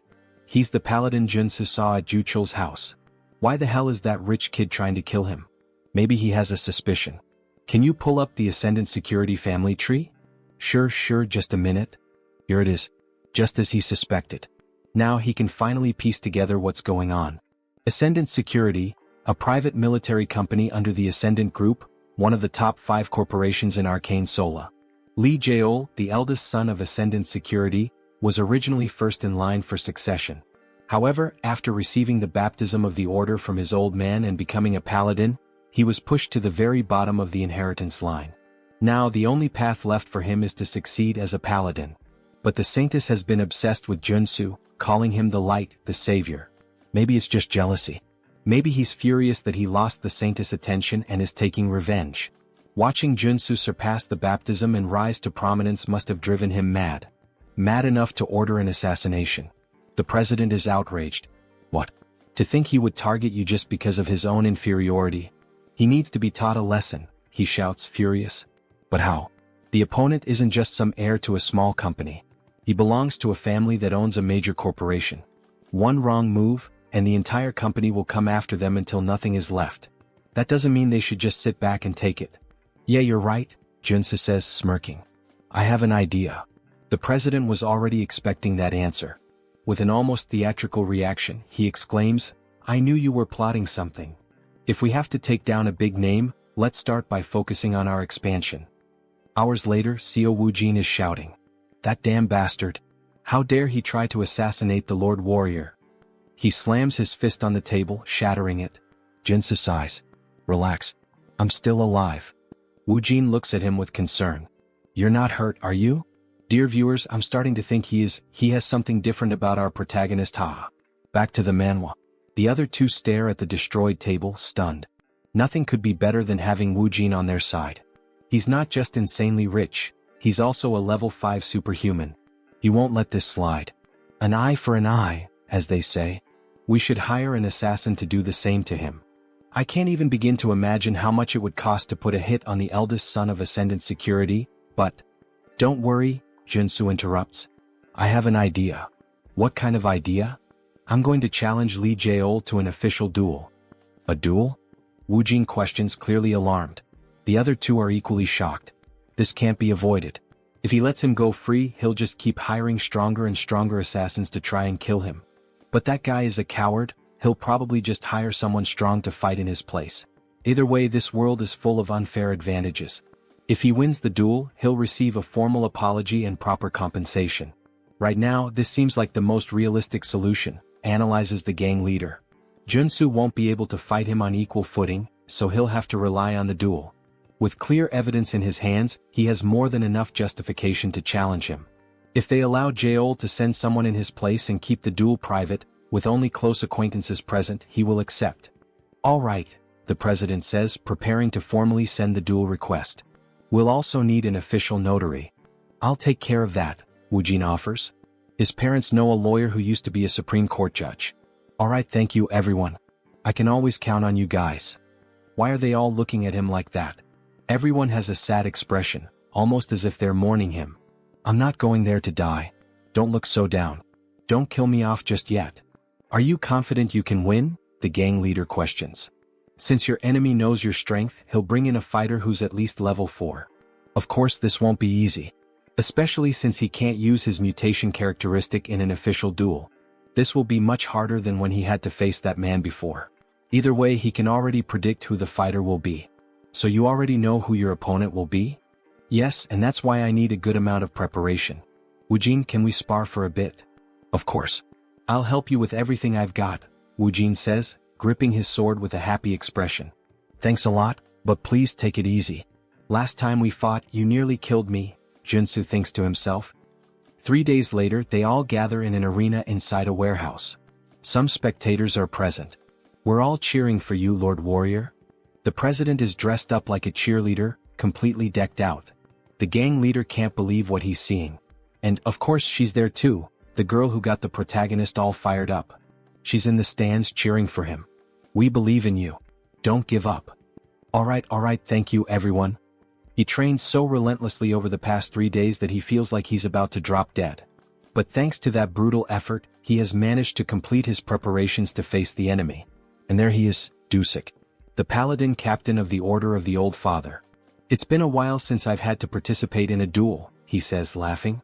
Oh, Dusik, the paladin captain of the Order of the Old Father. A level 4 superhuman. Captain, you didn't have to come all the way here to settle this. Silence. What makes you think you have the right to speak to me that way? No paladin of the Order will ever lose an official duel while he is captain. Seoul stays silent. Lee Seoul, acting all high and mighty in front of me, yet he's nothing more than a sheep before his captain. What a coward. It's a pleasure to meet you, Warrior Kim. Hello. First of all, I would like to apologize for this unpleasant situation. What? He's apologizing in such a civilized manner? Joonsoo is taken aback. This incident is entirely the fault of one individual. The esteemed saint has nothing to do with it. Alright. Then what is the official stance of the order? The saint has proclaimed that Warrior Kim shall be our light and savior. Light and savior? Jochul said the same thing last time we met. What the hell does that even mean? Therefore, the condition the saint proposes is this. If you lose the duel, Warrior Kim, you will join the order alongside us. What? Join the order? Why are they so obsessed with this? Why do they want me to join so badly? In the background, Seoul is trembling with rage, while Joonsoo grows uneasy. It is the will of our saint and our lord. Just then an official interrupts them. It is now time for the duel to begin. Now that all parties are present, please confirm the terms of the duel oath. If the paladin wins, Warrior Kim will join the Order of the Old Father. If Warrior Kim wins, Lee Seoul will be prohibited from harming him directly or indirectly, and will also be required to provide financial compensation. Do both parties agree? Both nod in confirmation. Joonsoo feels something tightening around his heart. In Arcane Seoul, a duel oath is a magical contract. If you break it, your heart will literally explode. Even in this chaotic world, no one is reckless enough to defy such an oath. The official proceeds with confirming the rules of the duel. This duel will follow the standard international regulations set by the Superhuman Federation. All personal superpowers and weapons are allowed. However, all consumable items must be crafted on-site. Dusik is already prepared, but before proceeding, Joonsoo requests time to craft his items. Understood. The time limit is 10 minutes per item. He grips 3 potions in his hand. He's practically an alchemist with how he formulates, crafts, and modifies substances. These elixirs are specifically designed to counter paladins. Elixir of Steel Body, Elixir of Flash, and Elixir of Arcane Dragon. Are these correct? Yes. I will now consume all 3 elixirs. Doping is essential in PvP. He drinks all 3 at once. Now that both sides have completed their preparations, The duel is about to begin. 10-9-8-7. Both warriors stand face to face in the arena. Warrior Kim, it is a great honor and privilege to have you join our order. Why not reconsider and join us voluntarily? Just start the fight. Alright, we tried. If you refuse salvation, then so be it. Dusik raises his hammer. It's like watching Thor himself. But there's no need to worry too much. After all, he can't kill Joonsoo. He needs him to join the order. Then suddenly his entire body radiates an overwhelming aura, filling the arena. He looks like a Greek god, just like Thor. Meanwhile, our protagonist remains still, gripping his sword, a mere blade in the face of such power. The mana surrounding Dusik is incredible. He is clearly on an entirely different level. No matter how much Joonsoo has prepared, he cannot win unless he is willing to risk his life. 3-2-1-0. The paladin charges forward like a berserker. Then he vanishes. The only thing left in the arena is a trail of destruction carved into the ground. Joonsoo frantically searches for him. Where did he go? Wait, no. He didn't just disappear. He activated his haste ability. A moment later, Dusik reappears, right behind Joonsoo, hammer in hand. Warrior Kim, you shall ascend and become a god. As he prepares to bring the hammer down. Wait, say that again. I will become a god. Then Dusik strikes Joonsoo, causing a massive explosion of aura that lights up the battlefield as if two nuclear forces were clashing. Kim's friends watch from a distance. What the hell is that? He's insanely strong, comments the president. Did it really end in just one hit? Woojin questions with a worried look, while the gang leader stands there, speechless at such a display of power. However, our girl manages to see what really happened. Look right there. As the smoke clears, the two warriors stand face to face. Kim with his mana barrier raised and Dusik holding a hammer and shield. Becoming a god. Is that what he said? What kind of nonsense is that? Dusik is intrigued. So this kid actually managed to avoid his attack.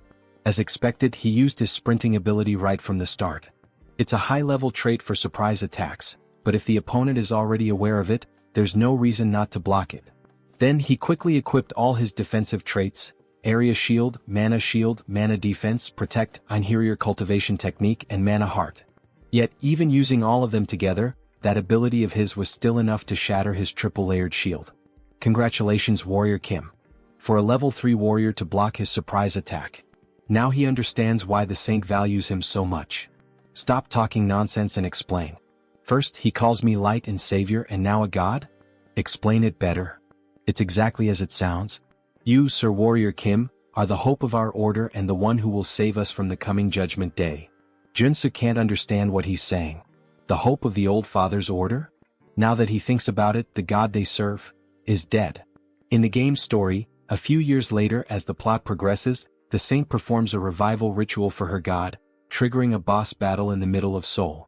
A massive octopus appears, wreaking havoc on the city, and it must be stopped. So wait, if they keep mentioning this over and over, does that mean that by savior, they're actually referring to the vessel of God? Yes, exactly, Dusik confirms with a malicious look. A noble sacrifice and sacred devotion. These insane bastards. So in the end, they've just been planning to sacrifice Warrior Kim this entire time? He had actually thought there might be some genuine purpose behind all of this. Your body and soul will become part of the old father and his avatar. Because you will lose this duel, and join our order. Dusik shouts, radiating pure hostility and arrogance. Yeah, go to hell, you bastard. He then charges forward, quickly activating his sprinting trait and striking at Dusik with his sword. However, he isn't fast enough. Dusik easily blocks the attack with his shield. But even so, he is sent flying backward from the sheer force of the blow, eyes wide with shock. What kind of power is this? Then we see the new traits of our protagonist: strike, rush, endurance, strength, super strength, perseverance. Confusing, isn't it? Of course it is. He has swapped out all his traits for those suited to an offensive warrior. Right now he is fully optimized for battle. He lunges at Dusik again, this time fully engaging in the fight. He unleashes a series of swordsman strikes, attacking relentlessly with every warrior trait at his disposal to keep Dusik on the defensive. Then, in an instant he switches traits again: mountain-breaking swordsmanship, smashing strike. With this, he delivers a relentless barrage of consecutive attacks, putting Dusik under immense pressure. Haha! Your swordsmanship is quite the challenge, isn't it? Alright, this is the chance. Now that Dusik is completely focused on defense, Kim grabs the axe he had equipped and quickly switches his traits once again. Strength, super strength, endurance, strike. Dusik is distracted.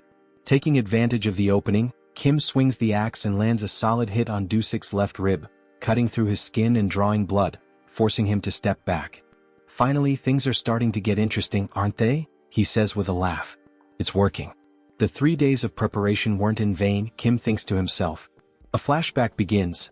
The reason he trained with Siu Woojin wasn't just to acquire the right traits for this duel, but also to learn how to switch them instinctively in a fraction of a second. We see him training, shifting his traits while attacking Woojin, and when Woojin counterattacks, Kim immediately switches to defensive traits to absorb the hit. Back to the fight. When facing superhumans far stronger than him, he must use defensive traits at the right moment. Just like now, as he swiftly switches to defense to block Dusik's hammer strike. However, the strike is too powerful, shattering the shield and forcing Kim to step back slightly. But within a second he switches his traits once again. Use offensive warrior traits when executing a surprise attack. He dashes forward, aiming another strike at Dusik, who manages to block it. Use other warrior traits when unleashing multiple attacks to keep up the pressure. Dusik struggles to keep up, forced entirely onto the defensive. This is the perfect opportunity. Wielding both his axe and sword, Kim activates his berserker traits, taking full advantage of the opening to push forward. For a level 3 superhuman to fight a level 4, the only thing he can do is continuously switch traits mid-battle. And so, he keeps the pressure on Dusik, driving him further and further back. It feels as if he's fighting 4 different warriors at once. How the hell is this possible? Then, in a brief moment of distraction, Joonsoo seizes the opportunity. With a swift move, he disarms Dusik, knocking the hammer from his hand and sending it flying across the battlefield. All the paladins watching are stunned. Impossible. How could this happen? Even Dusik himself is shocked. He quickly turns to Joonsoo. This kid is actually going to win this duel. But there's no way he will let that happen. He has no intention of becoming a sacrifice for their rotten order. Alright, he admits it. He can't hold back against Kim anymore. He'll fight seriously now. Gripping his shield tightly, his aura begins to surge. He has given up on being Thor. Now he's Captain America. Dusik channels power into his shield and warns Kim. This next attack could kill him, so he'd better be ready. Then with a sudden motion he hurls the shield like a spinning blade. Kim quickly raises his own shield to defend. A direct attack like this won't work, or so he thinks.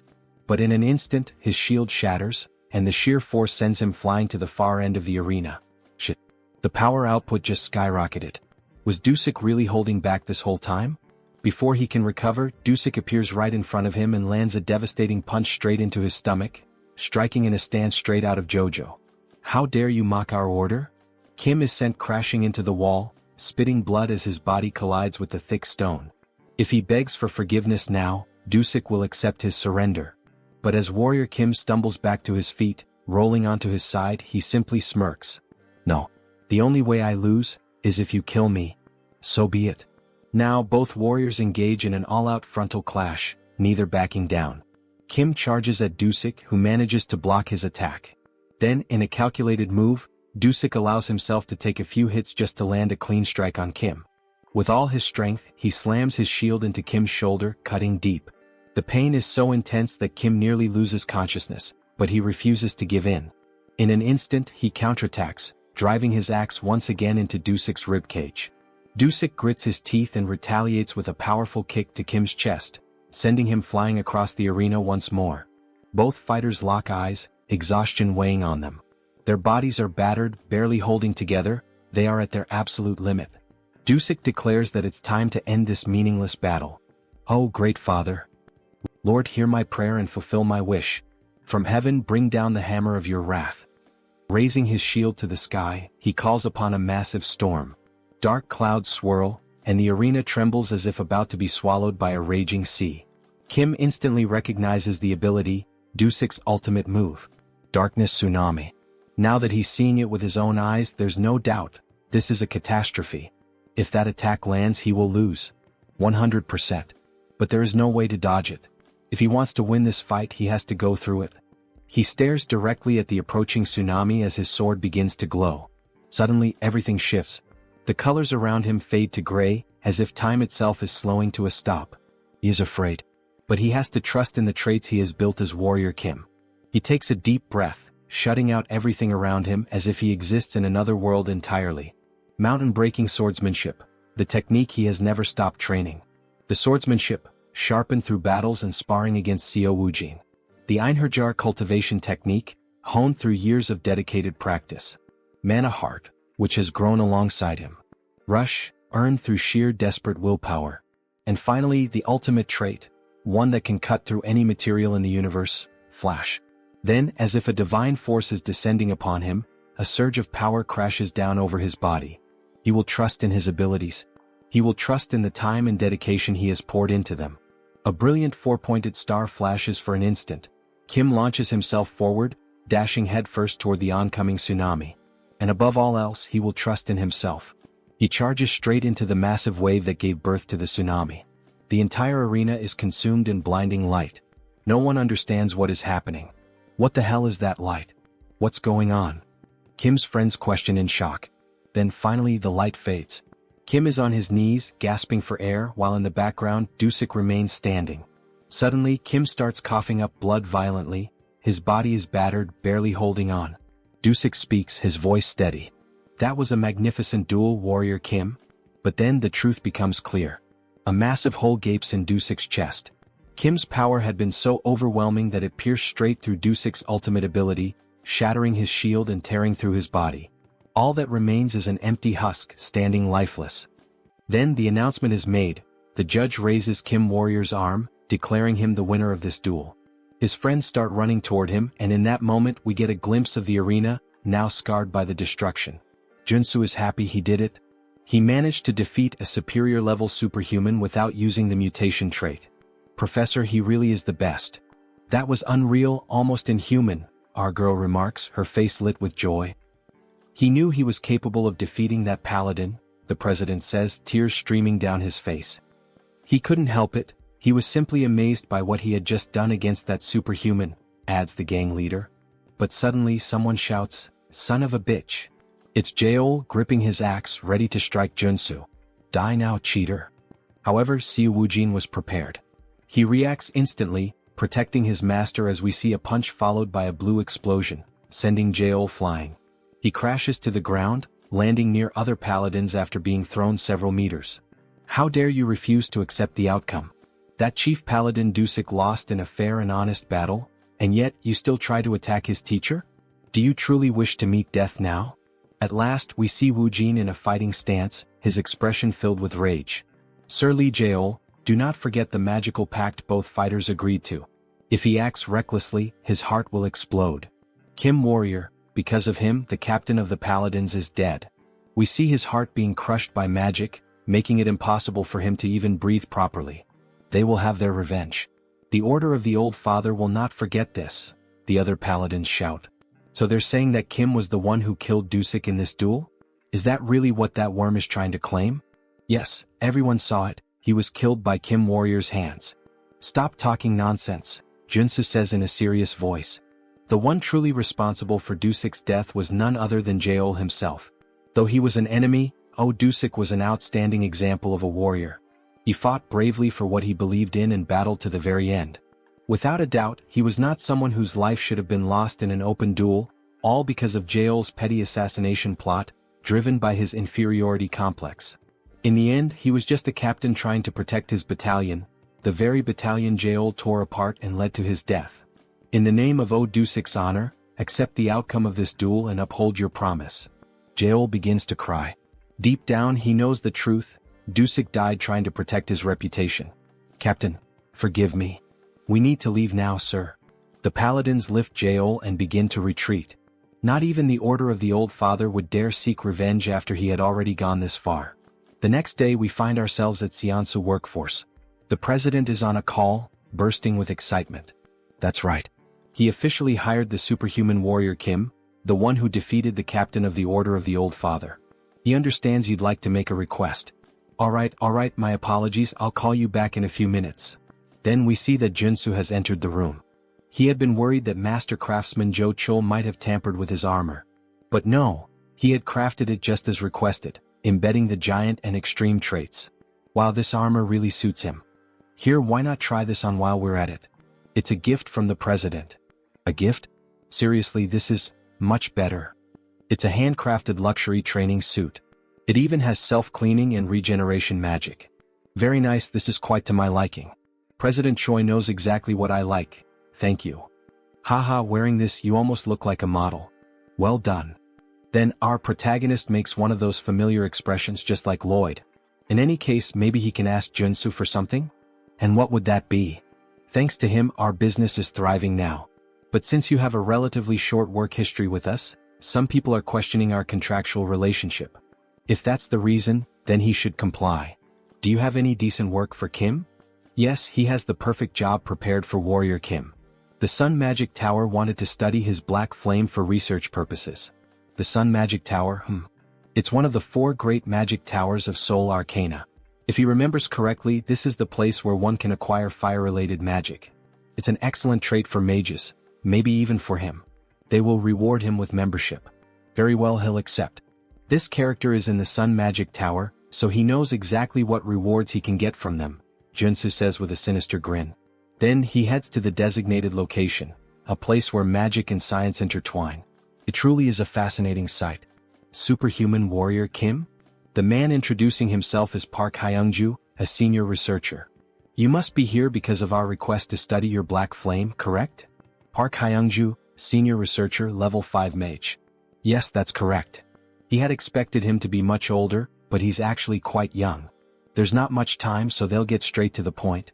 Please, this way. Then he introduces a capsule surrounded by cables and a computer. First, we'll perform some basic measurements. This machine looks oddly familiar. Please step inside. You only need to remain still. So he enters the machine. The assistant shuts the door and a robotic voice announces, initiating ultra-precision measurement. Ultra-precision? Wait, this is the machine used to reveal everything about a character to the player. He's walked right into a trap. Information about him starts appearing on the screen. This machine will expose all the secrets of his traits. Hey you bastard, what the hell? Shut this thing down right now. This wasn't the reason he came here. Please stay quiet and still. This is all part of the necessary process. This information was in our contract. Screw you, you bastard. He pulls back his fist and smashes the machine's glass with a single punch. Hey, what's the meaning of this? The contract he signed only required him to demonstrate his black flame to cooperate with the research. Who the hell do they think they are to pull this on him? Then the assistant gets slapped across the face by an old man. Park Hyungju, you idiot. Are you doing this again? Boss. Now we're introduced to the old man, Yoon Myung-seok, chief researcher, level 6 mage. How dare you try to ruin my project? This is a misunderstanding, chief. A misunderstanding, my ass. He had planned to sell Mr. Warrior's information, the sole possessor of the black flame trait. There's surveillance footage proving it. My apologies. I let my greed get the better of me for a moment. Get the hell out. You're exiled from this team. What the hell is going on? Kim has no idea what to make of any of this. 1,000 apologies, Warrior Kim. I am Yoon Myung-seok, the head of this research division. This was an unfortunate incident. What he means to say is, well, it wasn't his fault, you know. He thinks this kind of thing must happen often. So, that idiot sold our confidential information because of his gambling addiction. If it weren't for his mentor Elder Joe, he would have been kicked out of this place a long time ago. I see. In any case, I came here to fulfill your request and nearly had my personal information stolen. As an apology, we'll upgrade your membership status. Alright, I'm listening. What exactly are the benefits of this so-called upgrade? You'll have access to our commercial facilities as well as our training grounds. I assure you he'll make excellent use of them. The training facilities of the Magic Tower can only be used by its mages. What an unexpected stroke of luck. Yes, this doesn't seem too bad. Please, take some time to rest while we prepare for the research. Alright then. He'll take a look around the Magic Tower. As he enters a room, a floating golden orb appears. He almost fell for it, just as expected from Arcane Seoul. But in the end, everything worked out. This is a chance to acquire many excellent traits from the Magic Tower's training grounds. Initiating electric magic training. The golden orbs suddenly begin releasing fierce lightning bolts that strike the protagonist. The pain is unbearable, he complains that it feels like it's shocking him down to his very bones. But if he can endure it for a while using his traits, perseverance, determination, revitalization, After withstanding the pain for some time, he gains a new trait, electric resistance. Nice. He has finally obtained the ultimate resistance trait for all 6 attributes. Okay. Even with resistance, this still hurts. You can turn it off now. At this point, he's going to get fried alive. However, something happens. The lights turn red and the robotic voice announces, "Training system has been switched to manual. Warning, warning. The intensity of the electric magic has been adjusted." Wait, what? It said the training was already over. Who the hell switched it to manual? Wait, that bastard, what is he doing there? He tampered with the settings, that son of a bitch. So he pulls on the machine. Maximum output. Electric magic beginning.